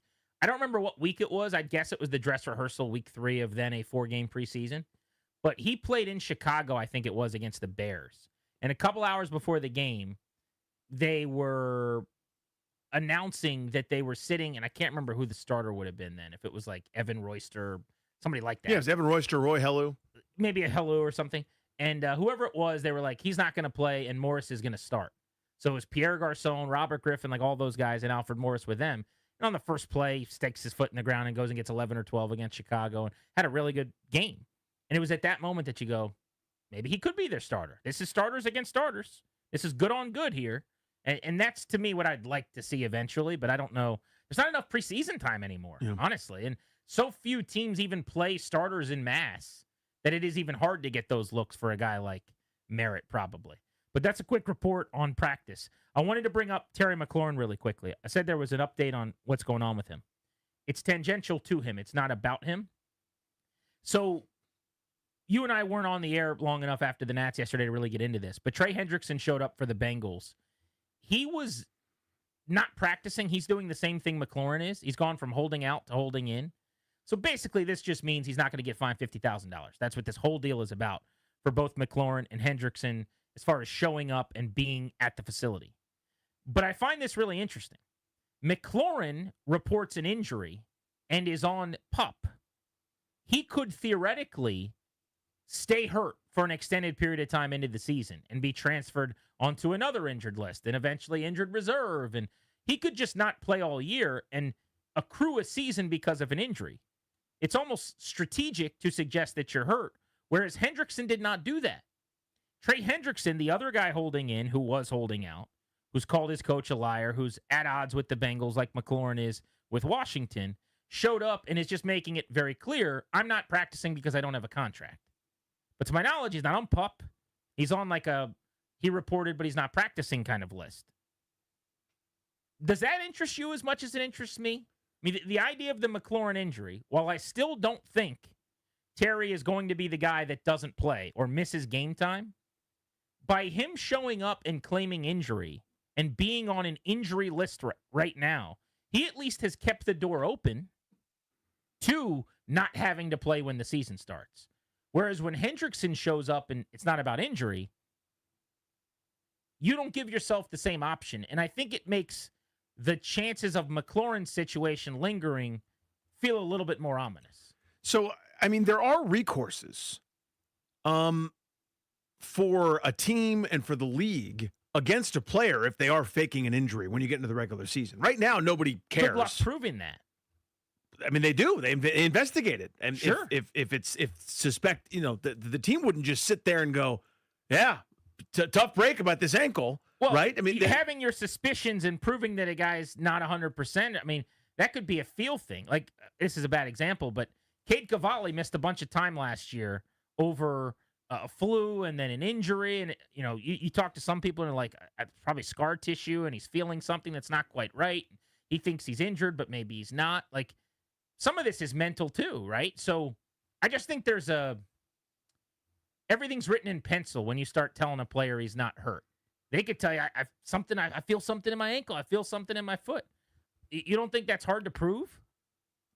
I mean, for a day or two, but for months, if there's nothing structurally wrong and there's not a single issue, the team's not just going to sit there and go, yeah, we don't know what to do. I mean, if it got to that point where we're talking way down the line, where it's that horrible and that toxic and that terrible, where he's tanking the season, he's not playing, ruining his own reputation, letting fired all the money like the Joker did, letting the team flounder, and again, undoing all the goodwill that he's ever done by faking an injury into the season. Like, we're talking like October, November, where he's still refusing to play. Which is unlikely, and I don't believe would either be the case, because I think he'd come back. But I'm saying September 7th, he's not ready yet, and the ankle's bothering him.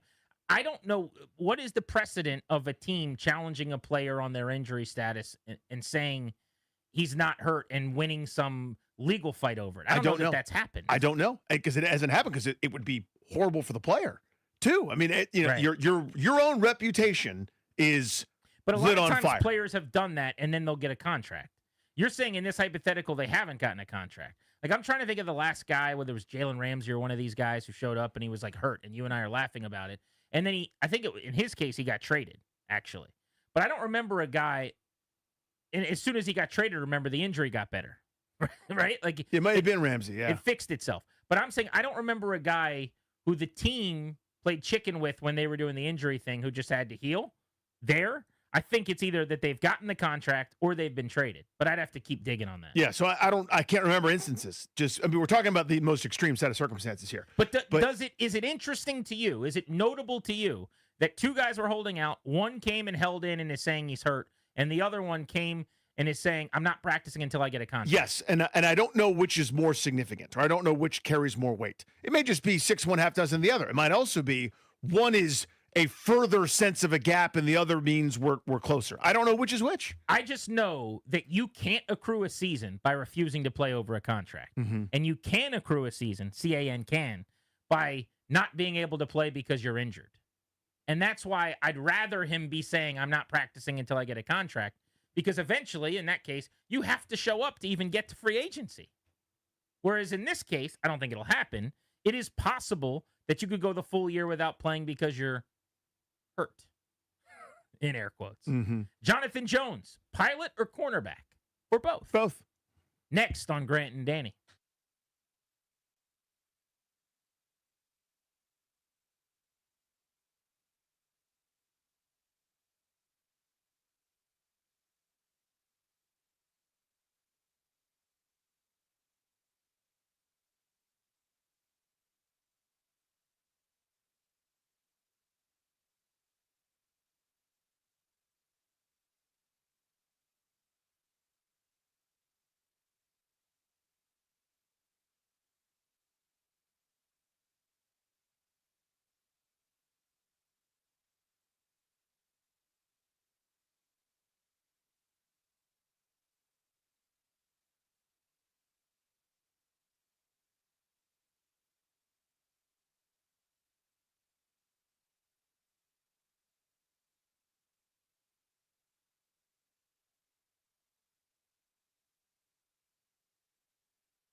With Danny, I'm Grant. This is The Fan, not on the Rude Guest Hotline, but kind of on the Rude Guest Hotline. We're the most reliable heating and air conditioning products in the DMV. Jonathan Jones, the cornerback of your Washington Commanders, longtime Patriot. Him and Dietrich Wise have this in common, Danny.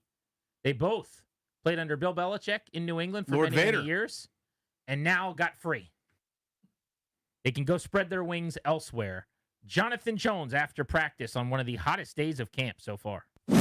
Yeah, man, enjoying it, man. We out here competing, every day. It's been good, getting good reps. Just getting out here on the defense and just going after it. We got a good group of guys out here. We're competing every day, and I'm excited to be here. When you've spent so much time and all of your real years at camp in one organization, now you get to do it and see what it's like in another place. How refreshing is that, and what are some of the takeaways? Yeah, I mean, it's nice to join and gain a different perspective at this point in my career.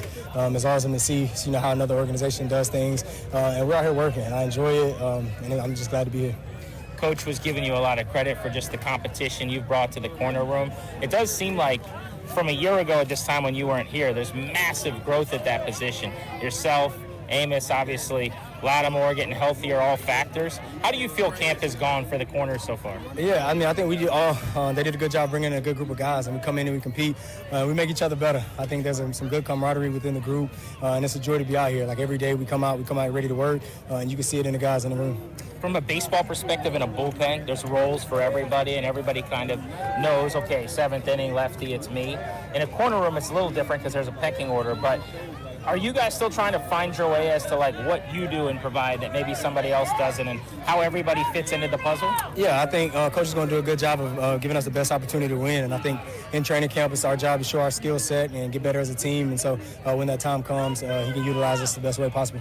After they signed you, I went back and watched Jonathan Jones highlights, tapes, and on YouTube, it's just so obvious. You're so willing physically. Like, you come downhill for a guy that's not very big, and you thump. How far back in your football history does that violence, so to speak, go? Man, that starts back in the backyard, man. My pops would put me and my neighbor out in the backyard and see who would tap out first. So it's just in you. If you're a physical guy, I think it's just a trademark of you, and it's something I love to carry with me. Do you see yourself as playing more inside, outside? How do you anticipate your role going? Yeah, wherever they need me. I'm learning both, being prepared to play both, and so that's kind of where I stand. Last year, did you take more snaps at one or the other? Yeah, I think they started to use me more outside last year, even towards the last 2 or 3 years, in New England. But, I spent my first, 7, 8 years inside, so I'm comfortable with both. I had heard Dan Quinn mention, I think it was DQ, that you are a pilot? Like, you flew yourself here? Yeah. Is that a real thing? Yeah. So when did you get your pilot's license? That's fascinating to me. A few years back when I was in New England. So I've been enjoying it, taking the family on trips, commuted back and forth to work here during the off-season, OTAs and stuff. So it's kind of fun, little hobby I have in the off-season. So do you fly the plane yourself, or do you need someone with you, like that is a pro, or you are the pro? No, I am the pro. So it's just me commuting back and forth. Got a TBM, little 6-seater turboprop, man. So I just enjoy commuting. So back you and have forth. your own plane? Yeah. Okay, so you use letters. I don't know what that means. So it's a little PJ, right? Yeah, so, it's a TBM. It's a 6-seater turboprop, so it's a nice little get up. And you keep it at an airport here, or where? Yeah, when I fly into here, one of the local airports. That is here. wild. Yeah. So had you always, I'm utterly fascinated by flying. When I'm on an airplane, all I think about is, what's it look like up there? Had you always been curious about it? Yeah, I think every kid looks up in the sky and says, how does that happen? But I just kind of grew up, just motors, motorcycles, dirt bikes, four-wheelers, just things like that. Then I saw that general aviation was an option, never knew it was a thing. Kind of always knew, as a pilot as a career.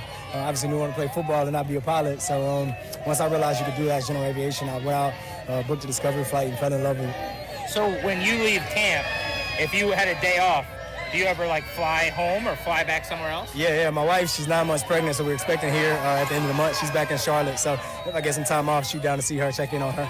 And what's the longest flight you've taken? Have you done anything international? Or? Went to the Bahamas this summer, back in June. Me and my wife went over for her birthday, flew over to the Bahamas. It's just you and her in the plane? Yeah, just us, and it was a nice little trip. These are dumb questions, but I'm amazed by them. Yeah, no worries. Yeah, it was awesome. It was a little trip for her birthday. Two of us, about a 2-hour flight from Charlotte, so not bad. Wow. Yeah. All right, cool. Well done, and I look forward to seeing you play here in D.C. All right, appreciate it. Have a good one. Thanks. Jonathan Jones. I over-talked about him being a pilot. The last 3 minutes of that interview were just questions about him being a pilot. You'll have to forgive me. I've never interviewed an NFL player who flies himself to and from the facility. That's something. Again. Did I overdo it? No. I mean, it's crazy. It's a detail that some people are like, I play video games. Okay, buddy. How's Call of Duty going? Are you good? I normally say to people, like, what's your hobby when you get outside of football? And they're like, I like to hunt. I like to fish. I like to play video games. I like to watch basketball. I leave the safety of the earth and I go up. I fly 30,000 feet up in the air. Wow. He flew his wife to the Bahamas, man. Yeah. And they just got off the plane and they were there. There's so much about, like, you're not going through Dulles for that. You got, like, some smaller airport. Like, how do you get clearance? Like, you know all the call signs where you're like, TK421 for requesting a landing platform. They're like, negative. You can't right now. And you just circle for a while with the other big jumbo jets that are landing. Like, what? I got a rap lyric for you. Oh. I want to see if you can place it. There's no chance you will. All right. Just bought a plane, so we changing the weather now. Who is out? I'm out. No idea. That's Ludacris. Oh, yeah. I figured. From Get Back. Mm. Remember Ludacris? Get Back? Nothing? No. I mean, I remember Ludacris, but I Yeah. don't know which Chris Get Back Bridges? was. Yeah. Or is it Ludacris? But my point in bringing that up, Danny, is Jonathan Jones can change the weather. You don't like how hot it is in D.C. Go today? somewhere else? My guy bought a plane. He has Yeah. changed the weather, man. That is He'll wild. just go somewhere where it's more pleasant. I hope he plays well this year and everything, but like I mostly want him to be around for more plane questions. Yeah, that would be nice. I think he's had a good camp. The corner room in general has played very well. Here is my concern or nervousness. Sounds negative, but I wonder if they're just looking good because this receiver room without Terry McLaurin allows them to. I think both are true. They're better than they were last year. They have to be better. Dubious honor, but yes. Amos can play. Lattimore's not going to stink again. Jones wasn't here and is a massive upgrade over Michael Davis and some of those other veterans. Sainristil is really good. We saw that last season, and he's probably going to be better in year two. They've got to be pretty solid at corner, I would think. Yeah. I'm not confident in Lattimore. I think But he's not going to play as bad as he was last year. I don't know. Because he's healthier. But for now, I mean, that's part of the pathology. Is he plays 7 games and he's hampered for the other 6 or 7 that he plays. I just don't believe that he's all of a sudden going to become healthy. But to me, they're better because of Amos, because of Jones, and Sainristil in year 2. That's different than St. Just, Michael Davis, whatever. Noah Benogany was their second corner last year for the better part of the year. He'll be 4th or 5th. Commanders tackle Brandon Coleman's on the show today at 5:45. The Major League Baseball trade deadline is 3 hours and 6 minutes away. Coming up at 6 p.m. Should the Nats trade Mackenzie Gore? Next on Grant and Danny. Ludicrous.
We're brought to you by Melwood. MLB trade deadline hits at 6. Nats still continue to be a big part of it. Righty Kyle Finnegan goes to the Tigers. They got back a couple of low-A minor league prospects, Josh Randall, RJ Sales. Of course, this is after already moving pitcher Michael Soroka to the Cubs. Phillies bring in Harrison Bader from the Twins, who also sent reliever Brock Stewart to the Dodgers. Padres get closer Mason Miller and starter J.P. Sears from the A's. Now, the A's are going to get 18-year-old minor league shortstop Leo DeVries. He's the number 3 prospect in baseball, with Shane Bieber also heading to Toronto earlier. He hasn't pitched in the majors, though, since his Tommy John surgery back in 2024. Football in July. It's a warm-up. We get it, but it still counts. You're happy to see it, especially if you're interested. Seeing a couple of young quarterbacks out there, right? Trey Lance getting the start for the Chargers in the Hall of Fame game tonight. Hendon Hooker out there for the Lions to start things off. Jim Harbaugh did say the plan for Lance is to play at least the first half, probably part of the third quarter on top of that.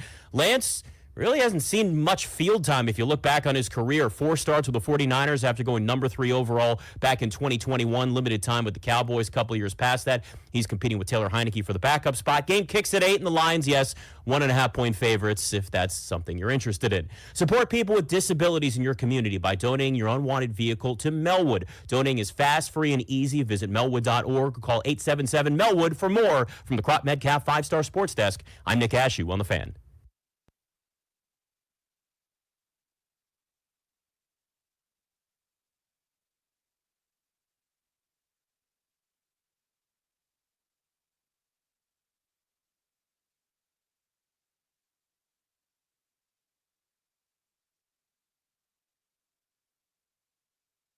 Brought to you. Is this thing on? We're good? Yeah, now we're good. Now it's happening. Huh? Yeah. Yeah? Mike's Yeah. working? Yeah. The show's brought to you by the law firm Condori and Murad. Estate planning, elder law, real estate transactions, probate administration.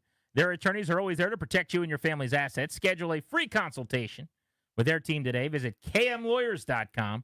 Be sure to tell them we sent you. That's kmlawyers.com. Trade deadline in 3 hours at 6 o'clock. Should the Nationals trade Mackenzie Gore? I feel like I'm going to irritate some people today because I now am going to go hard in the paint here. I think they need to trade Mackenzie Gore. Need to? Need to. I think they should trade Mackenzie Gore, and it would be a misstep not to. Now, my first order of business here is to just provide a caveat, which is to say, I love Mackenzie Gore. I was in on Mackenzie Gore before it was cool. Okay, this is a former number 3 overall pick with the Padres. Was one of my favorite young pitchers in baseball. We had him on the show. People might forget this. The day the Nats traded for him in the Juan Soto deal, he actually called into our show because I had a little relationship with him from doing my prospect show in the past. And I think he is a stud. When he pitches at home, I go to those games. I am a huge believer. I think there's a potential that he turns into a legitimate ace. You know, if there's 20 of those in baseball, he could be one of those top 20 pitchers in the sport. I think on a first division World Series caliber team right now, he's probably more of a number 2 starter. But from the left side to throw 97, to have the secondary stuff that he has, there's a reason he's an all-star. He's gotten better every single year. I love the player. I believe in the player. I think whoever trades for him, the Cubs, the Yankees, the Tigers, whoever it would be, is doing the correct thing. By the way, if I needed an arm, I would 100% trade for Mackenzie Gore. Yeah. I'm getting 3 postseason runs out of him. I'm getting 2.5 years out of him. I believe in the player. To be redundant here, let me say it one more time. Mackenzie Gore guy. He is advised by Scott Boras, and he will be leaving in free agency after 2+ seasons from now. He is not a guy, even if he wasn't advised by Boras, that I think is looking to sign a long-term extension here. He's looking to get to market.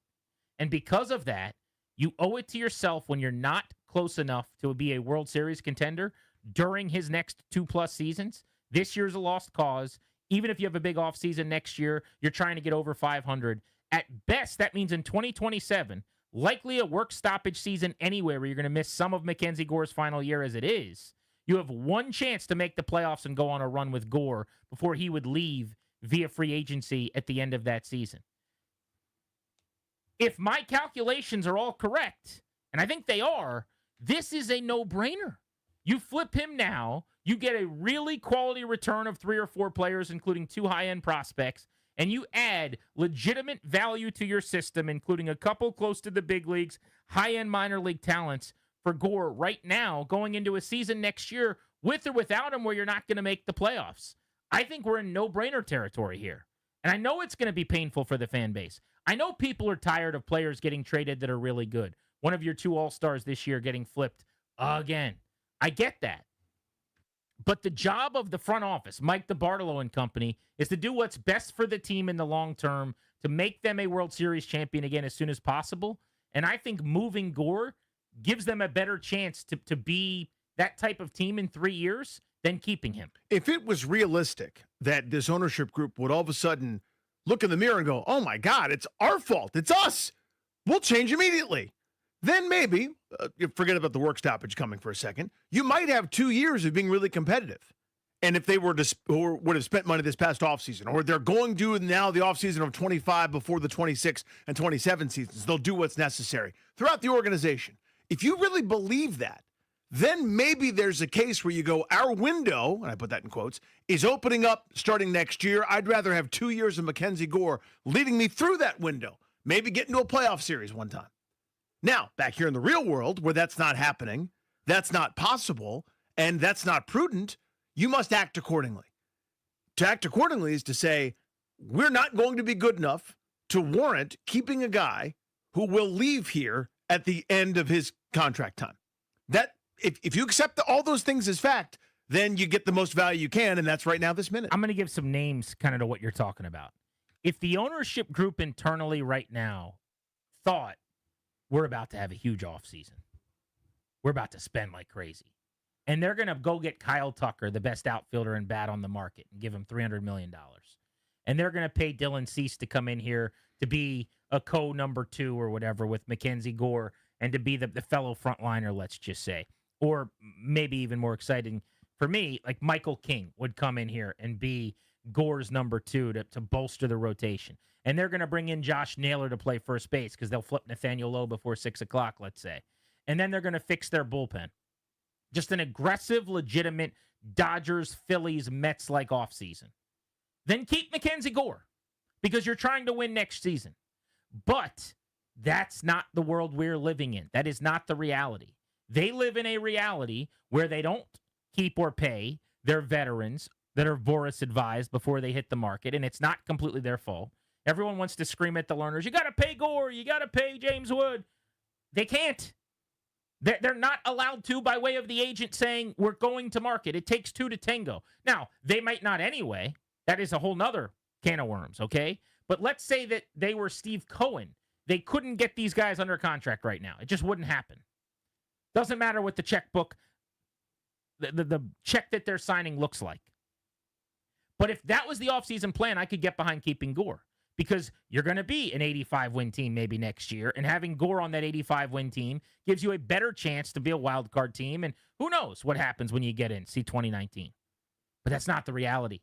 So it's 2 years left. Next year, you're almost certainly not making the wild card conversation. You're just trying to get back to 500.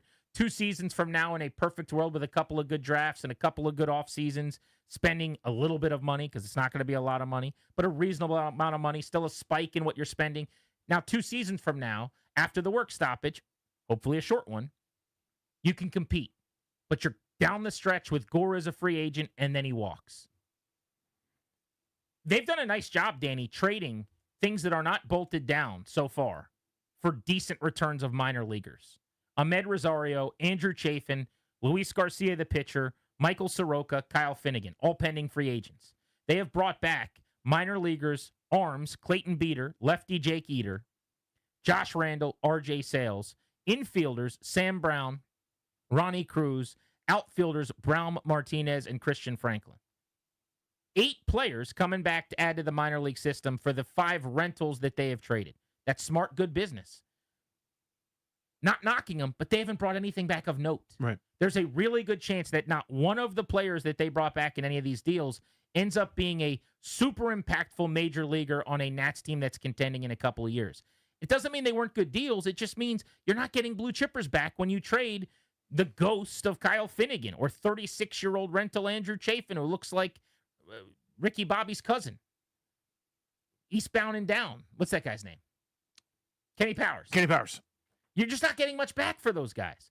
There's one way to get a good return here, and it's Mackenzie Gore. That's the return you're going to get before 6 o'clock. And we've already got, we'll always have fans in our mentions at Grant H. Paulson, at Funny Danny, who just can't handle that. Because, and I get it, because your tickets are already paid. It's not like the Nats are going to give you, a discount on your Shake Shack when you go in there when it's no longer Gore pitching and it's some 4A Freddie. But what's the point of all this, right? The point of a baseball decision is let's make the best one for the chance to do, as you said, try to be really, really good again. And to open up the window for us to be really highly competitive for multiple seasons at a time. Not one weird flare-up like the football team would do when they would win 3 games in a row, 5 games in a row, 4 games in a row, go right back to being 6 and 10 again. That's not the point. The point is to have a core of young players, supplement with some veterans, not to just get to 500 and pat ourselves on the back, but to be really good. To go through what we frankly just did that culminated in a World Series in 2019, which is a long time ago now, but you're talking about an average of 90, 91, 92 wins per season where, yeah, sometimes it goes bad and everybody's mad at each other. You win 83. Sometimes it goes great. You win 98. That's the range. That's where you are trying to get to. This is the path to do it. I'm sorry it sucks right now. I got news. It sucks right now. It already does. We got that covered, right? When you go to the ballpark, especially if it's a day game, you're going to catch an L. I don't care who's pitching. They're halfway on the bus, dude. They pack their gear before the game starts. They're 13 and 2,000 during day games. They play games at home sometimes during the day. It's already so bad. It will get worse without Mackenzie Gore in the short term. But again, if Gore what's the today point? wanted to sign a 6-year deal at, I'm just making a number up top of my head, but at $180 million for $30 million a year, I would do it. I'm not trying to trade anyone that has value. I'm not trading C.J. Abrams, who has 3 years of control left after this season, because I believe there's a real chance that I could make the playoffs a couple times in those 3 years if they actually started spending. I certainly would have a chance 3 years from now in 2028 to have Abrams be a part, an impact piece, but he's not a Boris guy. You might actually be able to get a contract done with C.J. Abrams. And by the way, Grant DeBartolo over here running the shop, I am talking with C.J. Abrams right now, this moment, about an extension. I don't care if he's my shortstop long-term or if I have to move him to second or if he's playing center field at some point. None of that matters to me. He is a major league caliber offensive and base-running threat who deserves to be here and paid handsomely for a long time to come. And because he's one of the rare non-Boris guys like Trey Turner that you've had around here that maybe, just maybe, you could get a deal done with, I would be doing everything in my power to do that. But we live in a world right now as fans, you said it stinks, that isn't fun. I mean, did you see the details on when they traded Kyle Finnegan that came out? Finnegan's 1-year deal for $6 million was deferred over basically a 3-year span, 25, 26, and 27. A 1-year deal for $6 million for a major league reliever, who, by the way, was scheduled to make more than that, but they waived him and risked not having him at all on a bad bullpen so that they could save a couple $1 million. But then they deferred that over 3 years. I mean, that is wild work, bro, that you're going to sign a guy for $6 million on a 1-year deal and defer it over $2 million at a time for 3 years. That is almost as embarrassing as, like, when you're down on your luck and you go into that grocery store and you're paying with the pennies and it's like, I got 67 cents. And you're like looking around. Like, this is the ownership version of that. Yeah. What are we doing here? But this is where we are. I think they got to make the move today. I don't think they're going to, for the record. Trade deadline is 2 hours and 45 minutes away. I don't think ownership would sign off on a Gore deal. My guess is they could get a good offer. I don't know if they'll get a great offer, the one they want. If you're holding out with you're trading him to the Tigers, you're asking for Kevin McGonigal, the best hitter in the minor leagues. They're probably not giving him to you. If they could get him, let's all just take our clothes off. But let's say you're holding out for 2 of their top 5 prospects, and Detroit's going, no, we can't do that. All right, then you could hang on to them. That's fine. Call the Cubs, call the Yankees, what have you. Maybe they don't get the perfect offer. They want 100 cents on the dollar or 110 cents on the dollar. That could be the reason they don't make the trade.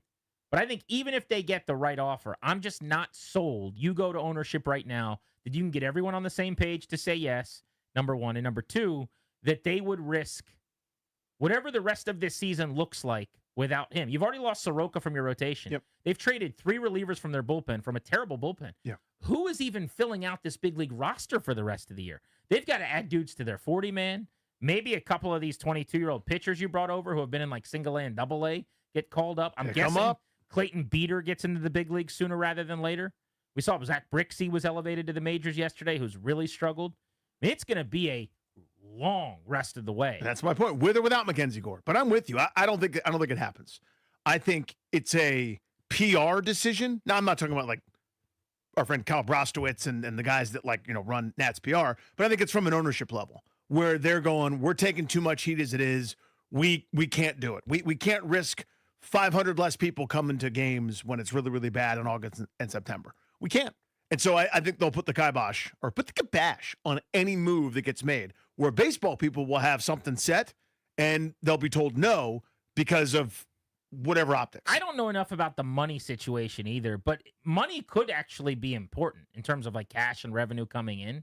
I know the learners do very well in the big picture, but when you're deferring 1-year deals for $6 million, they might not actually feel like they have the luxury of having several thousand fewer people at games. They don't have cash on hand. This has been the thing for years, mostly because of the TV deal that was such a hot pile of garbage. So what does that mean? Their money's tied up in their assets, or? Yeah, so like when, let's say you're a billionaire, congratulations. It's not as if you go to the bank account, you do check balance, and it says $1 billion. Correct. Your $1 billion is in buildings, and your worth is in this thing. Whereas the way I think of it, not to be morbid or glib, but if somebody kidnapped your loved one and was like, you have to liquidate every dollar you have, that's what you could come up with, right, as a ransom. It doesn't mean that's what you have. The business operating part, they don't have enough cash coming in. TV deals are supposed to be 10, 20, 30, 40, 50, $60 million in cash. That's your payroll. That's this paycheck. That's the bats, the balls, the rosin bag, the pine tar, everything that your expenses are coming through.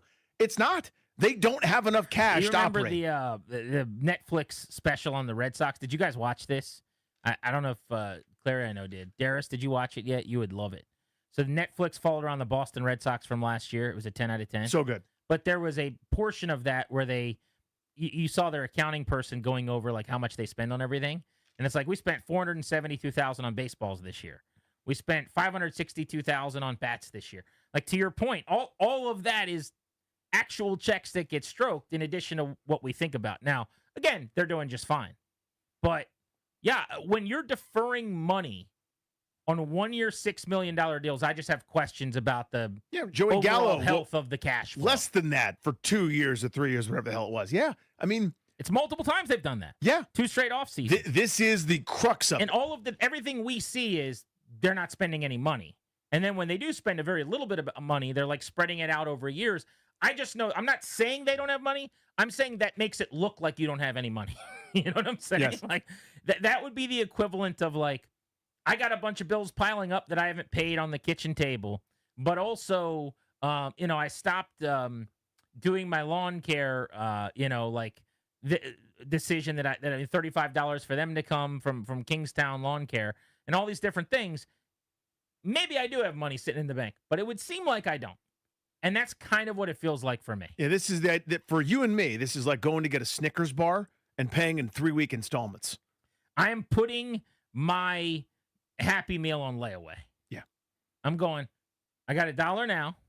Don't worry. I'm going to have $1 when I come in next week. And after 5 visits, I'm going to pay you these $5. That's what they're doing with Kyle Finnegan's 3 years of deferment. But back to the topic at hand. I actually want to hear from people on this. We had a bunch of interested Nats callers yesterday, closing in on the deadline. Want to open up the phones for the first time today on the listener lines at 800-636-1067, 800-636-1067. I'm hoping to get people on both sides of this because I do think there are plenty of fans out there that wouldn't want to trade Gore. And I want to hear your argument against it because I think this is a very, very easy decision at this point. If they can get the right deal, they should do it. But if you're unwilling to sign off on that, why is it? And maybe that's the number one question. If you are the GM, you're Mike DeBartolo today, with your first chance to make a big-time trade, would you trade Mackenzie Gore, yes or no?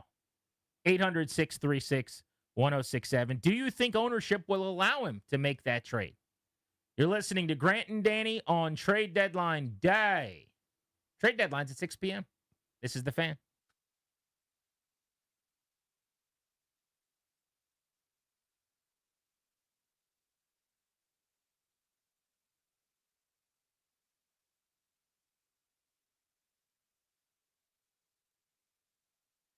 Life moves fast. Your home sale should as well. What's up? It's Danny Rouillet with you. For my friends, Debbie, Sarah, and Reynolds of Power Home Team with Keller Williams, they have perfected getting your home sold fast and for top dollar. What does that mean? It doesn't have to mean nonstop showings, last-minute cleaning frenzies, or scrambling to get the dogs and the kids out the door. With their exclusive cash offer program, it's literally never been easier. Here's how simple it is and can be for you. You call Debbie and Sarah, tell them about your home.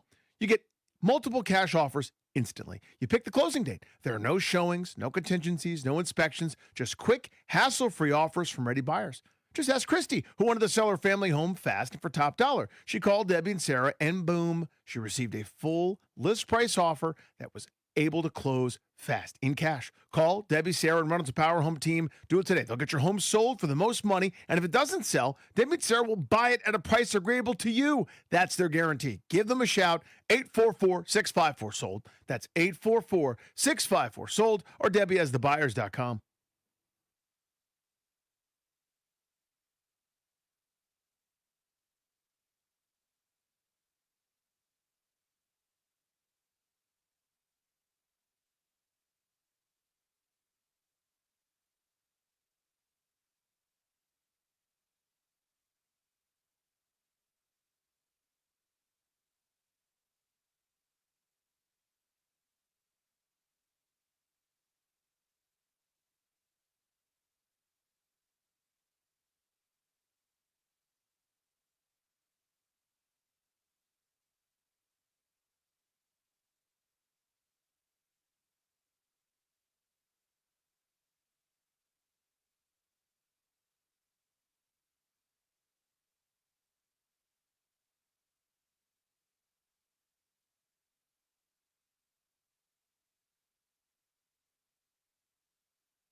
Nats staying active here on deadline day, sending closer Kyle Finnegan to Detroit for a couple of minor league pitchers. They already moved pitcher Michael Soroka to the Cubs. Padres get closer Mason Miller and starter J.P. Sears from the A's. A's get back a bunch of top prospects in return. Shane Bieber heading to Toronto. Hasn't actually pitched in the majors since that Tommy John surgery in April of 2024. Has made 3 minor league rehab starts, though, in recent weeks. In case you're wondering, no, there has been no movement in the Terry McLaurin contract situation out of camp today. Things continue to move on there. We do have Trey Lance versus Hendon Hooker in the first preseason football game of the year. It's football in July, but you'll take it anyway, right? Lance should play into the third quarter in the Hall of Fame game, competing with Taylor Heineke for the backup quarterback spot. The game does kick at 8, and if you are wondering, the Lions are 1.5-point favorites. Just to keep that out there, tight end Noah Fant also expected to sign a 1-year deal with the Bengals. I'm Nick Ashew on The Fan.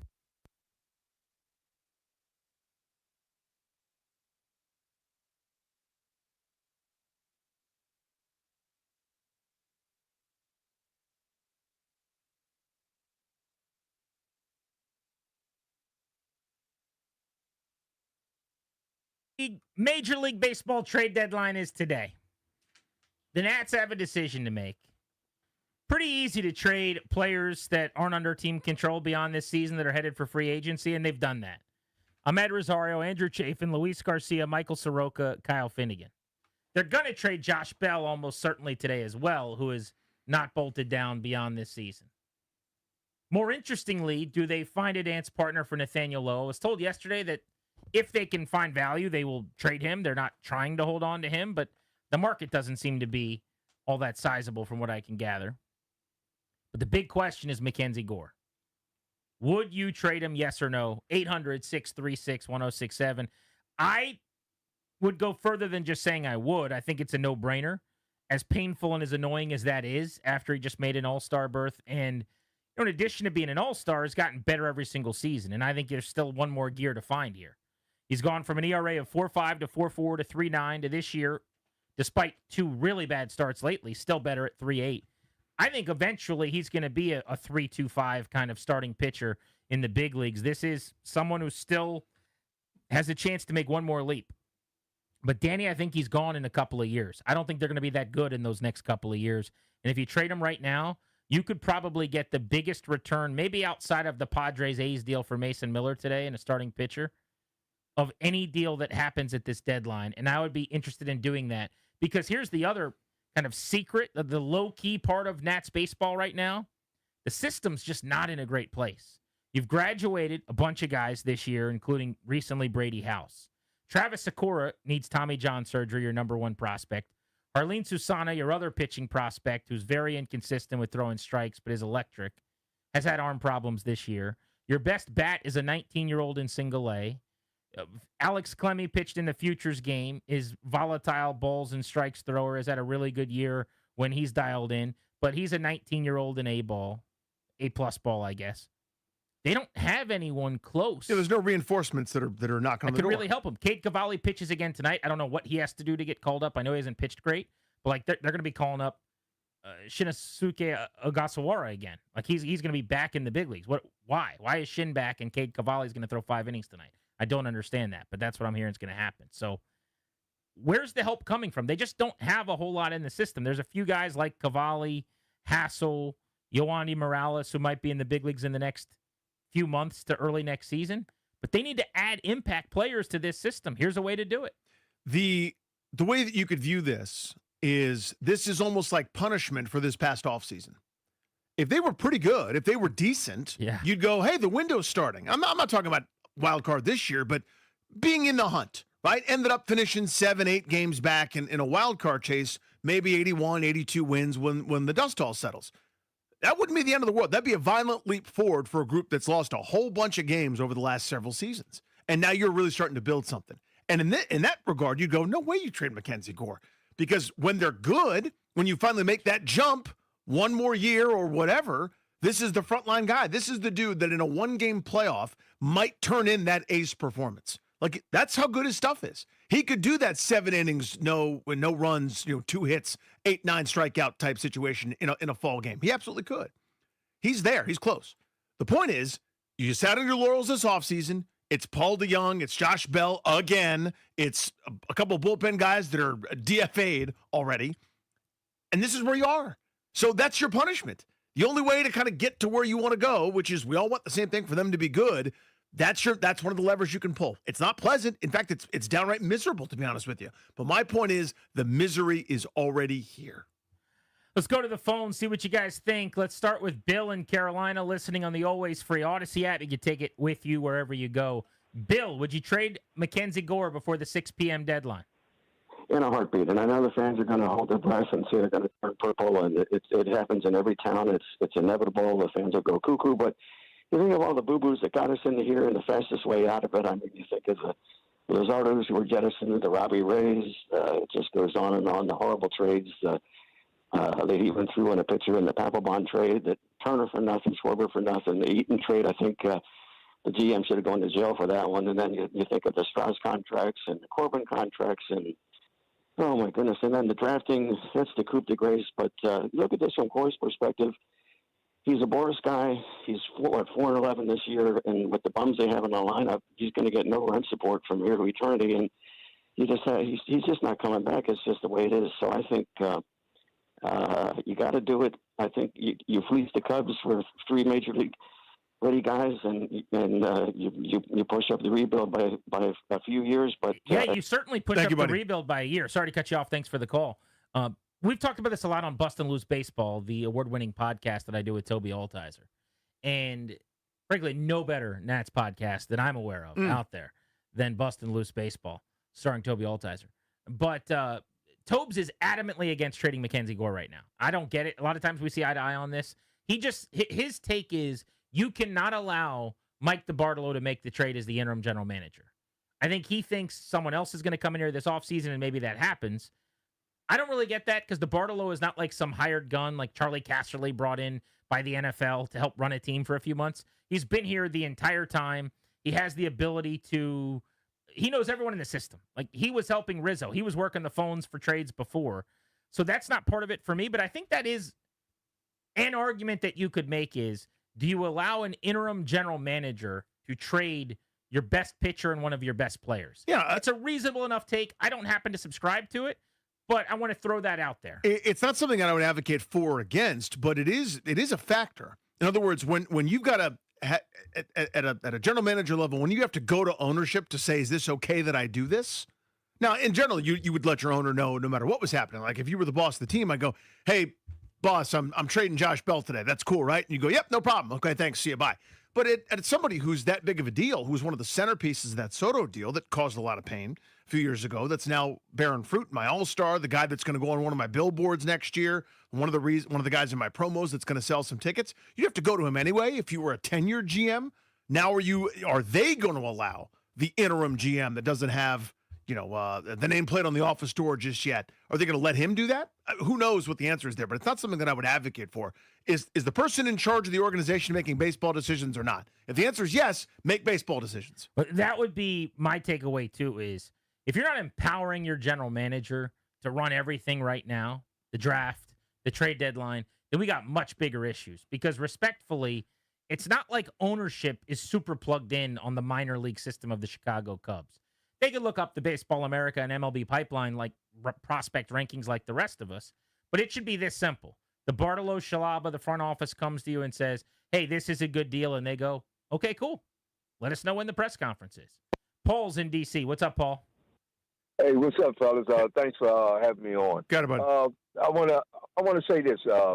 At one time, we were a competitive team. We were a competitive team that wind up winning a World Series.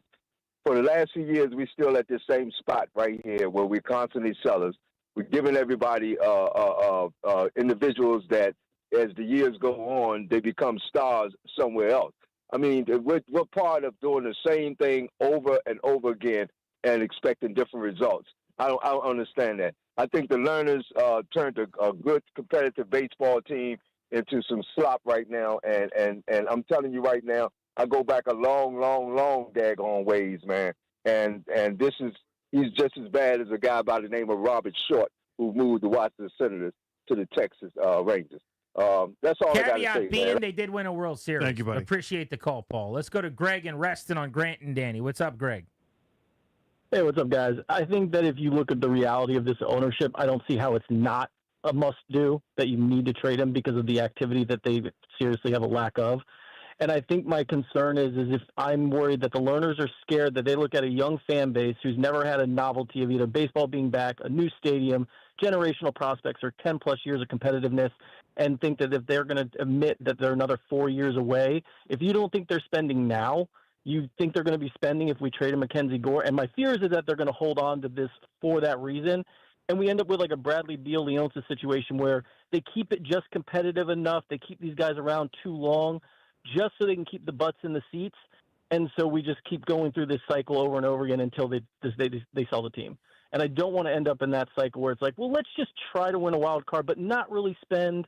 And then at the same time, it's like, well, yeah, we're still just going through the same purgatory of mid of a team. Appreciate the call. Thanks, man. I know that you're not getting the Soto return. That's a one-off, generational, all-time, best return ever kind of situation. But how many times have we said, can you imagine if they wouldn't have made the Soto trade? By the way, that nobody wanted them to make at that time and that fans were livid about. Because at that time, James Wood was just a kid in single A that nobody cared about, right? Yeah, they're the Rockies without that deal. We're going to say something similar in 2 or 3 seasons when we look back on this, in my opinion. If Mackenzie Gore just plays out the next 2 years and is a good pitcher on a bad team, think about how much further along you could possibly be had you have traded Mackenzie Gore and gotten, I'm just going to make this up now, but like Matt Shaw, your starting second baseman, the Maryland Terrapin, who's with the Chicago Cubs in their system, and Owen Casey, who's in that system, who's a power hitter who might be able to be an everyday player for them and a starter. And you get 2 everyday players plus some arm for the Cubs for Mackenzie Gore. It's just so much different looking 2 or 3 years from now if you get that kind of return. Let's go to Kevin in Arlington. What's up, Kev? Hey, yeah, Grant, I just don't think you can sell hope if you hold on to Gore. Listen, Rizzo's fired largely because of the misses in draft and development, and some of the best players came over, as you just said, with the Soto deal. This is a similar situation in that we don't have anything. As you said, so many of the prospects have graduated. I don't think they're going to pay Gore what Boris will want in 2 years, and Gore's trade value is never going to be any higher. The other thing I'd like to mention is, didn't DeBarlo get a lot of credit for setting up the Soto deal? I read that he did. So yeah, after he was hired. Thanks, Kev. Appreciate the call, buddy. That came out from kind of the celebration of him getting his opportunity. Was a lot of people in the organization saying he was instrumental in helping Rizzo with the Soto deal. By the way, I just got a text from our guy Valdez, who's obviously a big Orioles fan, but he makes a good point. We keep thinking about the teams that have a chance to win the World Series this year. Because Gore is controllable for the next 2.5 seasons, why wouldn't other teams like Baltimore, or even the teams that might not be in play this year, but that can't go out in free agency and get a pitcher? Gore is cheap by the standards of number 2 starting pitching. You know what I'm saying? On the market, yeah. A guy like Mackenzie Gore costs you $30-some million a year. You're getting him in ARB-eligible seasons where he's going to be making a pittance of that. Yeah, this year's sub 3 in terms of his deal. It would go up, but it wouldn't be outrageous. It'd be a great in terms of they value got Samuel for pitcher. Basayo coming. I don't think like Adley Rutschman's on the block, but if you could get Colby Mayo or Eston Kjerstad and a couple of those guys that are like frustrated non-prospects anymore in a package of 3 or 4 players, and the Orioles need a pitcher. I just think there's a huge market. It's not just the teams that are trying to win a title now. Yeah, that's a good point. Teams like Baltimore, what an asset that is for a club that can't pay money like the Orioles for real pitching. Same as the Nats if they were knocking on the door of competition. In the playoffs, you're getting frontline starting pitching production at a huge discount. So I hadn't even thought about a team like Baltimore, but to me, there should be 7 to 10 teams that are willing to offer something significant. 3 postseasons, 2.5 years of Gore is huge. Now, maybe someone would say the Orioles, there's no reason for them to trade for him now, but that would be the type of team that actually makes a lot of sense in the offseason. In the offseason, yeah. And I think that's what's more likely, by the way. I think ownership says, no, we need him for the rest of the year. We need all the people to come out to games that we can. Let's revisit this in a few months. That's what I think is most likely today. Let's go to Bobby in Indiana listening on the Odyssey app. What's up? Guys, one thing I wanted to talk about with Toby's point, I actually think he's onto something, because What if the full-time GM they hire in the offseason, first off, isn't DeBartolo, and second, does have a way to put this team together within the window that Mackenzie Gore might be able to help them? And that kind of brings me to just how long are we doing this? How long are we going to be like, okay, we've got this person for 6 years, and then we're going to have this next person starting in 2 years for 6 years. Oops, that first person's up. We got to spin them off. Well, until why not just trade everybody in? That's the answer. That is my ultimate point. I can hear the baseball argument for this trade because of the defeatist attitude we have towards the learners. We should be yelling, screaming from the rooftops every single day about how badly they are operating this team until they are gone or they change. We are letting them off the hook by going on the radio today and saying, yeah, they should do it. They should trade away the next 2+ years of this awesome pitcher that we've been waiting for that's finally here and hitting his stride. You know, Nats fans, we're 4 years away from being 4 years away, but it's fine because we'll get the next crop of prospects. I understand the baseball wisdom because of where we're at, but we shouldn't be where we're at. So it's a great call. Yeah. What you just said is 100% accurate. I think we do that a lot. I mean, I screamed in the offseason over and over again. I was furious. Start of the year, we talked about this. We regularly talk about how poorly the offseason went and how frustrating it is that they're stuck right now. Today, to me, is a day where you got to make chicken salad. Like, we could talk about the chicken ass all the time if we want to do that. Today's a chicken salad day where I am dealing with what is, not what I want it to be. Yeah, as we talked about for years with the football team, what we absolutely could have done. Show starts at 2. You hear the music. Snyder still owns it. Ain't no point to any of this. See you guys tomorrow at 2, and just let dead air go for 4.5 hours. That's everything you just said is true. 100% right. But I actually agree with him, and maybe today would be a day to multitask a little bit and say it is a shame, and it shouldn't be this way, but it is. Now, I will provide this kind of aside. They wouldn't be able to pay or keep Mackenzie Gore from free agency even if they were spending money, for the record. And you would still make the case that flipping him today is better, although if they were a contending team, I guess it wouldn't be a consideration. Because other than Steven Strasburg, they have had zero ability to get any of Boris's guys to avoid the market. I don't think that's a them problem. That's a most teams' problem. The Braves don't even do business with them. Straight up, the team that signs all their own guys way ahead of schedule and gets them all to team-friendly deals, they literally won't even take on Boris's players. Now, I'm not advocating doing that because he's got a lot of the best players in baseball, and I think it's a bad practice. But my point is just, when James Wood becomes a free agent, it's not going to be because the learners didn't want to pay him.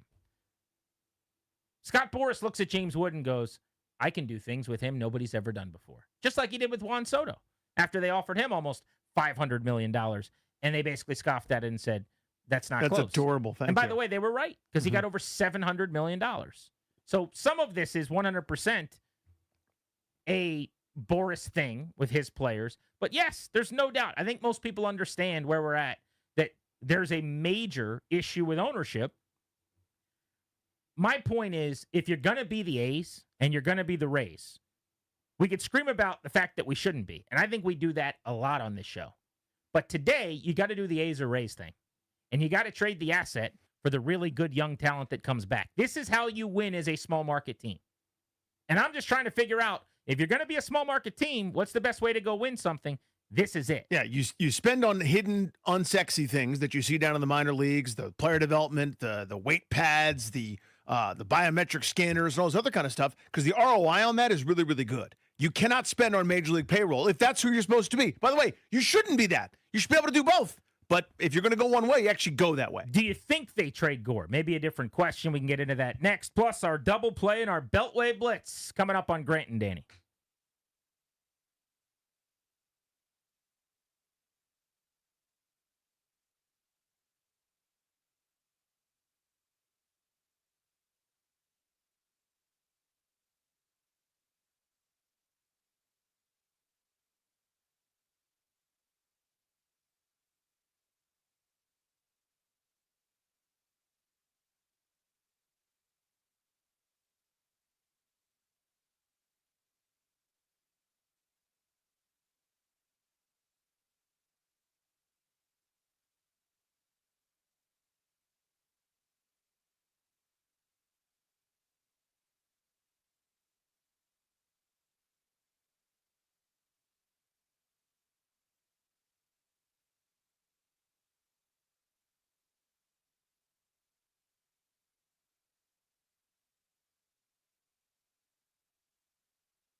Every day on Grant and Danny at 3:45, we give you a double play. What's going on in our lives, nothing to do with sports. It is driven by your local Washington area Honda dealers. Now is the time for a great deal on a new Honda. Visit your local Washington area Honda dealer today. Got in my car today in the driveway, and everything in my car was like thrown all around, just all over the place. And we've been looking for some paperwork at the Paulson household that we cannot find so far. And so I figured, well, maybe my wife thought for some reason it was in my glove box or in my car. So I texted her. I'm like, were you looking everywhere and just never put anything back in my car? And she's like, no. So it turns out that the body odor smell that I smelled in my car when I opened the door for the first time this morning, in addition to stuff being strewn all over my car in my driveway, was someone probably getting into my car last night and proceeding to rummage through everything. What an unsettling, terrible feeling. Sucks, dude. This is the second time ever that this has happened to your boy. It's not like I live in like the worst area or something. Apparently people like doing that. I don't know why. They didn't take anything that I could tell. My wife's like, what did they take? I'm like, I'm not sure, which probably means they didn't take anything that important. I also don't keep much in my car overnight, in fairness. They chose not to take my pens and my gum and my deodorant and some of the stuff I have, but just all over the seats, just thrown everywhere. That is a bad feeling. It's awful. It sucks. It just there's so much about it. We talked about this earlier today, and I'm sorry that happened to you, man. It is so annoying. It's unsettling, I think, is the word that you use, which I think is right on. Just the idea that someone's so comfortable that they would just do that. I mean, I don't know. They had to be sitting in there for a while because I legitimately could smell like body odor. And I was like, there's a lead behind there. Yeah, someone who smelled really bad was the culprit. So whenever that's my lead right now. Yeah, so my kids and I just out of habit now, having had my car broken into enough times over the years in various places, not just in front of my house or wherever, where we're just going inside the store for 5 minutes or whatever, and I go, put your backpack in the trunk, and they're always like, whoa, what do I have to do that? I was like, that's what we're doing. I want no visual temptation. I want anybody walking by just happens to peek in and see, hey, there might be something worth taking in there. Because again, right before all of my finals, I mean, how's this for one of those dog ate my homework type excuses? Right before a finals season, I visited some buddies in New York. Didn't even think about it. I had my backpack full of like notebooks and textbooks. How disappointed were those burglars? They smashed the window. Like, what's in the backpack? Oh, this guy's hastily jotted down ADD notes. This guy has no idea what he's doing. He's a terrible student. But I'm trying to explain that to my professors, and they're like, yeah, right, buddy. But yeah, I mean, what it's do awful. we think this person's looking for, though? Like, I'm not suggesting Valuables. they should take pens, but what do you think? I'm just keeping like jewelry Yeah, in my people glove do. box? People do. Whether it's a wallet you leave out there, it's cash for tolls, or who knows. They're looking for valuables. Well, there's zero in my car. Yeah. You came to the wrong place. It is time for Danny's double play. Oh, Randy Douye movie review time. Saw Fantastic Four First Steps last night. A lot of this movie works. It is a good job by Marvel in a lot of ways. The super futuristic but retro feel to it is really, really good. So it's a society in the 1960s that's still doing what we were doing, but they've got some flying cars, and it's one of the alternate universe type deals, Earth 818. So the Fantastic Four are already established as heroes. Everybody likes them. Pretty good. So that they do a good job with each of the characters. They give them nice little arcs. It was fun. Pedro Pascal is great. Vanessa Kirby is great at acting. She's really, really good as an actress. I love Vanessa Kirby as an actress. She is such a good actress. Big Vanessa Kirby fan as an actress. Joseph Quinn is a good Johnny Storm. Just kind of in his way, a little bit petulant, a little bit whiny, but at the same time, heart of gold kind of a guy. So overall, the movie is fine. You know my deal, Grant. Whatever your rules are, whatever rules you tell me of the world we live in, you and me are doing Harry Potter, we live in a world where there's some wizards and you got some magic and you can do some cool stuff. You're in a real world, then you can't do BS. You can't just sort of change, right? You establish the biggest of the big bads, Galactus. I'm not spoiling anything. Everyone knows Galactus is coming. They show you in the trailers. They show you in every preview. Galactus. What does Galactus do, Grant? What does Galactus do? I don't know. He eats planets.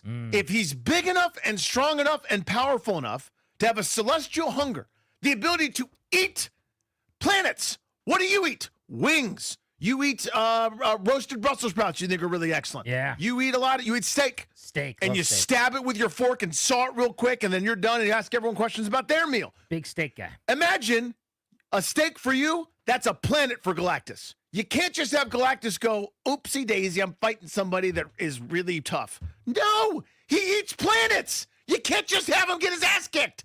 Galactus eats planets. So, because Galactus eats planets, I'm not spoiling anything. All right. Point is, 6.5 out of 10. It's fine, but you're going to be frustrated. A lot of stuff works. That part of it I'm not going to be doesn't. that frustrated. I bet y'all enjoy it. You will enjoy it. It's good. It goes a little slow By in the way, parts. you've seen 2 movies this week. Can we talk about that? I saw Superman last week, but couldn't talk about it because we were doing stuff. Okay, but still, you've seen 2 movies in a very short time. Yeah. You normally go years without seeing movies. It's very annoying. We have to dance around you while you're in studio. You've seen 2 movies in a short time. Mm-hmm. Way to go. Yeah. Proud of you. Yeah. How did you see a movie last night? My oldest son wanted to see it, so it's the only way I can get away with it now is either go when my whole family's out of town in the morning, which happened recently, which happened when I went and saw Superman, or my oldest wants to see it, so it's like, oh, I'm being a dad. I'm just helping out as a dad. It's what dads do. We're dad activities. It's a good move. I have the movie theater move with my kids. It's a great move. Beltway Blitz is next. We'll cover the teams you care the most about today, and at 4:25, we got some burning NFL questions to get into. Plus, we got to talk about a vote tomorrow during, I would think, B. Mitch and Finley, maybe right before we go on the air, we should find out whether or not the Commanders get the help they need from the D.C. City Council on the first of 2 votes. Got some details on that coming up this hour on The Fan.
Brought to you by Reynolds and Power Home Team, Keller Williams Realty. Football in July might just feel like a warm-up. It still counts, though, especially if you're interested in seeing a couple of young quarterbacks. Trey Lance getting the start for the Chargers in the Hall of Fame game later tonight. Hendon Hooker out there for the Lions. Jim Harbaugh said the plan for Lance is to play the first half and part of the third quarter.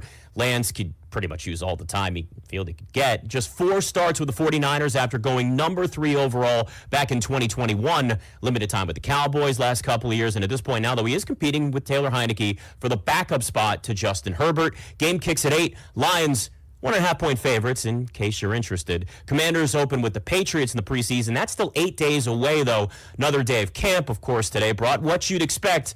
Another day of no new deal for Terry McLaurin. MLB trade deadline's closing in, and the Nats send righty Kyle Finnegan to the Tigers. They get back a couple of low-A minor league starters, Josh Randall, R.J. Sales. They already moved Michael Soroka to the Cubs earlier. Padres also get closer Mason Miller and starter J.P. Sears from the A's. Want to hear the fastest way to know what your home would sell for? Reach out to Empower Home Team and just text your address to 800-763-3000. No phone call, just text your address to 800-763-3000. That's 800-763-3000. From the Crop Metcalf 5-Star Sports Desk, I'm Nick Ashew on The Fan.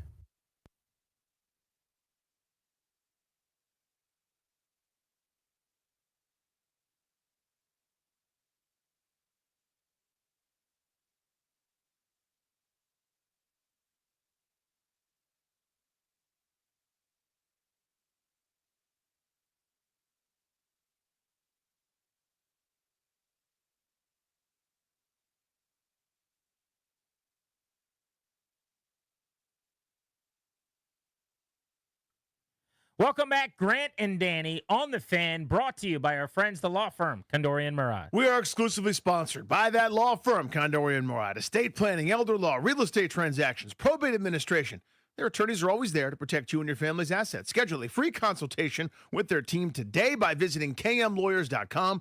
Be sure to let them know that we sent you. That's kmlawyers.com.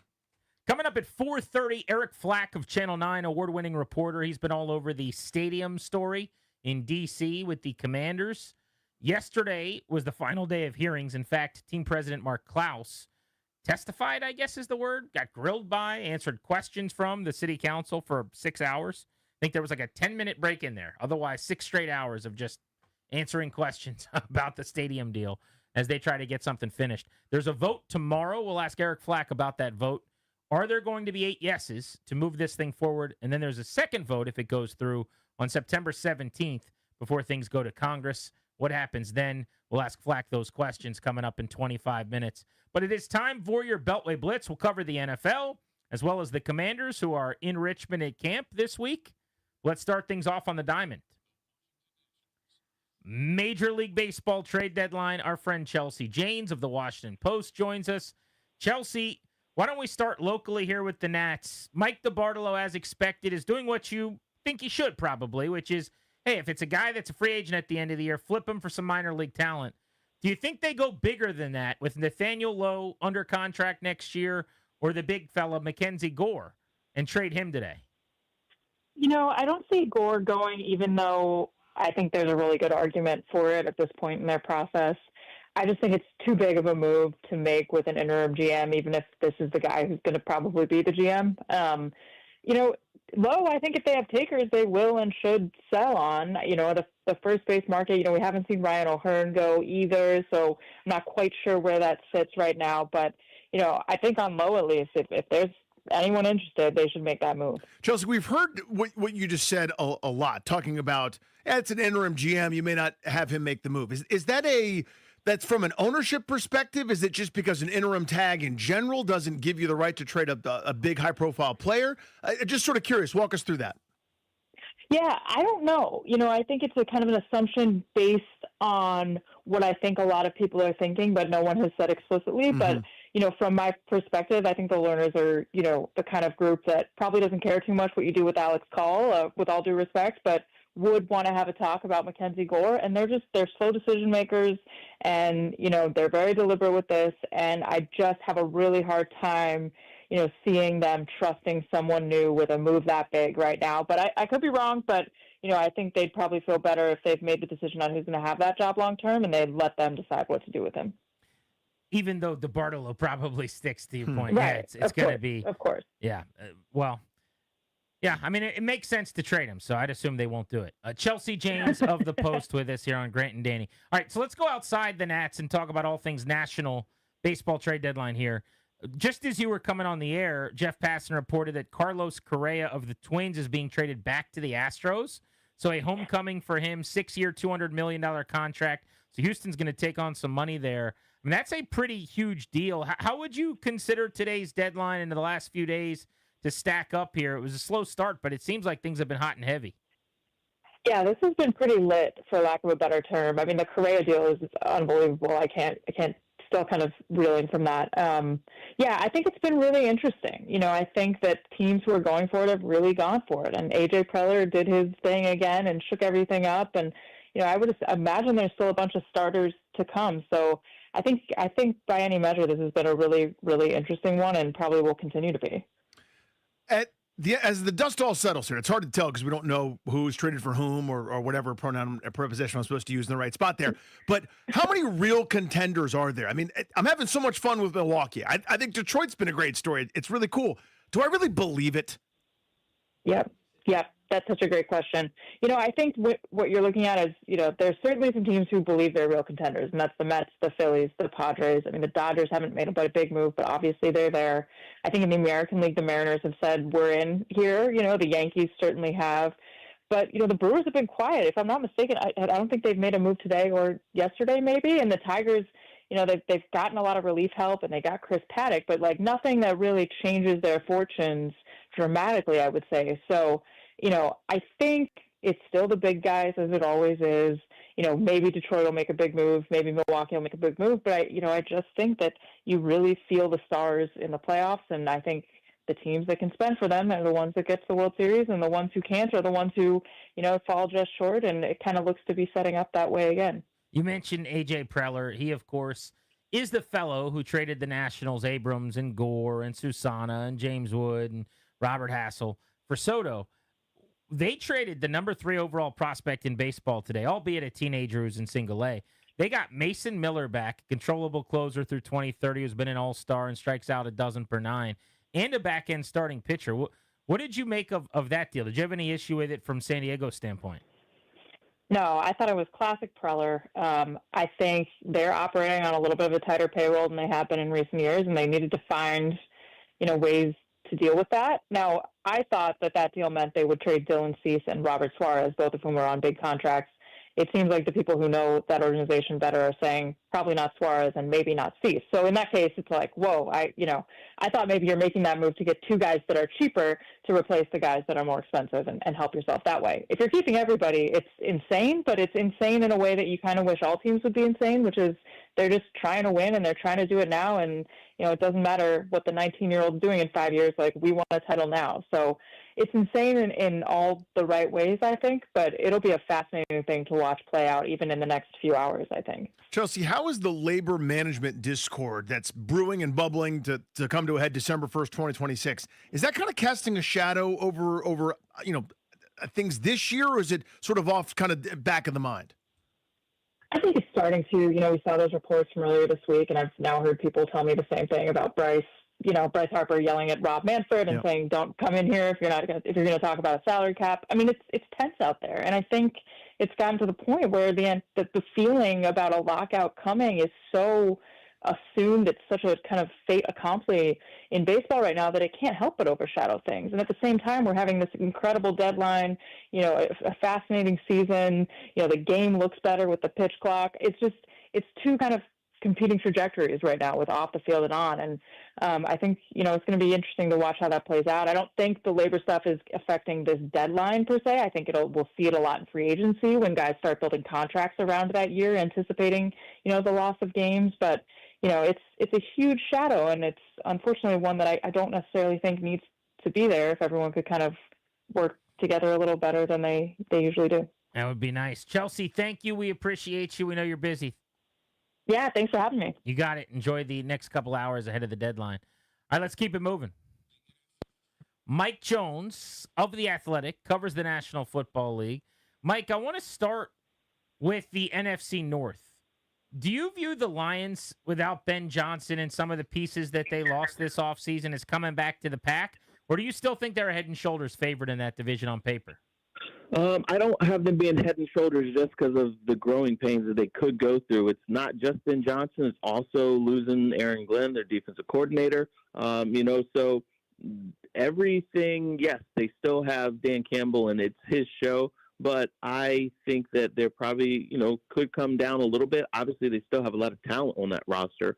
But, we'll see if they get off to a slow start as they work out the kinks and get acclimated to new leaders of their, both sides of their ball. But I think that it'll be a little closer as far as the Packers. I think they are going to be good this year. I don't know about the Vikings. They might come down to earth a little bit as J.J. McCarthy feels his way along.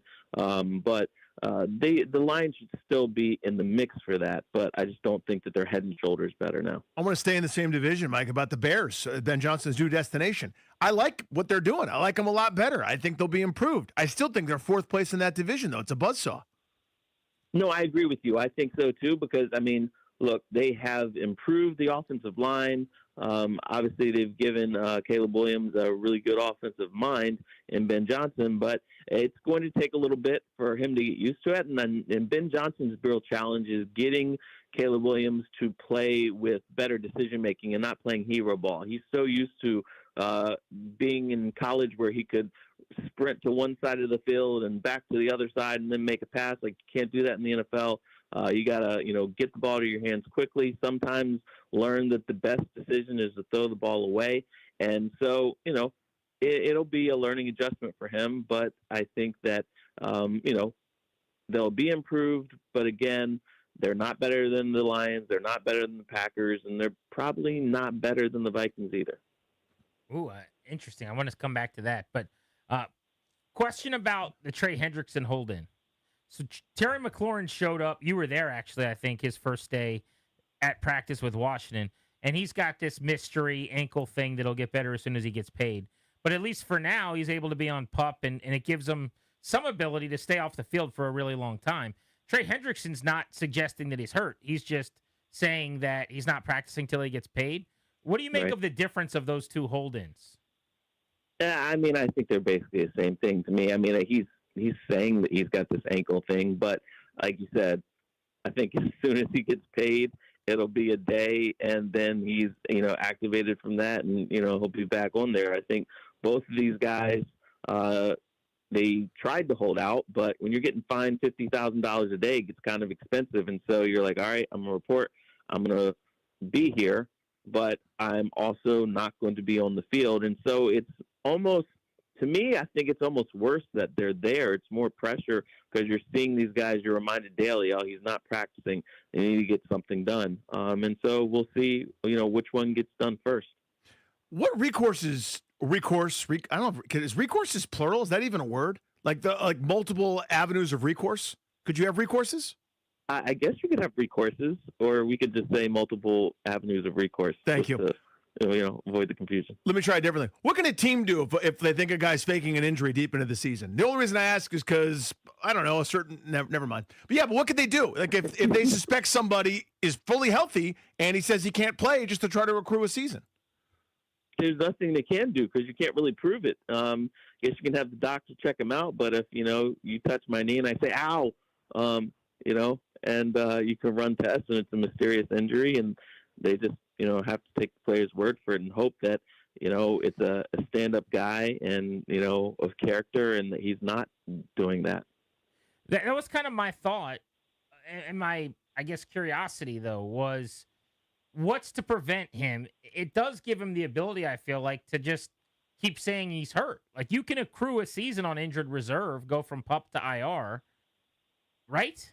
Yeah, you could do that for sure. But then, what kind of leverage does that give him? Nothing really. You know what I mean?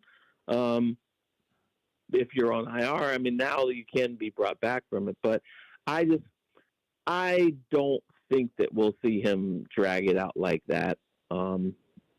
I mean, I guess you never say never, but I think sooner or later they're going to get this thing done before the start of the season because they know they need him out there, and they can't, be messing around and have this thing dragging out longer.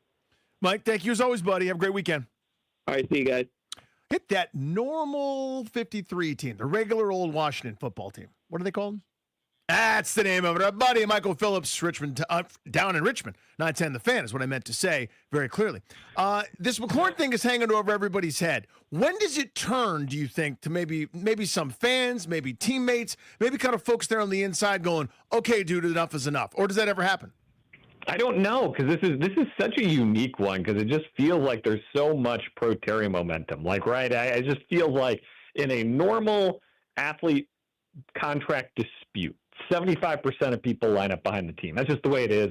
We can break down the psychology of that. It just feels like that is not the case here. Like, there are people lining up behind the team, and certainly with that little push with the Adam Schefter thing earlier this week. But I feel like on the whole, people largely have Terry's side. I think the only thing that would swing that, I think the DK Metcalf number is the number here, the 32. The only thing that would swing it would be if we can definitively learn that he was offered that number or more and turned it down. I think that's the only change in the process here.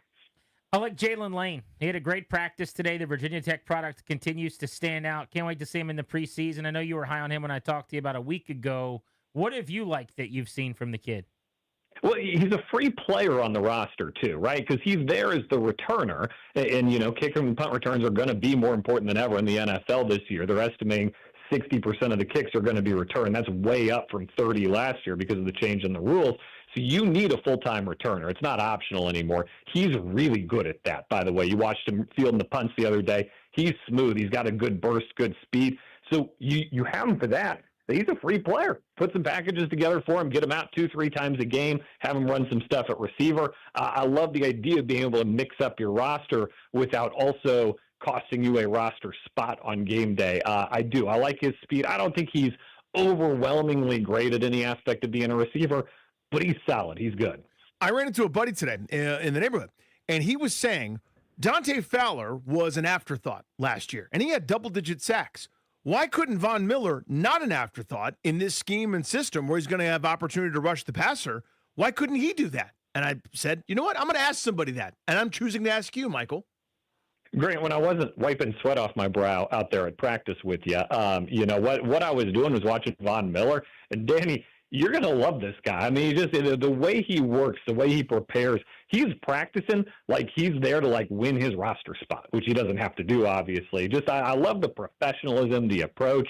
I think the only question is, how many snaps is the right number of snaps for him? He shouldn't be out there 100% of the time. Bobby Wagner's going to have this question too. What's the right number of snaps to have them out there to make sure they can be impactful in the third quarter, in the fourth quarter with the game on the line? If you tell me he's going to play 70% of the snaps, I'm willing to join you in that prediction. I don't know is that too high of a number, though? It might be at this stage of his career.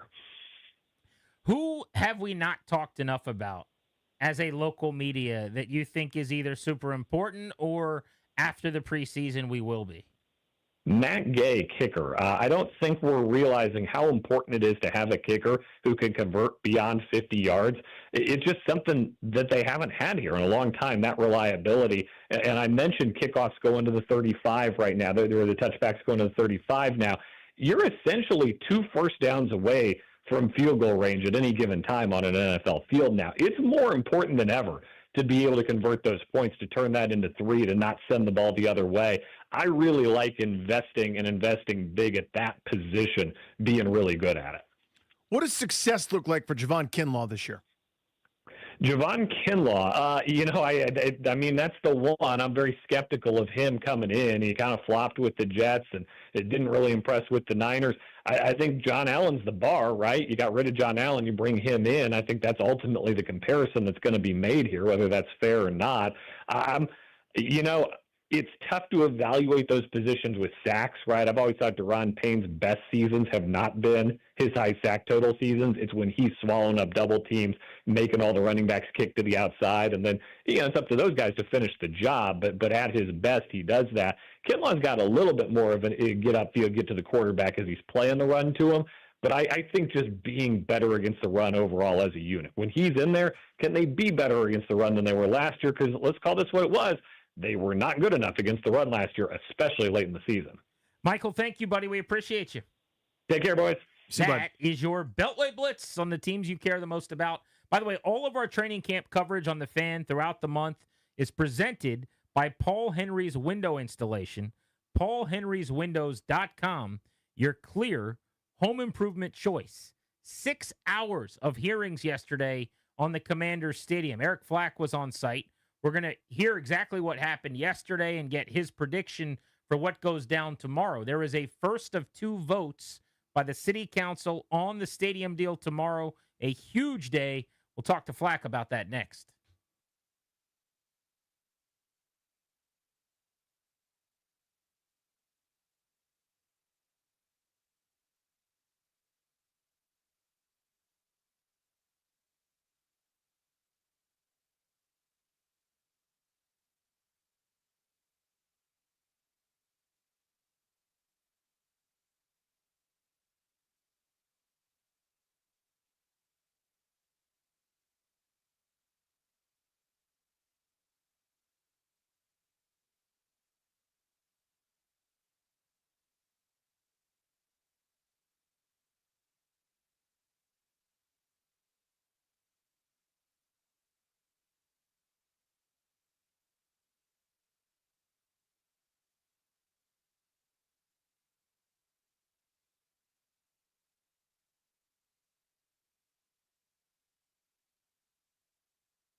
And these are the types of moves you love on a trade deadline day for any sport. Carlos Correa, going from the Twins to the Astros, has told Houston he will play third base as well as he makes that move. Earlier, the Nationals sent Kyle Finnegan to Detroit for a couple of minor league pitchers. Nats already moved Michael Soroka to the Cubs earlier. Phillies bring in Harrison Bader from the Twins, who also sent reliever Brock Stewart to the Dodgers. Padres got closer Mason Miller and starter J.P. Sears from the A's. A's got a couple of top prospects in return, though, which is sort of what you'd expect for these types of trades. Looking here, no, there was no Terry McLaurin contract update today, so nothing's changed there. We are going to get Trey Lance versus Hendon Hooker. Maybe not great for a regular season game, but hey, in July, we'll take it. Right here comes the Hall of Fame game. Chargers and Lions kick at 8 tonight. Also, tight end Noah Fant expected to sign a one-year deal with the Bengals. From the Crop Metcalf 5-Star Sports Desk, I'm Nick Ashew on The Fan.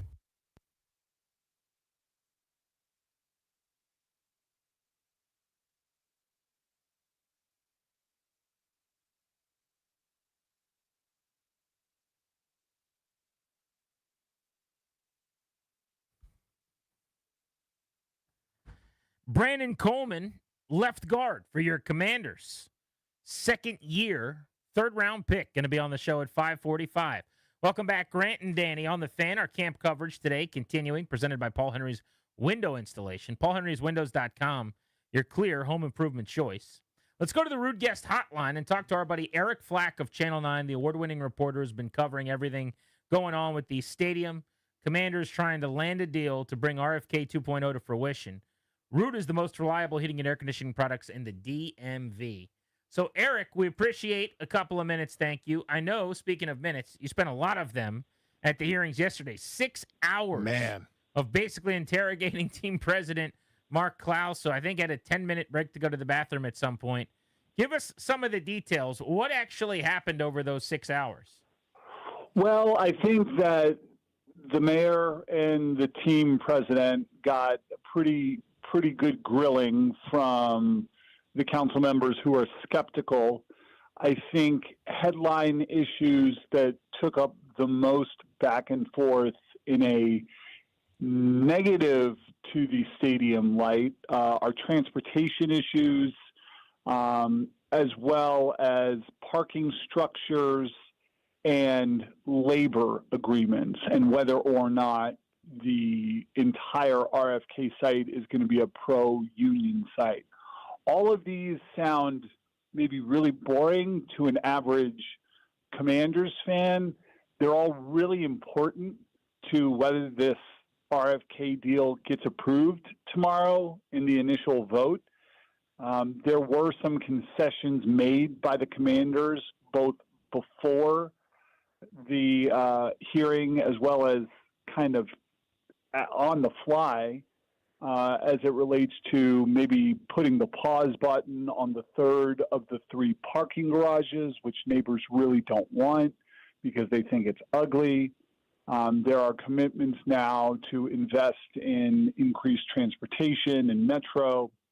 The one outstanding issue that has not been resolved is that union issue in which the mayor sides with the Commanders as far as not wanting a requirement that all jobs related to the stadium development, as well as other RFK developments on the property, as well as the people who work in those developments, are union workers. Right now, who's fighting for that? The mayor, there are council members who are pro-labor who want blanket agreements that union labor only will be used.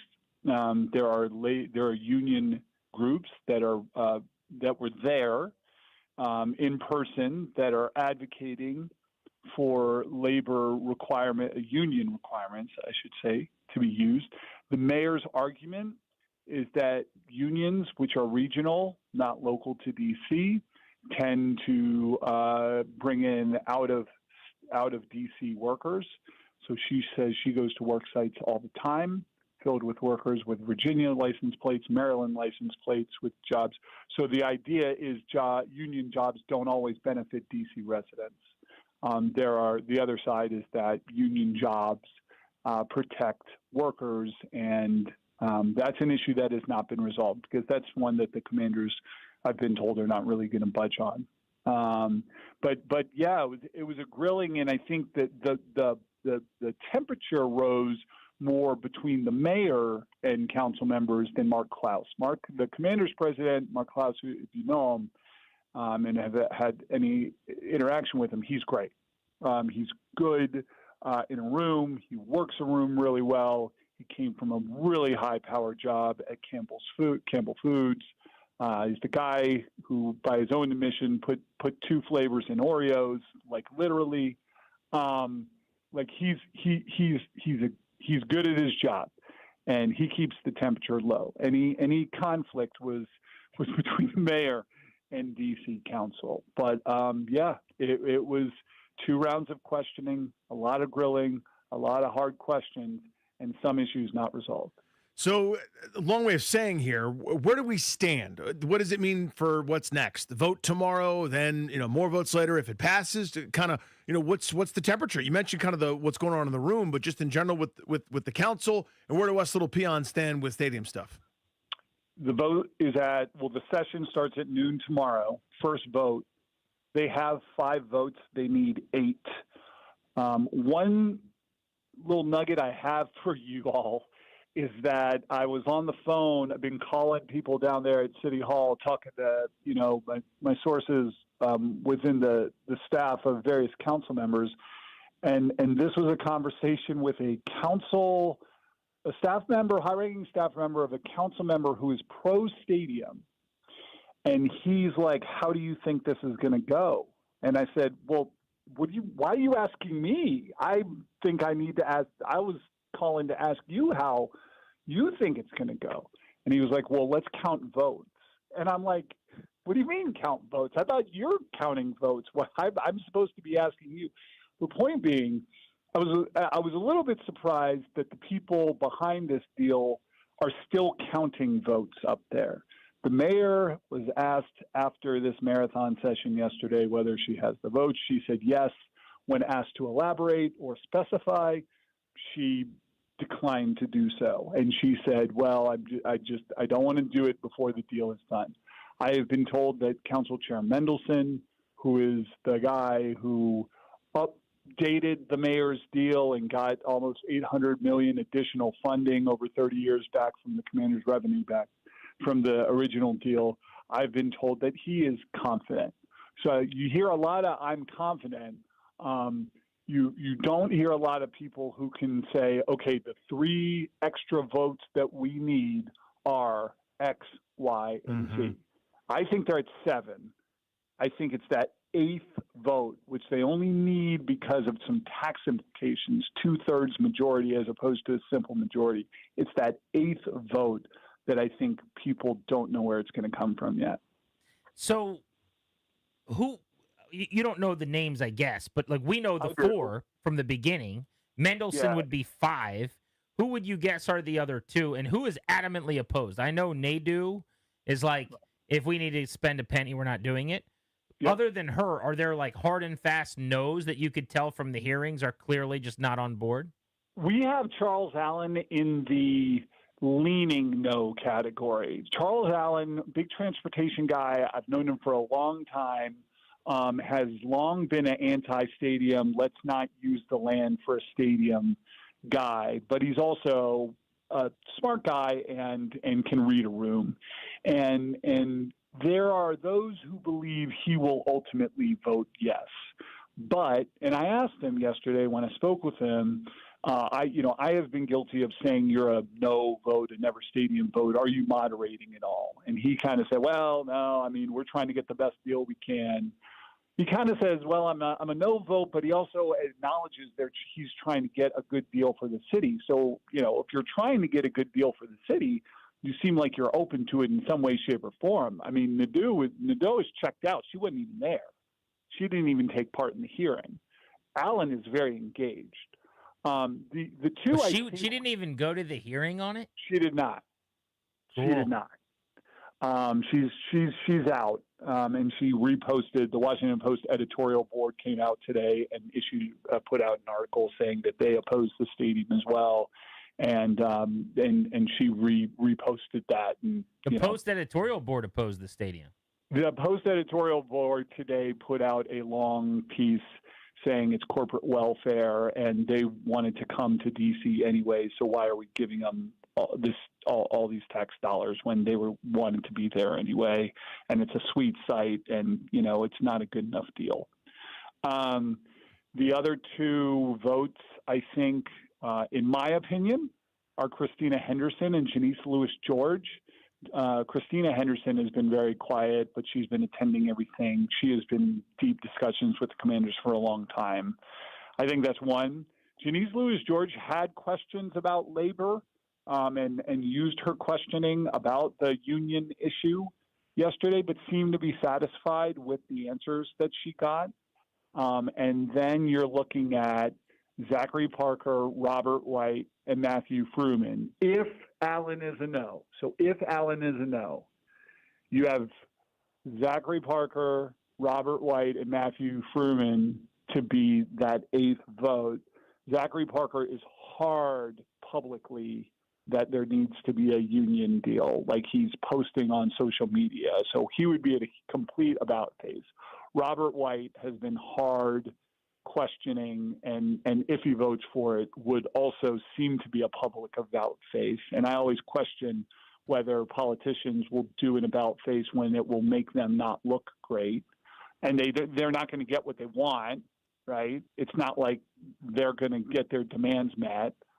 And so then that leaves Matthew Fruman, who has told me that he wants to help out the Commanders. It's like he wants the deal, but he has been big on it's moving too fast. That's his thing. It's moving too fast. I can't adjust the details. It's moving too fast. And I just wonder whether he will blow up the whole deal thing over this has moved too fast for me. So, Eric, let me jump in here real quick. Yep. Got about a minute left. But we know that if they vote yes, then there's another vote on September 17th. They'll come back, and they've got to do it again, and things could change, and the vote could go differently. If they don't actually get it passed, though, if the vote is no tomorrow, then what? Well, then they can always bring it back. Again, it's not like you're in a court of law where you get found not guilty of a crime and they can never retry you. Got it. So they could vote again in 2 weeks. Yeah. Okay. Yeah. But I think what would be much more likely is they just keep on going round and round and round until they get some sort of a deal. The question tomorrow is, do they change the deal to get an agreement so much that the Commanders then are not? They're like, well, that's not the deal we agreed to. All of this is going to play out tomorrow. Eric, thank you as always, man. Informative and dizzying at the same time. Yeah. You got that? Yes, I think got so. it. That's the best. Right, Thank you, Eric. Always good. You can see why he wins the awards for the reporting over at Channel 9. Tomorrow's going to be unbelievable. I'm thinking about going over there because I think it's pretty public. Like sitting in I and think it's watching at them noon. vote, just booing people that don't vote for this thing. I'm kidding. But kind of, right? No, Can't you do that? I don't know. You can probably do a lot of things. I'm not going to be one of them. You could stand up and try to fight the commissioner too. That's not really my cup of Don't tea. do that either, yeah. If you're taking notes. But it's not quite like British Parliament where someone's like, recognize the man from Yorkshire. And someone's like, I think they should vote for it. Boo, down with him. I mean, they do that. How about Nadu not even showing up? I'm telling you. Like, I will take that. Like, it's not necessarily what I agree with, but like that's your stance, man. You're not even participating. She's like, I'm not interested in this. Don't bother me about it. I got some stuff to do. Grant and Danny on the Fan. We do have Brandon Coleman coming up in 1 hour at 5:45. The Major League Baseball trade deadline is at 6. It's an hour and 15 minutes out. Nats expected to trade Josh Bell between now and then. Would be surprising if they didn't. Are they going to trade Mackenzie Gore? We're going to find out. Let's get to the NFL and some burning questions next.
Coming up at 5 o'clock in about 10 minutes, Jaden Daniels met with the media today. He said there's a night and day difference between how he feels, how he thinks he looks on the practice field from this time a year ago, which should be scary for other teams to hear after the season he put together. Where can he grow the most, and what is realistic to expect from him this coming year? We'll talk about that to kick off next hour. Brandon Coleman at 5:45, and we'll be monitoring the Nats at the trade deadline as well. Still no news on Josh Bell or Mackenzie Gore with about an hour and 10 minutes to go. But it is time to get some NFL burning questions from our producer, Dad Dameron. We'll go around the league with him. What'd you cook up over there, Dad? All righty, let's start at the top. Here we got the Jaguars are entering the 2025 season with a new head coach in Liam Cohen. They've got Travis Hunter coming in. Buy or sell an AFC South team overtaking the Houston Texans in 2025? I buy this because you're basically saying the field or Houston. Now, Houston on paper is the best team in that division, right? They are. But it's not like they're a juggernaut. They're not like a buzzsaw.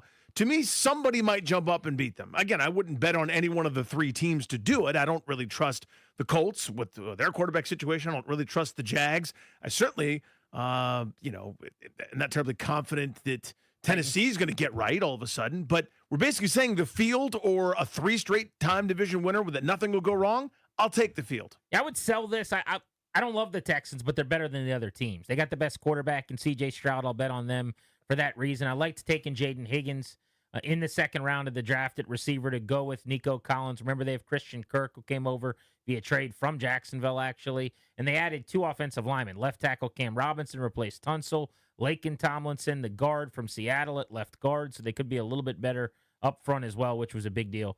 So I think they're a 10-7 team-ish, but they win that division narrowly. I do think Jacksonville will be better. Tennessee's going to be better. Indy could be sneaky fun, too, if Daniel Jones beats out Anthony Richardson. But Texans by a hair in that division. The Minnesota Vikings are turning the keys over to second-year quarterback J.J. McCarthy. And it looks like the books have their over-under set at 8.5 wins. What are you taking? Over or under on 8.5 wins for the Minnesota Vikings in 2025? Over. I was high on the Vikings last year going into the season. I'm high on them again this year. They have arguably the best defensive coordinator in the league in Brian Flores, and they added John Allen and Javon Hargrave up front to one of the best defenses in the sport. They brought in Isaiah Rodgers from Philly and Jeff Okudah from Houston in the secondary to already a pretty good secondary. And then on offense, it's Jefferson, Addison, Naylor. They drafted Ty Felton from Maryland. They have 3 new starters on their offensive line that gets better seemingly every single season. They ran the ball better last year, and they'll add to Aaron Jones with Jordan Mason, still have Ty Chandler. J.J. McCarthy is the big question, but I'm a Kevin O'Connell believer. I think they will take a lot of pressure off McCarthy. It's going to feel like Michigan. I think 9 wins is a safe bet. If you told me they're either going to win 7 or 10, I would say 10. I think that's a really good defense, really good football team, exceptional coaching staff. Darius, let's say I was worthy. We know that I am not, but let's say that I was worthy. And Xavier worthy. I could pick up Thor's hammer Mjolnir. I would hammer the over on this one. Several reasons. Grant already mentioned it. Kevin O'Connell, we're going to start talking about him pretty soon among the best coaches of the NFL. I think that's, if he ever gets a Super Bowl, that'll sort of cement that, but we need to start thinking of him as one of the elite guys. I also love their schedule. I think they're going to start 4-1 and then kind of go 500 or better the rest of the way. They will go way past that over, in my opinion. Kevin O'Connell was here at one point. That was fun. Would have been nice. The Raiders extended their left tackle Colton Miller earlier this week. Buy or sell the Raiders being in the wild card mix in the AFC playoff race? Sell. They are a hot buttered mess. Whoever talks to Mark Davis last is what Mark Davis does. He's basically Dan Snyder without the investigations. This is a boob. This is a shoddily run organization that can't figure out which way is up. They don't know what they're doing. I think they are a disaster in a really, really tough division. They're going to win 5 games. Sell as well? I don't think they're very good. I don't think they're as bad as you're saying because they go get a veteran quarterback in Geno Smith. They bring in a coach who's a culture changer in Pete Carroll. It's not going to be a dumpster fire, to use your parlance, but Ashton Genty's going to make some plays. Raheem Mostert is going to score some touchdowns. I worry about the receiving core. It's still Jacoby Myers and what exactly? So there's just not enough talent there. That's a 7-10 team probably. Reports out of Saints camp says that their quarterback room is struggling. Will the Saints have the worst record in the NFL? I actually think so. Yeah, I think this is like a 3-14, 4-13 team. They have a bad quarterback situation, but they're going to be set up to get the number one quarterback in this coming year's draft. I don't see anybody with a worse record than them. And they're doing it finally correctly, by the way. They spun their tires, 7-8 wins for years and years and years. They are allowing the bottom to fall out. This is what they should do. I think someone else ends up with a worse record, but they'll be in contention for it. As you said, they've been in salary cap purgatory or hell, whatever you want to call it, for several years. Now, finally, the plane has crashed into the mountain. They're going to be a disaster. Jaden Daniels was at the mic today. Let's localize the football banter next on Grant and Danny.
And we're brought to you by the Chesapeake Bay Sox. Purchase tickets at baysox.com. When you got a deadline day in any sport, there's always one or two kind of last-minute deals that may shock people. You think they're dead. Well, that's exactly what happened with Carlos Correa going from the Twins to Houston. The deal was thought to be dead. According to Jeff Passan, it is happening. He's going to the Astros. He's going to play third base. Told the team he would do it. Teams bridged the financial gap to be able to make that happen. The Nationals earlier get involved. Righty Kyle Finnegan goes to the Tigers. They get back a couple of low-A minor league prospects. They get Josh Randall, R.J. Sales in return. Of course, they moved Michael Soroka to the Cubs earlier. Phillies bring in Harrison Bader from the Twins, who also sent reliever Brock Stewart to the Dodgers. Padres got closer Mason Miller and starter J.P. Sears from the A's. A's going to get 18-year-old minor league shortstop Leo DeVries, though. He's the number 3 prospect in baseball. That was one of the big selling points for them in the deal. Did get a bunch of prospects in return, though. Besides just him, Shane Bieber also heads to Toronto. Hasn't pitched in the majors, though, since Tommy John surgery in April of 2024. Football in July. Yeah, we're getting there. We get something. Hall of Fame game always sneaks up on you. Trey Lance getting the start for the Chargers in this Hall of Fame game tonight with Hendon Hooker out there for the Lions. Jim Harbaugh said the plan, at least, is for Lance to play first half, maybe into the third quarter. Lance could use all the field time he could get, right? 4 starts with the 49ers after being the number 3 overall pick in 2021. From the Crop Metcalf 5-Star Sports Desk, I'm Nick Ashew on The Fan.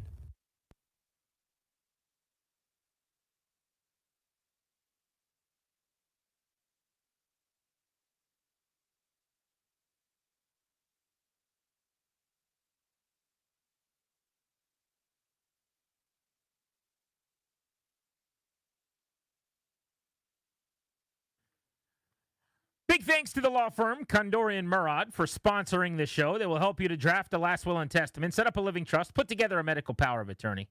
Schedule a consultation with their attorneys today at kmlawyers.com. Be sure to tell them we sent you. That's kmlawyers.com.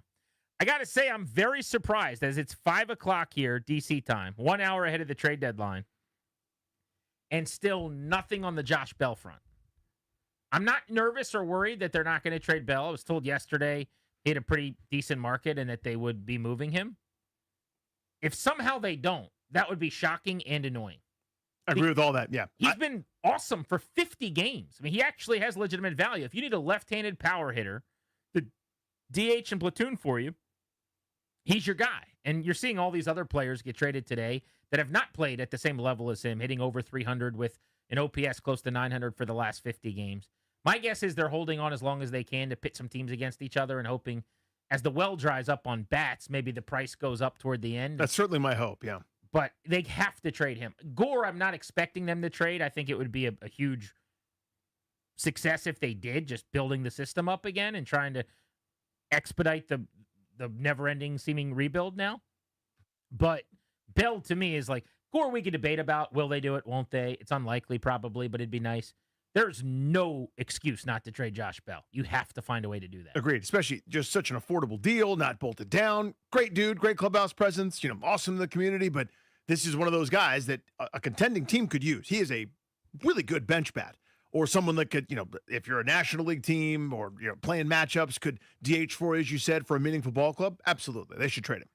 More on the Nats as anything breaks here in this final hour leading up to the deadline. Jaden Daniels spoke in Ashburn today, though. I wanted to go through some of the cuts of Daniels at the podium, and I want to have a convo about him because, oddly, with the Terry McLaurin fiasco unfolding, we really haven't gotten to talk much Daniels in camp this year. It's been very quiet on that front on the airwaves. I mean, there's not a lot to say. He's awesome, and hopefully he stays healthy, and if he does, the team's going to be pretty good. And if he plays at a really high level, the team's going to be great. It's a nice place to be. Yeah.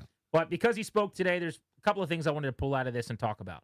So let's start with what he said about the little things that he can do now in year 2 in this offense that a year ago at this time, as you're just trying to figure out how to play in the NFL, maybe was not a focus. I would just say more so playing the situation game-like, as game-like as possible. Like first and second downs, try not to take a sack. If it's not there, throw the ball away.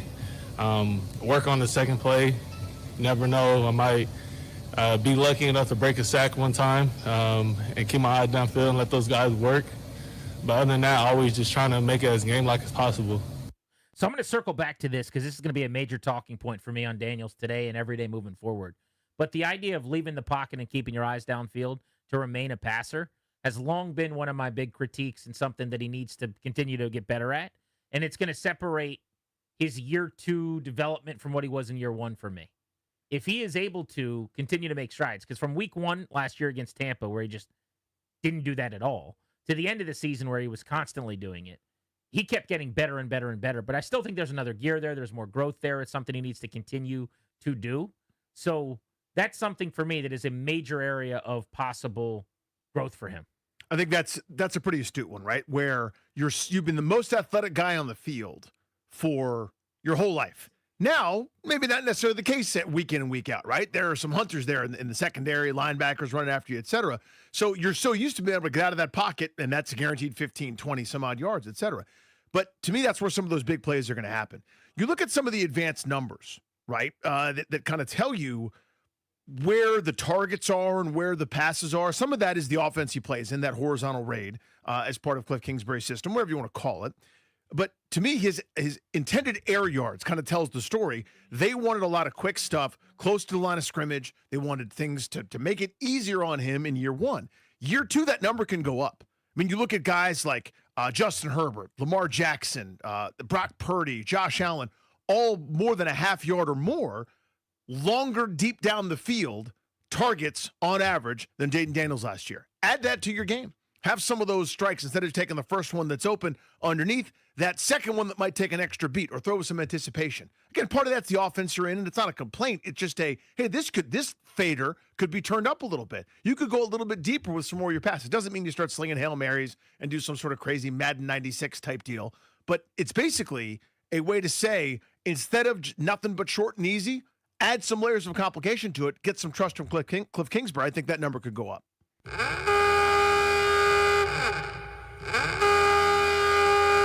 Well, you know what that means. We've got some Nats trade deadline news. Here we go. And it's the move you've all been waiting for. Alex Cole has been traded to the Los Angeles Dodgers. So, kidding aside, for the Dodgers, this actually is a nice little addition of a guy who can play all 3 outfield spots. He has very high quality at bats. He does not really chase. He's got a really good idea of what he's doing at the plate in terms of discipline. Draws some walks, gets on base at a 750 OPS, was hitting around 280 at the time of this deal. But I actually love this for the Nats. You'll get a minor leaguer back, whatever. Here's why I like this. They have so many good young outfielders that should be playing in the big leagues. Dylan Cruz is rehabbing, will be back up here, should be playing every day. Dalen Lyle needs at-bats, needs opportunities. Robert Hassel is killing the ball in AAA. He's hitting almost 330 since getting sent down to the minor leagues, and on the year is hitting over 300 at AAA. He deserves to be in the major leagues. Now, when all these guys are up, Wood playing left, Young playing center a bunch, maybe every day, maybe not. Cruz, Hassel, Lyle. There's already too many outfielders for those 3 spots. But what I couldn't have down the stretch, with all due respect to Alex Cole, is continuing to play the 30-year-old regularly. Even though offensively he might be one of the most advanced guys that they have in terms of the quality of the AB. So to move him actually makes a ton of sense. This is a guy at one point in time they got off waivers. He's been here the last 3 seasons, up and down from the minors, mainstay this year. So I like this. No reason not to move him, create some more space for the young outfielders they have in the org. I like Alex Cole. That's a good dude. Seriously, that's a veteran. That's a guy that's remade himself. That he was one of the dudes that's on the forefront using VR and the goggles to see pitches. And he was mentioned heavily in that one article that the Post did. Spencer Nussbaum, I think, wrote it about where the Nats are and using some of the advanced technology and how behind they are in some spots. And it's up to each individual guy if he wants to do it or not. Credit to Alex Cole. Good dude. I can't have 30-year-olds in the way of my kids for a team that's going to lose 95 games. That's just where I fall on that. And so in general, I was talking about this as related to something else before the show with our guy, Ben the Red. And I said, if my manager, if my coaches can't do what I want them to do, I'll remove the temptation.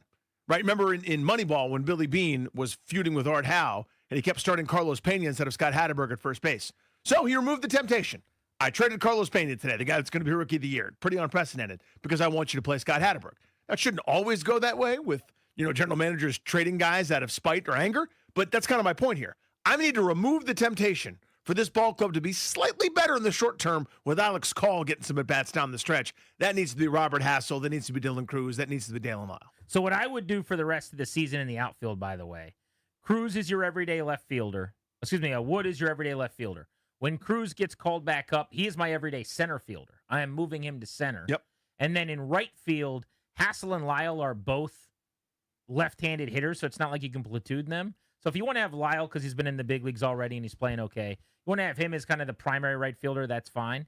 Hassel can play center field. He can play right field. He could even play left field. I would actually have a rotation where after I trade Josh Bell in the next 50 minutes, those guys are all DHing a couple times a week, possibly two, to be getting major league at-bats. Specifically, like Wood, you can get off his feet long season, couple of times a week. Yeah, I would DH him a decent amount. You could DH him, I think, twice a week. Any more than that would probably be excessive to me. But if you DH him twice a week, Cruz coming back from an oblique and an injury, you could DH him once a week. I think Lyle, you could have DH once a week. Like, that opens up 4 days a week in the outfield for some combination of Hassel and Jacob Young. Mm-hmm. Young, to me, down the stretch here, as good as he is defensively, just becomes the get in where you fit in kind of fifth outfielder for the moment. And then Wood, Cruz, and Lyle and Hassel kind of splitting time are the priority ahead of him. But I would be playing those kids as often as possible. Young, with the lowest ceiling of the group, probably loses playing time. Otherwise, Cruz comes back, needs to play. And I'm also showcasing Lyle and Hassel because I think there's a really good chance you end up moving one of those guys this offseason. They're a little bit redundant. You could pick which one you like more. I believe more in Lyle's bat, but I like Hassel a lot as a player. I think they're both going to be good big leaguers. But I would package one of those two and another player, whether that's one of your relievers, Jose Ferrer or something, or a minor leaguer. I would go get a controllable starting pitcher. And I think you might be able to do that. But you got to showcase those guys and start getting them some at bats and show them off in the big leagues and hope they play well. I think it's a smart point. Yeah, for me, I'm a little bit more Hassel over Lyle, but I think it's eye of the beholder on that one. Jacob Young, to me, I love that dude. That's as cool a guy as you're going to find, and I root for him individually. He's sort of lost his seat as far as I'm concerned. Think of it like F1, right? Where I've got enough prospects. I only have a couple spots for him. A guy that hasn't run very effectively. He's caught stealing 9 times, only 10 stolen bases. If he was running wild this year, 30, 35 steals, you go, okay, I can live with absolutely zero power or zero production from that spot. He's a great center fielder. I'm sorry, that's not enough for me. I need to generate way more offense from that center field spot. I know it's not a premium offensive position, but I can't have negative. I can't have zero out there from my center fielder. By the way, I just looked it up. Alex Cole's chase rate, 97th percentile in baseball. Whiff percentage, 86th percentile. Strikeout rate, 83rd percentile. Walk rate, 77th percentile. So it feels like Alex Cole draws a lot of walks, doesn't strike out, doesn't chase, doesn't swing and miss. That feeling's correct. It's because all of those things are accurate. But that is the Nats news here with 46 minutes to go ahead of the trade deadline. That is trade number 5 so far that Mike DiBartolo has pulled off in sending Alex Cole to the Los Angeles Dodgers. Still awaiting word on Bell and Mackenzie Gore. Let's get back into Jaden Daniels, though, working our way through his press conference today on how he is evolving as a leader. It's hard when you're a rookie to just take over the room. There's a little bit of a side eye that you're going to get where people are going to say, all right, dude, I know you were the number 2 overall pick, but put some pelts on the wall first. There's a lot of pelts on the wall for one season now. It's a standard that we set on the offensive side, and I'm the one that's got to uphold the standard. And that's if guys are false starting, the next guy up, stuff like that. And even for me, it's like holding myself accountable. If I mess up, I'll look to Zach. I'll look to guys like that to hold me accountable too. But I mean, that's just holding leadership-wise, like not letting nobody fall underneath the standard. So I like that a lot. I've seen Jaden Daniels many times after plays go up and talk to guys. My guess is occasionally he's telling them, hey, that was my bad. Like, you ran the perfect route. Do that again. I'll hit you. And sometimes he's probably telling them, hey, man, I need you to break it off at 11 yards, not 12. Or I need you to separate quicker.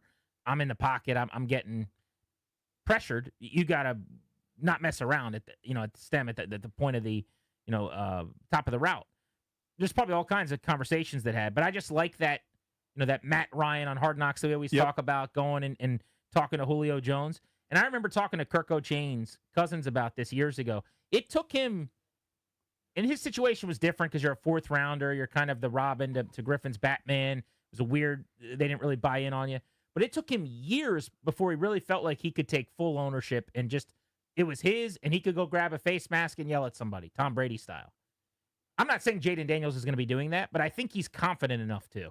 And that's the beauty of going second overall, being a Heisman Trophy winner, owning a building from day one, being a top 5 type guy. There's a fine balance too, right? Where if all you're doing is doing that, then nobody's in your corner. You're just yelling at people, right? But when Brady did it for all those years, everyone knew that was the first guy in the facility. That was the worker. That was the relentless, tireless competitor that never turned it off. You put enough deposits in the bank, then you can grab a face mask. And that's what Daniels is building. He built it all in year one. Everybody saw the work. Everyone saw that it wasn't just one time for Instagram where you showed up before the sun came up. This is your habit. And when you make a habit of being a true professional and working your you-know-what off, guys will buy in and guys will follow you. Let's go to cut 11 from Jaden Daniels today in his press conference. This is the one that I think we can really isolate and discuss in more detail with callers. Him comparing himself to a year ago. Yeah, I think so.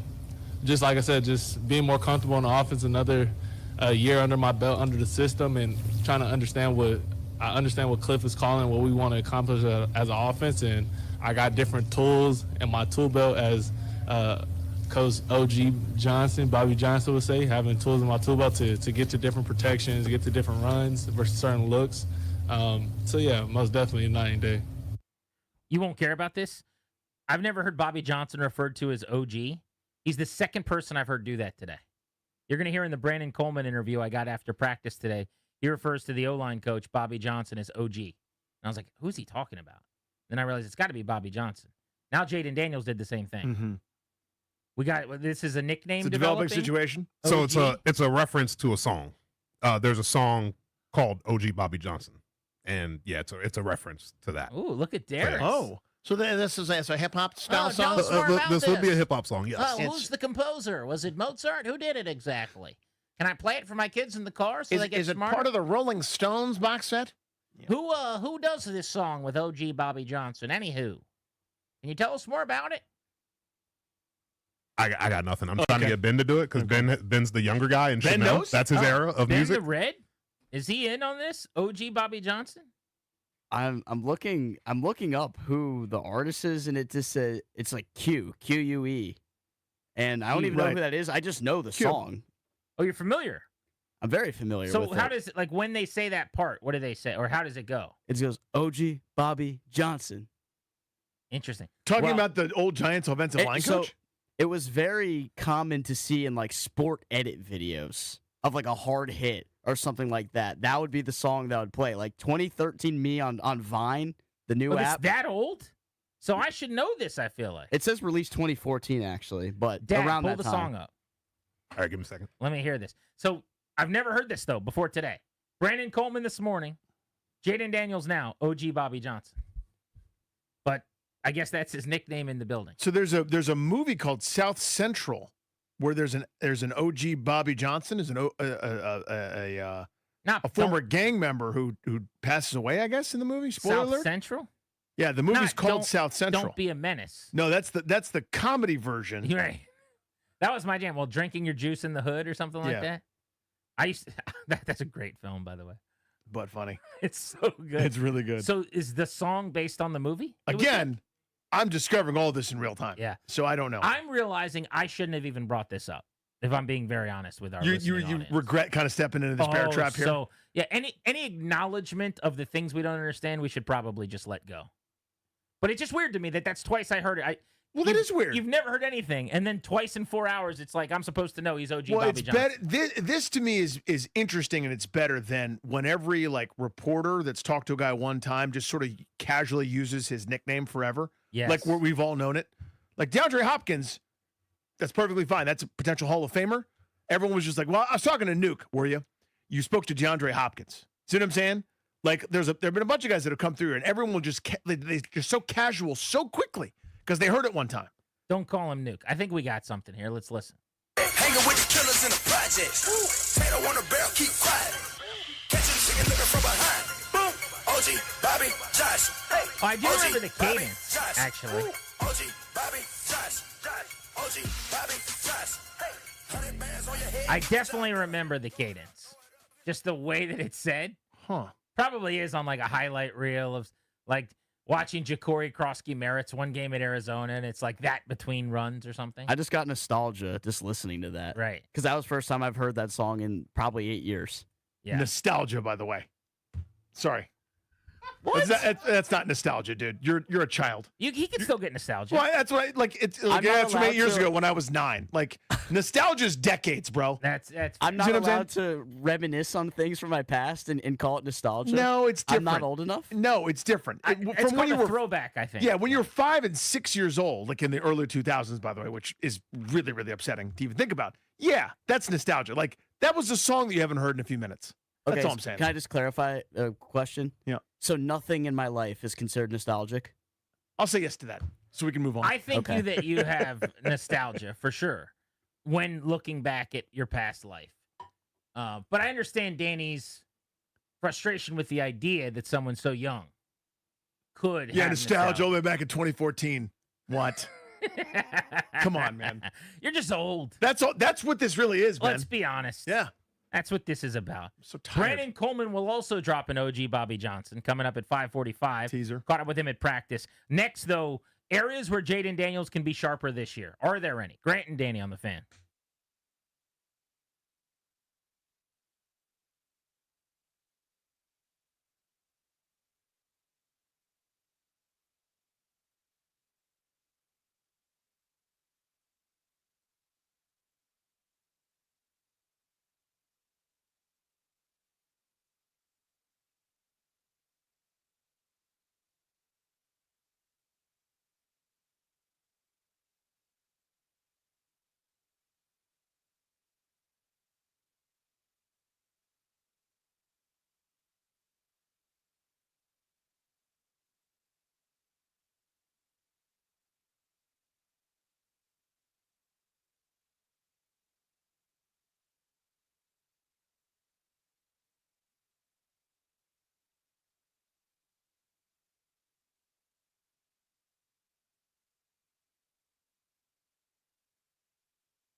And these are the types of moves you love on a trade deadline day for any sport. Carlos Correa, going from the Twins to the Astros, has told Houston he will play third base as well as he makes that move. Earlier, the Nationals sent Kyle Finnegan to Detroit for a couple of minor league pitchers. Nats already moved Michael Soroka to the Cubs earlier. Phillies bring in Harrison Bader from the Twins, who also sent reliever Brock Stewart to the Dodgers. Padres got closer Mason Miller and starter J.P. Sears from the A's. A's got a couple of top prospects in return, though, which is sort of what you'd expect for these types of trades.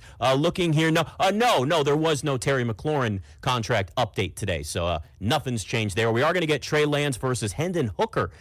Maybe not great for a regular season game, but hey, in July, we'll take it. Right here comes the Hall of Fame game. Chargers and Lions kick at 8 tonight. Also, tight end Noah Fant expected to sign a one-year deal with the Bengals. From the Crop Metcalf 5-Star Sports Desk, I'm Nick Ashew on The Fan.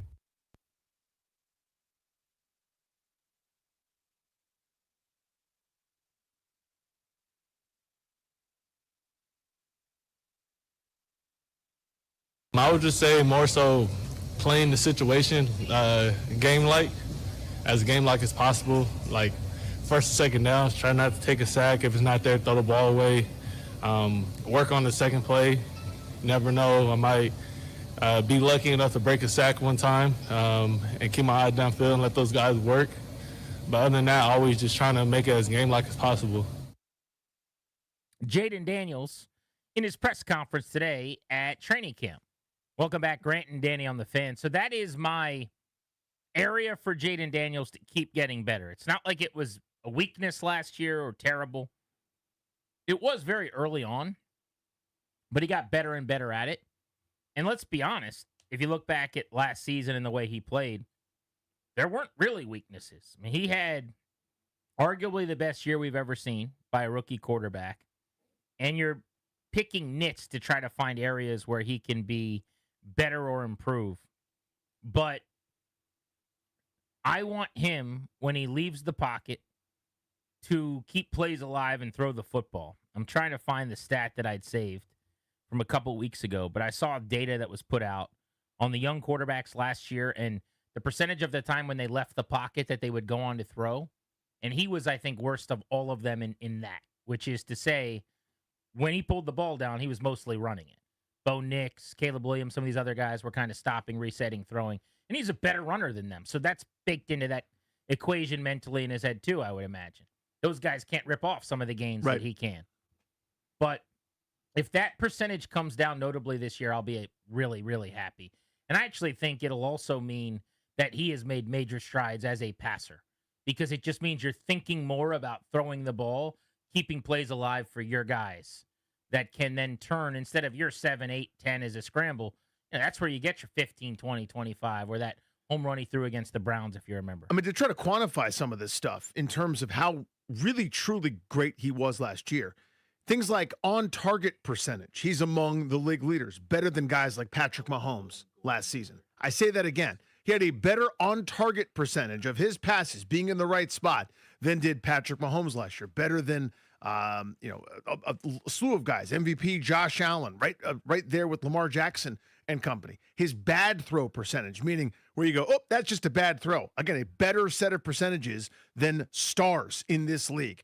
Aaron Rodgers, Matthew Stafford, Dak Prescott, guys that have been around forever. So that level of stuff is way too sophisticated for most rookies, and yet there he is, right? Not throwing it in the traffic, not throwing it in the danger.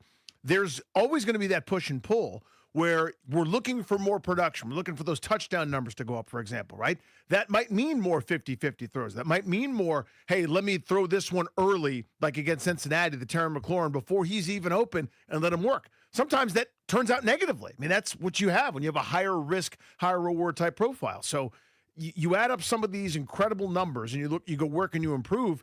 You don't want to change the DNA of who you are in search of some, ghost that we're all chasing, where a guy throws for 60 touchdowns and no interceptions. That doesn't exist, right? There have been a few of those, God-tier seasons that Aaron Rodgers turned in with like 50 TDs and 5 interceptions or something stupid. But for the most part, you just keep kind of turning up that dial nice and slow, adding a little bit, kind of like you're talking about. It's probably once every 2 weeks where he scrambles outside the pocket and instead of taking 7 yards, finds someone downfield for 30. Yeah, add to that. But those aren't giant seismic changes for someone that's already pretty damn great. No, I mean, but those are the margins that if you can absolutely go from a 7 out of 10 to an 8 out of 10, an 8 out of 10 to a 9 out of 10, you can sustain the level he played at last year against different competition or a more prepared defense that now knows some of your nuances and subtleties. It's how you make the leap from being a top 10 quarterback in the league last year to being a top 5 guy in the league or being almost an MVP candidate who maybe should have been, to in week 18, you're one of the 2 or 3 favorites and you're a finalist. And at the award show at the end of the season, you're sitting there and we're wondering, is he going to win the MVP award, a la Lamar Jackson last year against Josh Allen? Let's go to the phones, though. Get your thoughts. 800-636-1067. Jaden Daniels was incredible 1 year ago. Going to be hard for him to be better, but realistically, where might he be able to make a stride? Let's go to Jesse in Bristow. What's up, Jesse? Fellas, good to talk to you. First off, I want to say when you all were out at the Manassas bowling place where you guys did the show out there, I can't thank Danny enough for being so accommodating. I brought my 3 daughters up there. It was the first on-location gig there, and it was awesome. Oh, it's awesome, man. I will say, oh, man, you guys are awesome. It's just awesome, awesome, awesome. But listen to you every day. So, really, my 2 concerns are this. Last year, I mean, Grant, you said yes, he had an awesome year. Didn't start out that way. It looked like he was a rag doll getting thrown around the first, maybe 2 to 3 games. I think they kind of took the Band-Aid off and started letting him throw. And I don't want that start. I want him to kind of hit the ground running, but also, man, I'd love to see him get out of bounds a little bit sometimes like Lamar does. For some reason, Russell Wilson and Lamar never get really popped.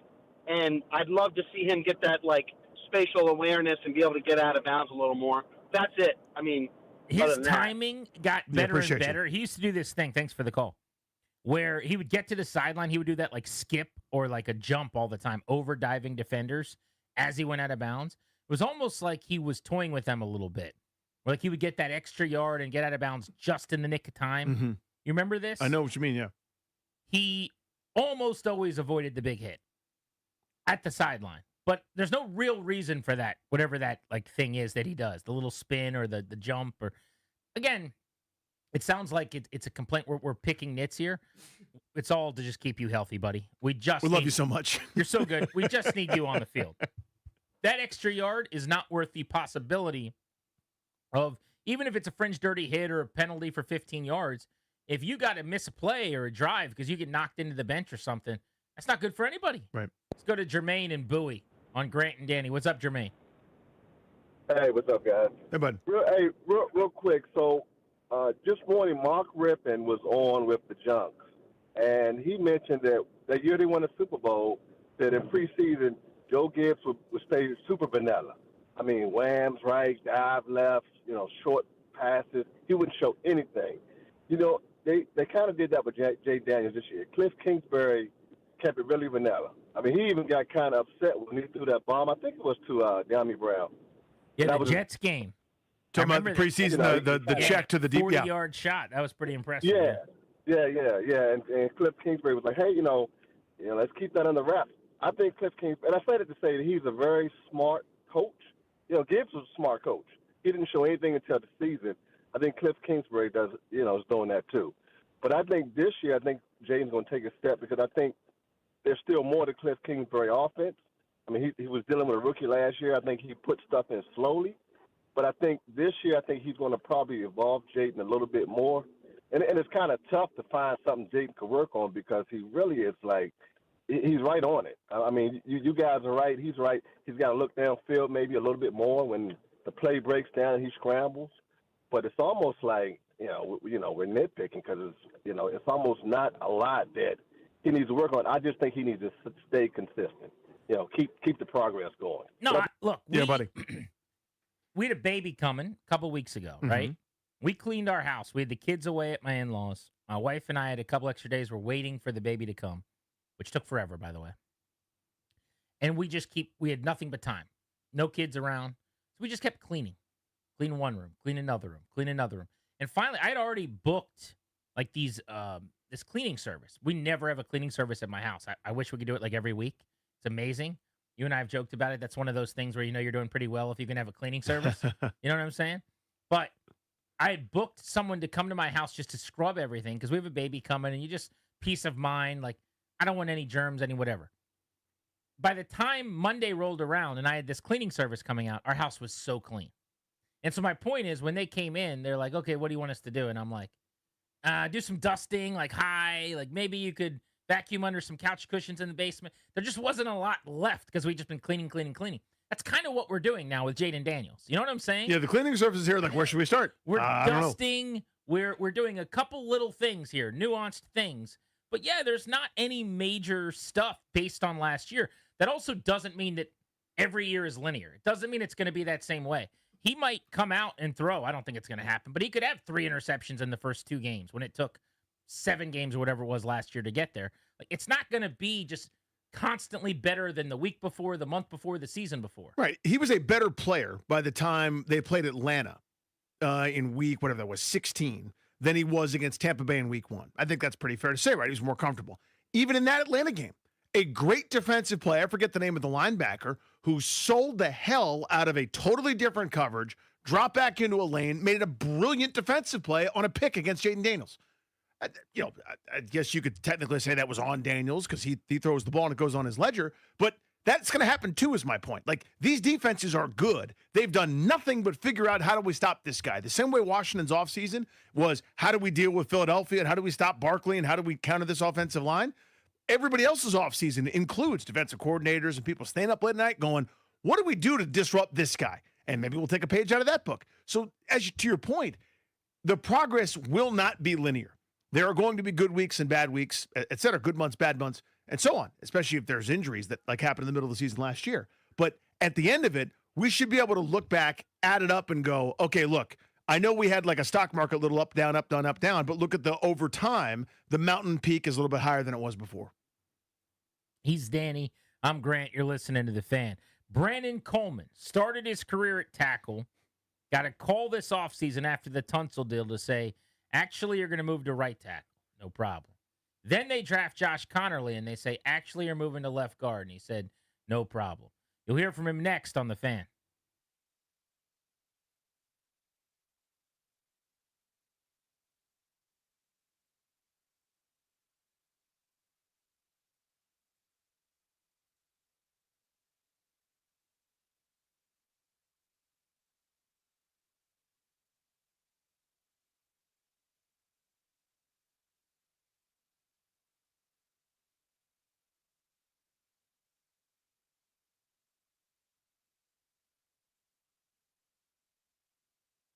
What's up, guys? Danny Ruggia here from my pals at Ted Britt Ford. I want you to go shopping at Ted Britt Ford. The Ford Summer Sales Event, why? It lives on at Ted Britt 2024. Ford F-150 Super Duty from Ted Britt, your F-150 HQ.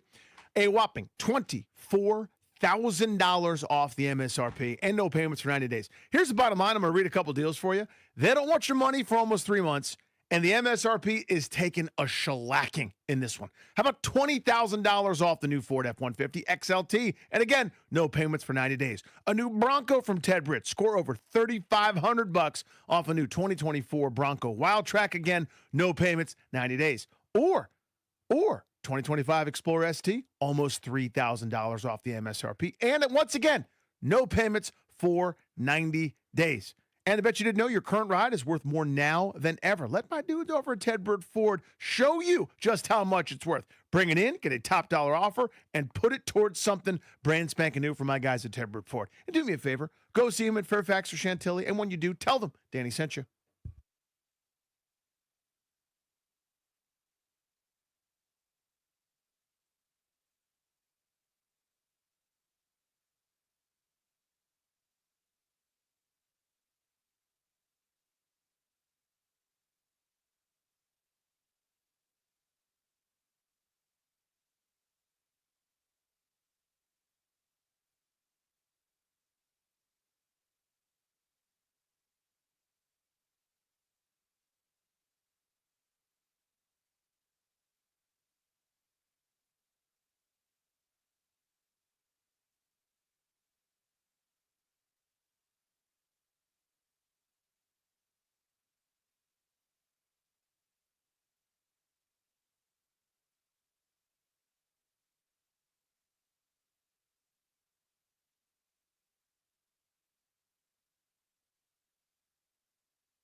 Grant and Danny on the Fan. Brandon Coleman is the starting left guard of your Commanders.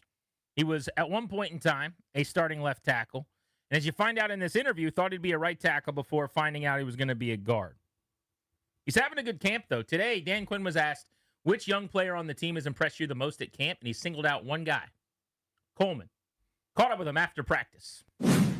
Yeah, I take it a day at a time. It's hard when I'm like really self-critical of myself to kind of see how far I progress at times. Just because I think there's always something to progress on. Like yesterday or the day before, there might be things I do good, but I also think there's always things that I need to improve on. And going against the guys I go against is always going to be a great help because I go against probably JK or Kinlaw every day. And that's a guy that's going, he's going to get you, but you're going to get him back. Like, it's always a battle every day. And, I just take it day by day. So being able to kind of like hear, okay, this is where you're at, work on these things, this is where you're at, these are things you improved on, can be very good. But, just staying very self-critical and thinking about working on things day by day. Is that something that you're coming up with what you want to work on, or in a meeting room or in a meeting with a coach after practice, are they saying, hey, let's tighten this up? Like, how do you know what to work? Obviously, coach has pointers like OG. He does a good job like helping me out. But there's like the whole offseason things that I want to work on personally. And it might not be technique things, like a lot of the focuses were on pad level and running off the ball, being stable in that position. So those are kind of my pointers. And then every day I just see little things like coach might say like, oh, your feet. But I'm thinking also about like hand placement, marrying those things together, just kind of little tweaks, maybe my body position, my balance, my eyes. So those are kind of little things that I work on top of what he's telling me. Because there's only so many practices you get, So you have to fit as much in as you can. So every rep I take something else to focus on, and at some point everything's just going to marry together. Commanders lineman Brandon Coleman, you mentioned being hypercritical of yourself. How did you feel about your season last year? It started off, it wasn't the start that I wanted, for sure. Like, with the injury coming in training camp, obviously I just had to kind of roll into the season, so that preseason is what I missed out on, which would have been, like, just great to be able to get a feel for everything. It is what it is. So sharing reps with Big Luke, it makes it hard to get a feel on things. He felt the same way, like, as a lineman, it's hard to get a feel on the game if you sub every series or you take one and take 2 series off, So kind of once I got to week 8, week 9, when I took the job, it felt a lot more comfortable being able to be out there, kind of go through a flow of the game, see how players play, the rotations, how they play differently. It made me a lot more comfortable out there, but also took the game kind of and slowed it down. And that was what I see in camp. Like last year was just very quick in terms of like, oh, I got to go here, a lot of thinking. Right. But now I kind of have the playbook down. I know the system. On top of that, I can just work on my things. I don't think about a million different things. I know what to look at, and I just work on my own game. You played at a level last year that I think nobody would have been surprised if they just went into the season and you were still the starting tackle. But they go out and draft Josh Connerly. Did they tell you they were doing that, or did you find out when the rest of us did? And did you view it as any kind of slight, or did you always feel like whether it's guard or tackle, it doesn't really matter to me, I'm going to be a long-term answer here? Yeah, I didn't think they had a responsibility to tell me. Like, it's a business, And I told them from the get-go, like, when I got drafted, whatever y'all need me to play, I can.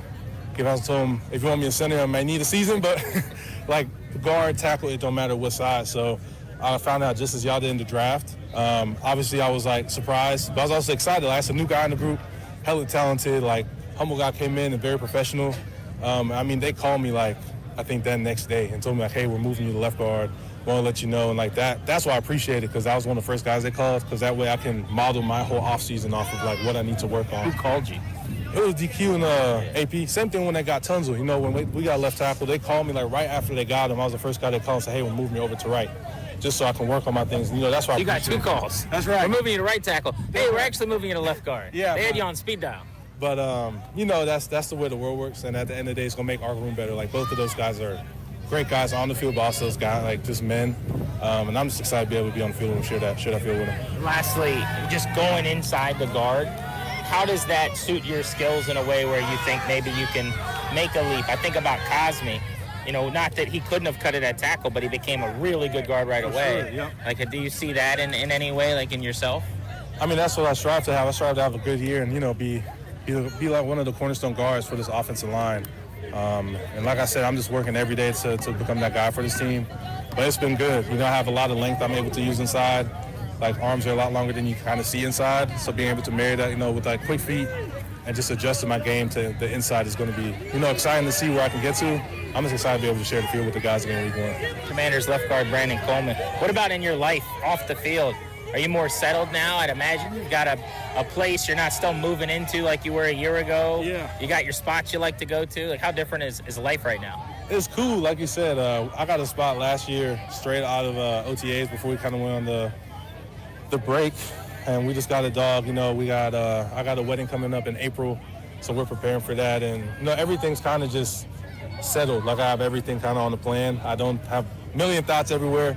Now I can kind of just focus on ball. And I'm grateful and thankful to have my fiance, Emily, next to me, who, she might think the fall camp schedule might be a little tough at times because I'm not home as much, but she understands. She's been with it through me for 6 years in college.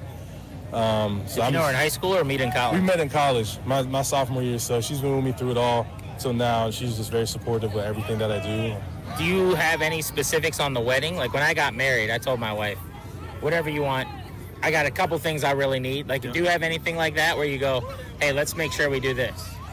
Not really. I mean, we get married in Houston. My family's obviously from the Dallas area, and then the German family flying in. Her family's from Houston, so I told her the food got to be good, DJ got to be straight, and everything else is up to her. Live band or DJ? DJ, for sure, to get kind of everybody's music taste going. But, yeah, we're just excited to be able to get to that moment, and we're planning and getting things done right now. Congrats. Appreciate it.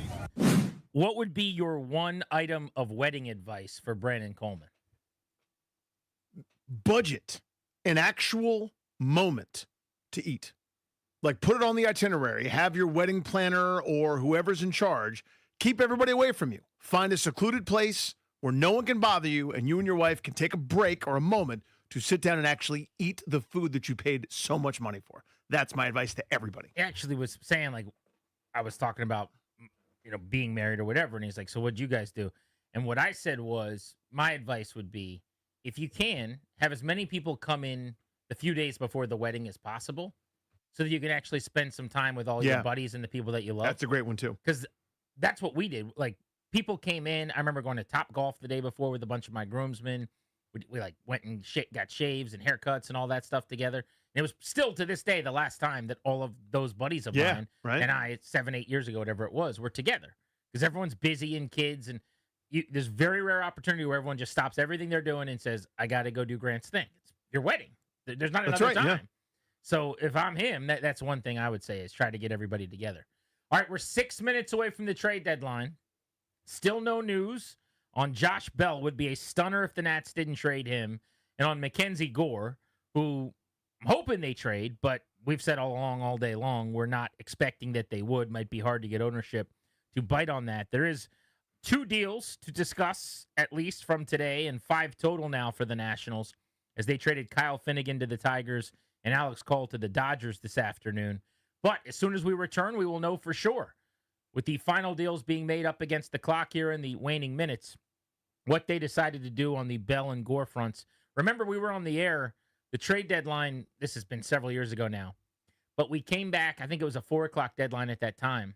Like, it was like 4:02, 4:03, and we're like, I guess this is all the moves they didn't do it. And then we found out, they actually have traded John Lester, and they actually got something for him. Lane Thomas, he's a big league outfielder. Lene Thomas, who is this?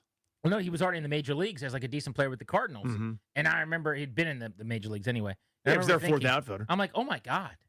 They got a big league player who's like got control at 26 years old and has some power for John Lester's 7 ERA, who was just like flipping the bird to fans as he left Nats Park, allegedly. Like, what on earth is happening here?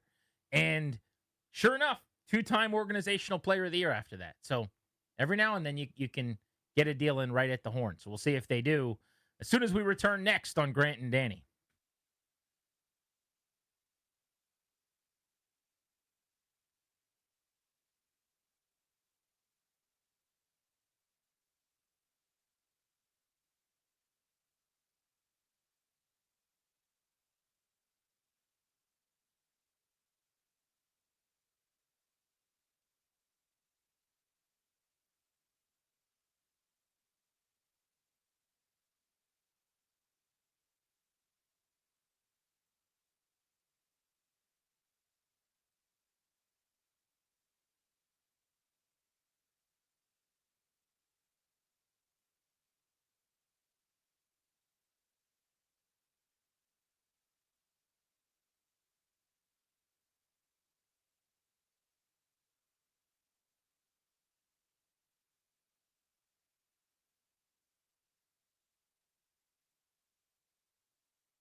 When you got a deadline day in any sport, there's always one or two kind of last-minute deals that may shock people. You think they're dead. Well, that's exactly what happened with Carlos Correa going from the Twins to Houston. The deal was thought to be dead. According to Jeff Passan, it is happening. He's going to the Astros. He's going to play third base. Told the team he would do it. Teams bridged the financial gap to be able to make that happen. The Nationals earlier getting involved. Righty Kyle Finnegan goes to the Tigers. They get back a couple of low-A minor league prospects. They get Josh Randall, R.J. Sales in return. Phillies bring in Harrison Bader from the Twins, who also sent reliever Brock Stewart to the Dodgers. Padres got closer Mason Miller and starter J.P. Sears from the A's. A's going to get 18-year-old minor league shortstop Leo DeVries, though. He's the number 3 prospect in baseball. That was one of the big selling points for them in the deal. Did get a bunch of prospects in return, though. Besides just him, Shane Bieber also heads to Toronto. Hasn't pitched in the majors, though, since Tommy John surgery in April of 2024. Football in July. Yeah, we're getting there. We get something. Hall of Fame game always sneaks up on you.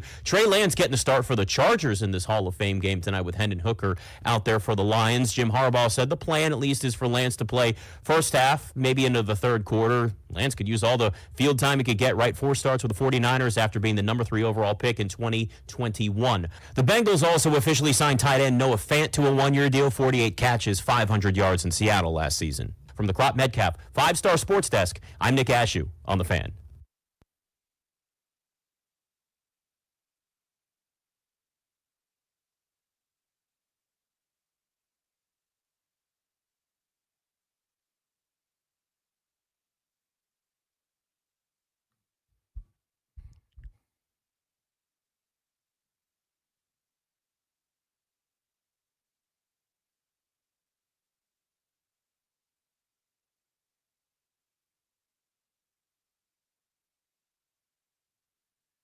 The MLB trade deadline has come and gone. We are awaiting any final announcements from around Major League Baseball and the Nationals, but we can confirm Mackenzie Gore is still a member of the Washington Nationals. I'm told there's nothing being finalized that's going to come out after the deadline here. The team decided to keep their all-star left-handed pitcher.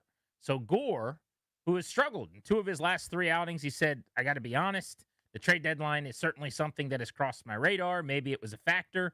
He can now just get back to work for the remainder of this season. He's going to be on the Nationals. Be interesting to see if he survives the offseason with the Nats, I will say, because with 2 years of control left, depending on how they plan on spending and how aggressive they want to be, it's possible they could flip him this offseason. If they do that, they will have probably made a mistake to not trade him now because you get less value. But they also have the complicating factor of, is Mike DeBartolo going to be the long-term general manager? Is he just the interim GM? And if they bring somebody else in, maybe that person should get to deserve, the honor of figuring out Mackenzie Gore's fate. But Danny, they did not trade their ace lefty. No, and I don't think I expected them to. It would have felt, just optically too much for this ownership group to have gone in on that. I bet you the baseball people presented them with options because that's someone that was absolutely in demand. Teams, I'm sure, were calling. I know there were various reports to that end. And my guess was the ownership just couldn't get on board or couldn't make a decision or kind of remained their semi-obstructional self here and said, we're not doing that because it would look too bad for the remainder of this season for paying customers, which I don't think is the right way to do something. But I guess I understand that, even if I disagree with it. So in total, the Nationals ended up making 5 trades, including 2 today. The 2 deals today included Kyle Finnegan to the Detroit Tigers. Finnegan moved for 2 right-handed pitchers, Josh Randall and R.J. Sales, a couple of 22-year-olds. But out of the organization, Ahmed Rosario, Andrew Chafin, Luis Garcia, Michael Soroka, Kyle Finnegan, and then lastly, about an hour ago, Alex Call to the Dodgers. In, right-handed pitcher Clayton Beeter, outfielder Brown Martinez, left-handed pitcher Jake Eater, first baseman Sam Brown, infielder Ronnie Cruz, outfielder Christian Franklin, right-handers Josh Randall and R.J. Sales I just mentioned. Of those guys, the majority of the arms are actually Double-A or higher, trying to build up some possible bullpen arms. Most of these guys are starters at the minor league level. But in the case of someone like Beeter, Randall, Sales, possibly even Eater, like these are guys that could help them in the pen sometime between now and the end of next year, hopefully. They've got a couple of higher ceiling toolsy prospects like the infielder from the Cubs, Ronnie Cruz, might have the biggest upside of any of the guys they brought in. The outfielder who came over in the Beater and Brown Martinez deal. Martinez is a teenager, lottery ticket, DSL. When you trade only guys that are not controlled beyond this season, you're going to get minor league players back who are non-elite prospects. And so there's a few guys in this mix that were 14th, 15th, 16th in the system, somewhere between 15 and 30 in a lot of the rankings in the orgs that they traded with. But by and large, these are not like impact or blue chip prospects. You're playing the lottery a little bit. You're hoping that somebody catches fire and that you find a guy that's a little better than anticipated. What's pretty hilarious is, and it makes sense because he had 4 years of control, but Alex Cole got them the best return. Alex Cole netted 2 pitchers from the Dodgers system. And by the way, when you're trading with another team, you want to trade with the Dodgers because generally they do a really good job developing talent. Now, you got to guess, right? We saw it when you went and got Josiah Gray, who's been an all-star but hurt, and Keibert Ruiz, who has kind of bottomed out at catcher here. But the Dodgers generally have a really high-end system. So just as an example, Eric Swan and Sean Paul Linian, the 2 guys that they got who are both pitchers in LA system, ranked 16th and 20th. They would probably rank a lot higher than that in the Nats system. Oh, like 7th and 10th probably? Ish. I mean, somewhere maybe there, yeah. not that high, but yeah, they'd be higher. Swan's a 23-year-old righty who's got crazy numbers in the minors this year. Linian striking out like 11 per 9. He's a 20-year-old right-handed pitcher who's a little further away. He's an A-plus ball. But that, to me, was actually the best return. And it was Alex Cole, who they weren't going to have around anyway. So here's a couple things that are interesting to me. John Morosi tweeted this moments ago. Mackenzie Gore stays put despite interest from the Red Sox, Cubs, and Padres. Yes, the Padres wanted him back. Those are 3 pretty marquee organizations when it comes to, we've got, some stockpile. AJ Preller loves giving you incredible amounts of volume of maybe high-end prospects for your player. Just ask Mackenzie Gore and James Wood and Abrams and everybody else. The other thing that's stunning to me is Josh Bell's still here, by all accounts. I just got confirmation from a national source in their front office that Bell did not get traded. That is pretty remarkable. Gore did not get traded, and Josh Bell did not get traded. Both confirmed. What's out there is what they did. The Bell non-move to me is a stunner, quite frankly. I understand the bigger debate, the bigger star, of course, is Mackenzie Gore, right? Because the haul you could have got back, but I don't get that one. I think there was interest, right? I was told there was. I was told there were teams calling on him yesterday. But look, if you didn't make the trade, I don't think they were turning down offers for Josh Bell.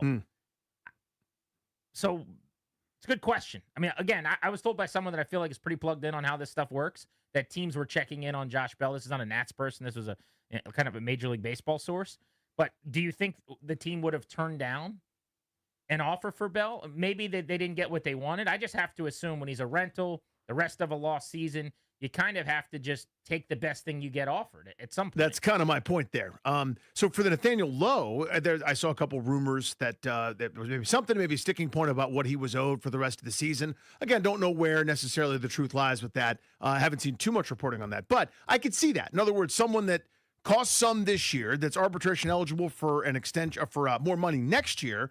Teams may not be that excited about a guy, a more light-hitting first baseman whose defense has regressed a little bit. So I understand maybe not getting a deal done for Lowe. Bell is hard for me to understand. Whatever your best offer is the offer you take, to me. Unless everybody withdrew because they went in different directions or something like that, just seems very puzzling to me and again, great guy. I've said this for a million years.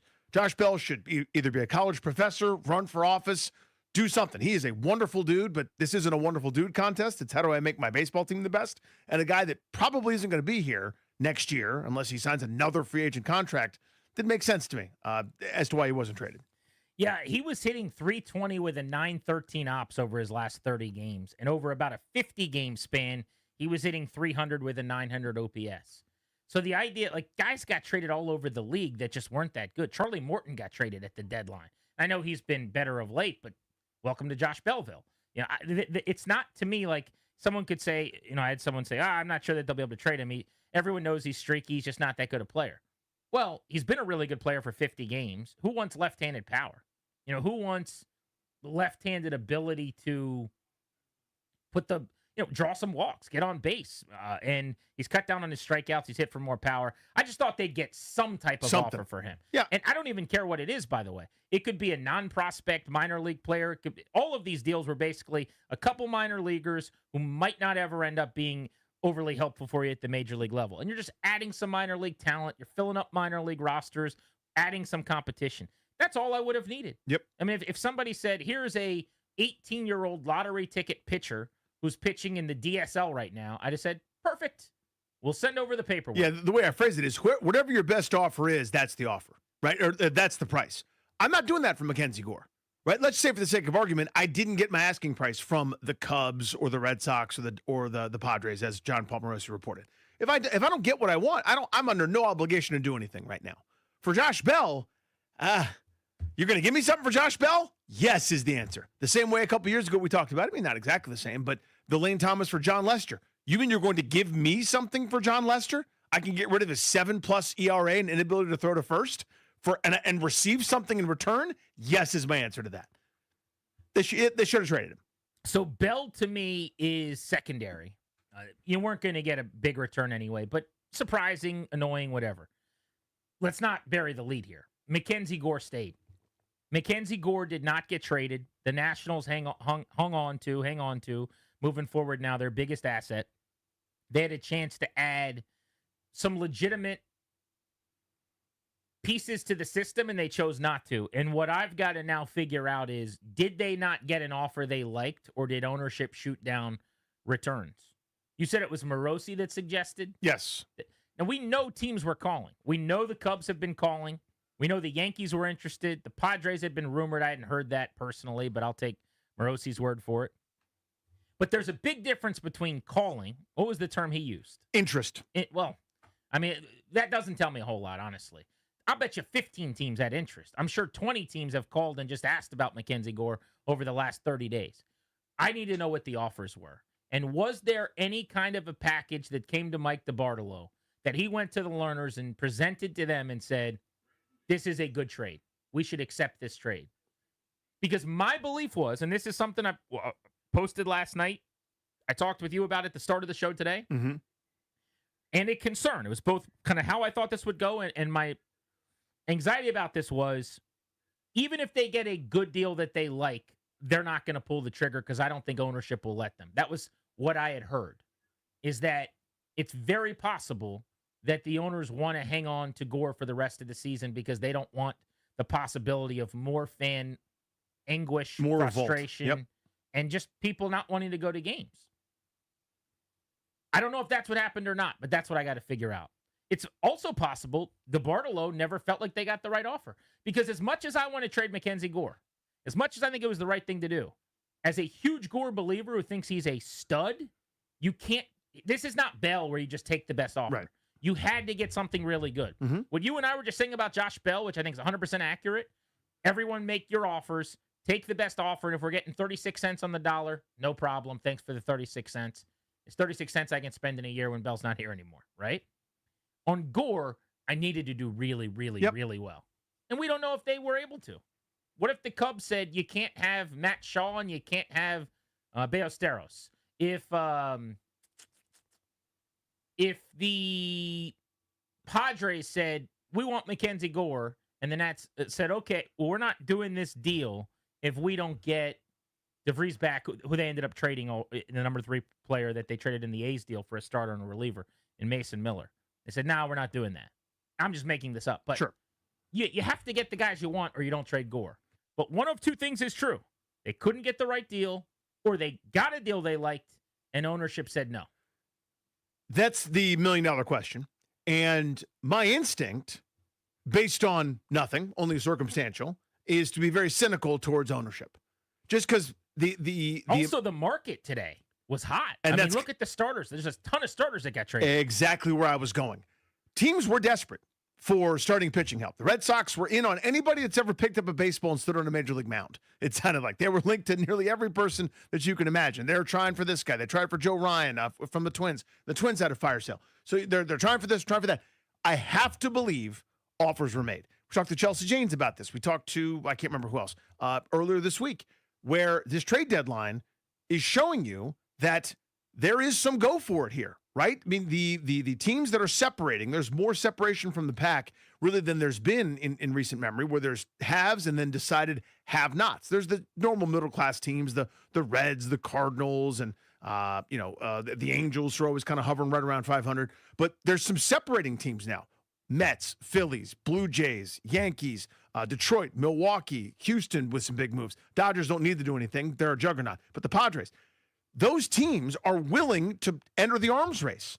They can't do all of them the 15-year, $700 million deal, right? That's reserved for the very few. But these kind of big asking prices now, where you're paying in a different way with commodities in your own organization that aren't going to help your big league club for a while, I'd bet a lot. I don't have much, but I'd bet a significant amount of that an acceptable offer, at least one, if not more, came across the Nationals' desk, and it was kicked up, and the answer came back no.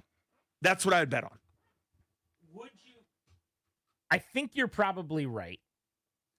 I stopped short of saying, though, that they got an offer they couldn't turn down. And what I mean by that is... I know what you mean. Yeah, the Godfather offer. Yes, like... The Cubs is an example, right? If Matt Shaw, the Maryland product who I want in the infield, you could start at second base right away and moving forward. With, say, like Moises Ballesteros, their catcher, first baseman, who I saw in the Futures game last couple of years. And then I'm throwing another name here. But, like, right-handed pitcher Jackson Wiggins, who's a right-handed double-A arm, who's got a 2 ERA and 80 strikeouts in 68 innings, something like that. If they throw those three players at you, I don't think there's any way they don't do the deal. But if the Cubs are saying, we'll give you Ryan Gallagher, James Triantos, who's actually a local guy from Madison High School, who was a top 55 pick, but is hitting about 260 in the minors and is taking a step back this year, and Jack Neely or something, then you don't need to trade Mackenzie Gore for that. So that's what we've got to unearth. I think that's the job now of the local media here, is to figure out how and why Gore staying happened. But the Bartolo was busy enough and aggressive enough with all of the guys that you expected to get traded that have no control beyond this season, that it was very clear, if you're not bolted down, we'll deal you. That makes me think Josh Bell, they just didn't get an offer. Goes against what I was hearing yesterday, for the record. I was told they're definitely going to trade Soroka, Finnegan, and Bell. Well, two of those three things happened. But maybe the Bell part, the first base market, as Chelsea told us, hadn't materialized as of this afternoon, or Hearn got traded late. Maybe it was just cold. Maybe it didn't happen the way they thought. But on Gore, I just can't fathom that they got a really good prospect package and said no to it. But you might be right. I mean, you have all the reason in the world to assume ownership would have stepped in. And again, that's what I was hearing yesterday, is even if they get that offer, there's a really good chance ownership will say no. I would just love to know if they got the offer. Of course, I would too. And I'm not accusing, for the record. I'm speculating. This is exactly what's happening. I'm taking the context clues and speculating. It wouldn't surprise me, by the way, that they stepped in on Josh Bell as well. I'm not even being flippant about that. Just how good a guy is. How he's tearing the. Yes, don't care about that. I absolutely believe that's possible. He got traded before. Yep, and they couldn't wait to re-sign him. He means a lot. They're putting him out there because he's reading to the kids this week, and he's reading to that group next week, and he's representing us here at this thing. I would bet anything that ownership would not have said, don't trade Josh Bell. I would bet against the two, but I'm also not ruling it out, is my point. I think it's probably a 10% chance that they stepped in. Like, we don't care about some minor league Marty who's never going to make the major leagues. This guy is a great ambassador to the various folks. So, again, just reading context clues is all I'm doing. The trades and the deals are fast and furious. Three teams that are World Series contenders. I don't know whether you include the Padres in there or not, and maybe not the Red Sox either. But anyway, frontline teams that are trying to go in are calling you about your stud starting pitcher. I bet you there was some bidding. I bet you something came across the desk that was pretty good. There's no, I have to take this, otherwise it's irresponsible deal, maybe, like the Soto thing or whatever happened. But I bet you a deal that was above the threshold, or multiple ones of those, I bet that came through. So I just texted a buddy who's a good baseball league source, and I was asking about the Bell thing, and he was like, I don't know how many teams were looking for that. He's streaky. He's on his hot streak. You could be getting him right before he cools off. Everybody kind of knows it's been 50 games. This is kind of what happens, that kind of thing. Mm-hmm. My point is there are a lot of players that weren't that good that got traded, you know? Yeah. You couldn't get anything? Nothing? You couldn't have picked up the phone and called 30 teams, and every time you hung up just said, will you give us any of your minor league players for Josh Bell? Like, to me, that would have been worth it, right? Right. And same thing with Paul DeJong. Paul DeJong is a quality defensive player at multiple infield positions. He's got some pop still. Making $1 million. Now, yeah, exactly. He makes no money. You could play him at second, short, or third. He'd be very good defensively at third or second. Not one team was willing to offer anything to just get a little bit better in their infield defense with Paul DeJong. I wonder how many calls you actually make on guys like that. I'm sure they do because it's the job.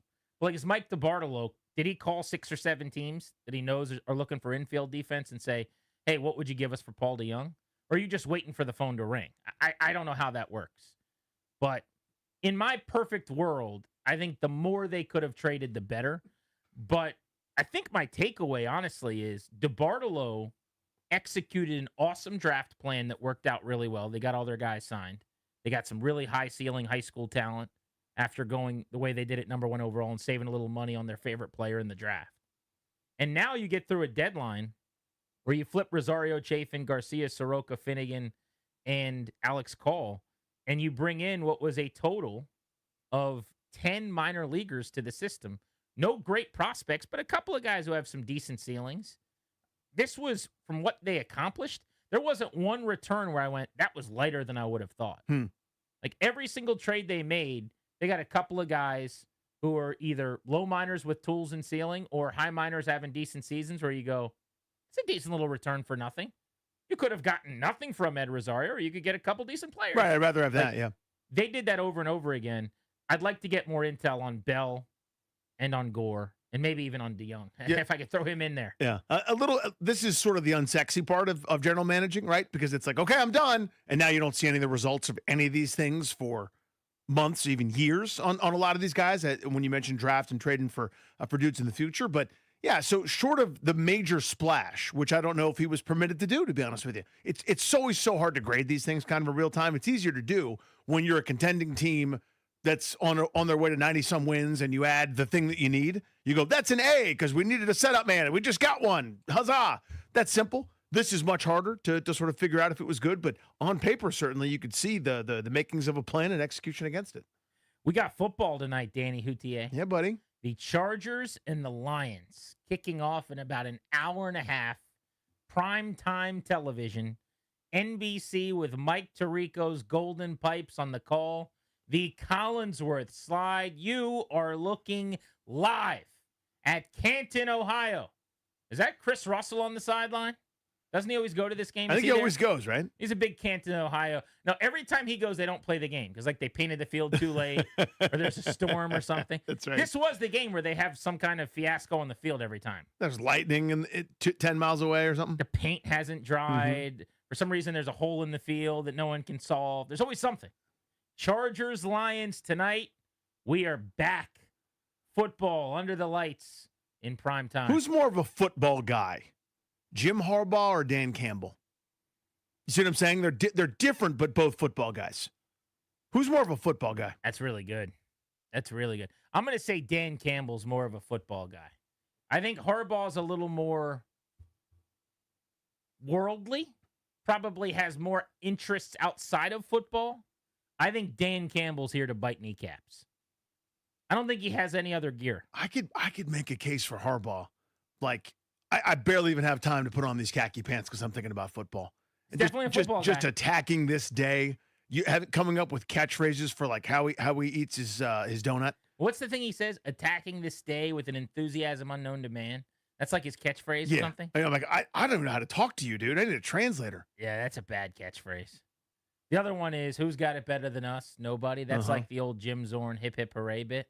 If we did radio in Los Angeles, every time we had a first-time caller, we would say, who's got it better than us? Nobody. Should we change it to that? Just as an inside joke for the real ones to understand? If you were here at 627 that day, you'll get it. All right, so the big news of the day, Mackenzie Gore stays with the Nationals. Shockingly, Josh Bell does as well. They did make a half dozen deals ahead of the deadline over the last 3 days with interim general manager Mike DeBartolo at the controls. If you missed any part of our show, including our interviews with Commanders offensive lineman Brandon Coleman and cornerback/pilot Jonathan Jones, podcast the show. TheFanDC.com is where you can find us. Overtime comes your way next with Linnell. Thank you for coming.